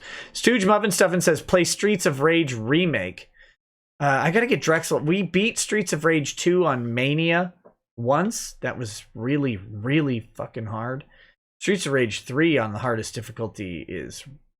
I don't think we ever completed that. But we were going to try the new one as well. And then finally, Malik Foxon says, I've had people freak out about depictions of Corona-chan, talking about how disgusted they are with her being a thing. Had the tag pop up in a buru, and they're all like, I hate that that's a tag now. Yeah, and this is another example of why we need to go back to doing what I said earlier. Whenever someone cries that they're offended, laugh at them till they fucking leave. Okay, 4 more. Gun the Legend says, I was talking about Virginia, not vagina, in my other message earlier for the law part about Second Amendment. Oh, that makes some sense. Yeah, Virginia's a disaster. Chengiz Khan says, forgot to give you some Trump bucks, Nikki. Now listen to RGE and play the other Dark Souls with a controller, boomer. Don't you dare. The Rapist to Analyze Ron Toye. Oh, Therapist.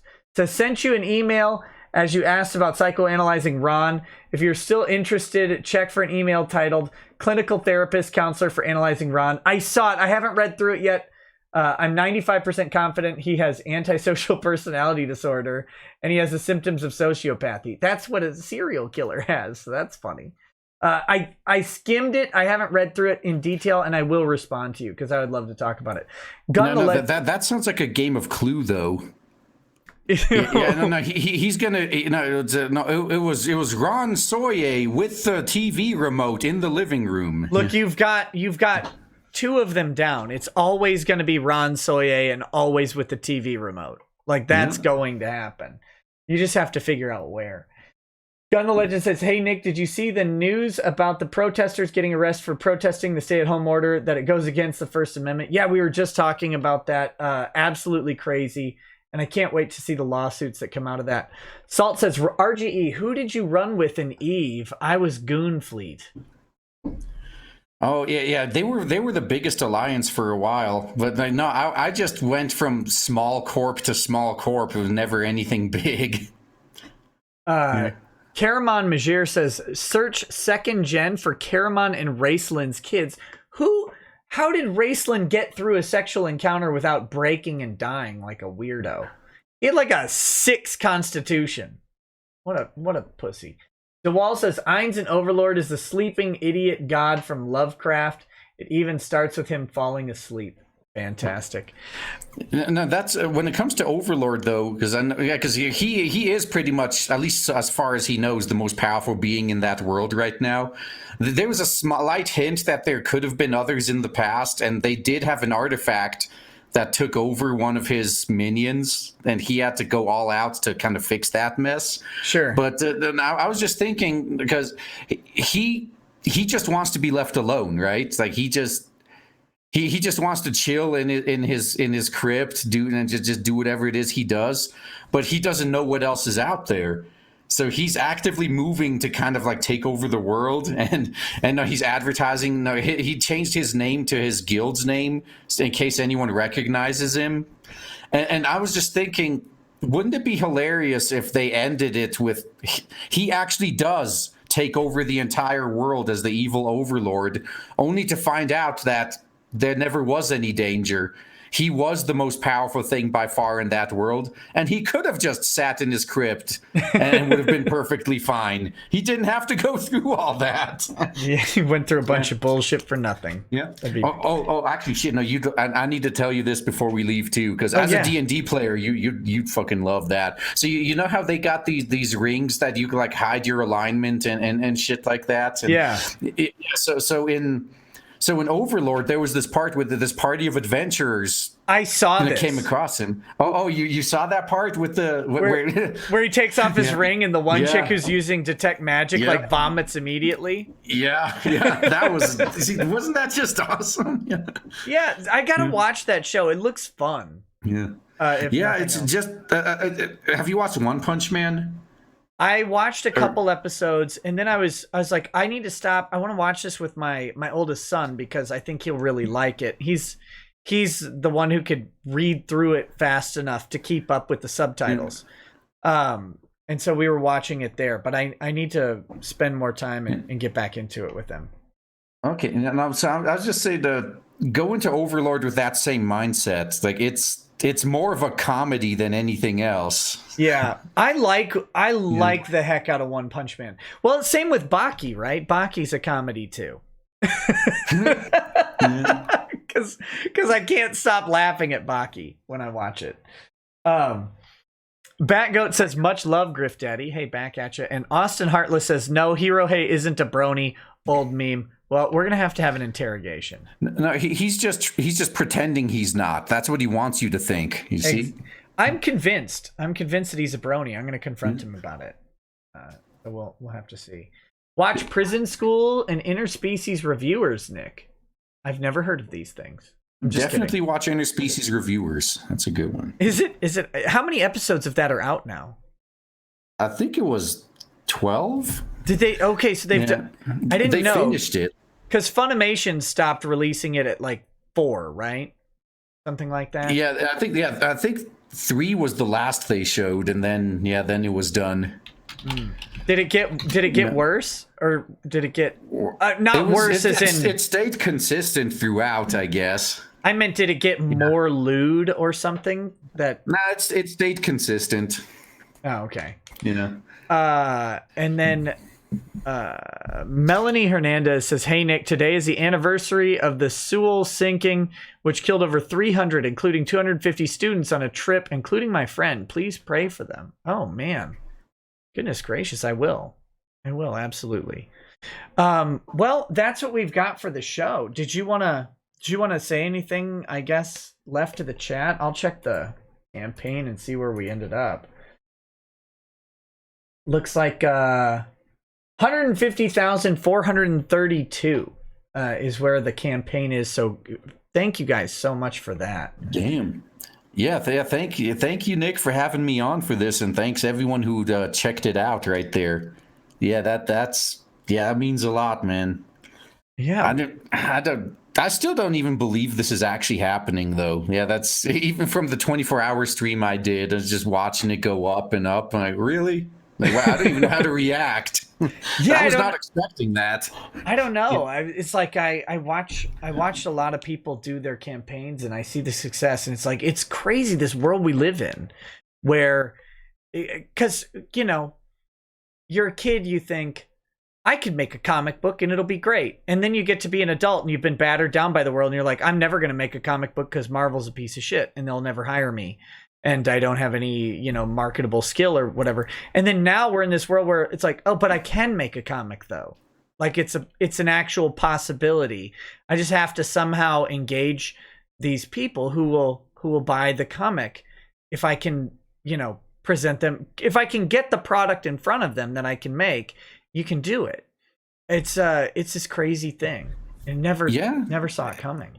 And if you got a good idea, it'll stick, man. Although when you were mentioning, I thought when I was a kid, so when I was a kid, I was writing some totally unique story that totally wasn't a Dragon Ball Z ripoff. And looking back at that now, and I'm so glad that was never on the internet. So no.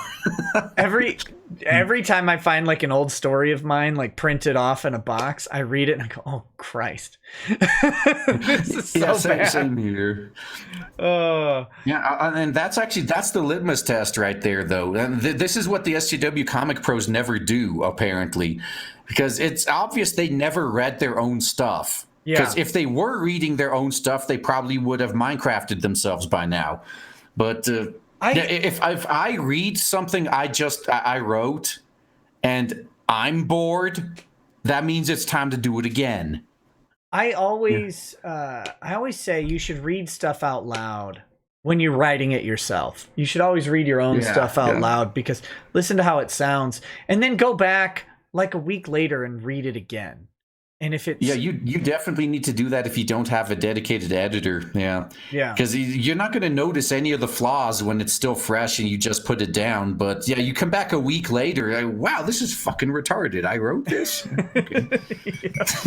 DeWall says, I've only been able to find 3 uncensored episodes of Interspecies Reviewers. Do you happen to know where people can find those? Yeah, there's a fan sub group called Judas. Just search for them on and you could find the whole thing there, all 12 episodes. I certainly, as a member of the court, cannot endorse any sort of piracy, so make sure you do it in a licensed and appropriate way. And Ulash1 says, more pizza money because Drunken Con RGE. So there you go. All right, man. Well, why don't we say goodbye to the stream? And if you want to hang around for just a second so we can sign off, I like to say goodbye in person, of course, after the show. So thank you guys for joining us. I really appreciate it. Thank you to my guest, RGE, and I wish you much success with the campaign, buddy. Yeah, and thank you for having me on. It's just being on here with you tonight made a huge difference, man. I appreciate all of you. I'm glad. And guys, it's 3:15 in the AM. I'm not going to do a Twitch stream. I was actually thinking I would tonight, but it's really late and I have a meeting tomorrow morning because my life is getting more and more complicated with Corona. She's been doing this to me lately and if it is, back independent creators, guys. And if it's not, buy it for somebody else. Yeah, there you go. You can always give some tentacles to someone else. We're hoping to put it out by Christmas, so a perfect gift for grandma. Get her the tentacle titty cover. Exactly. All right, guys. You guys have a good night. Peace. See ya.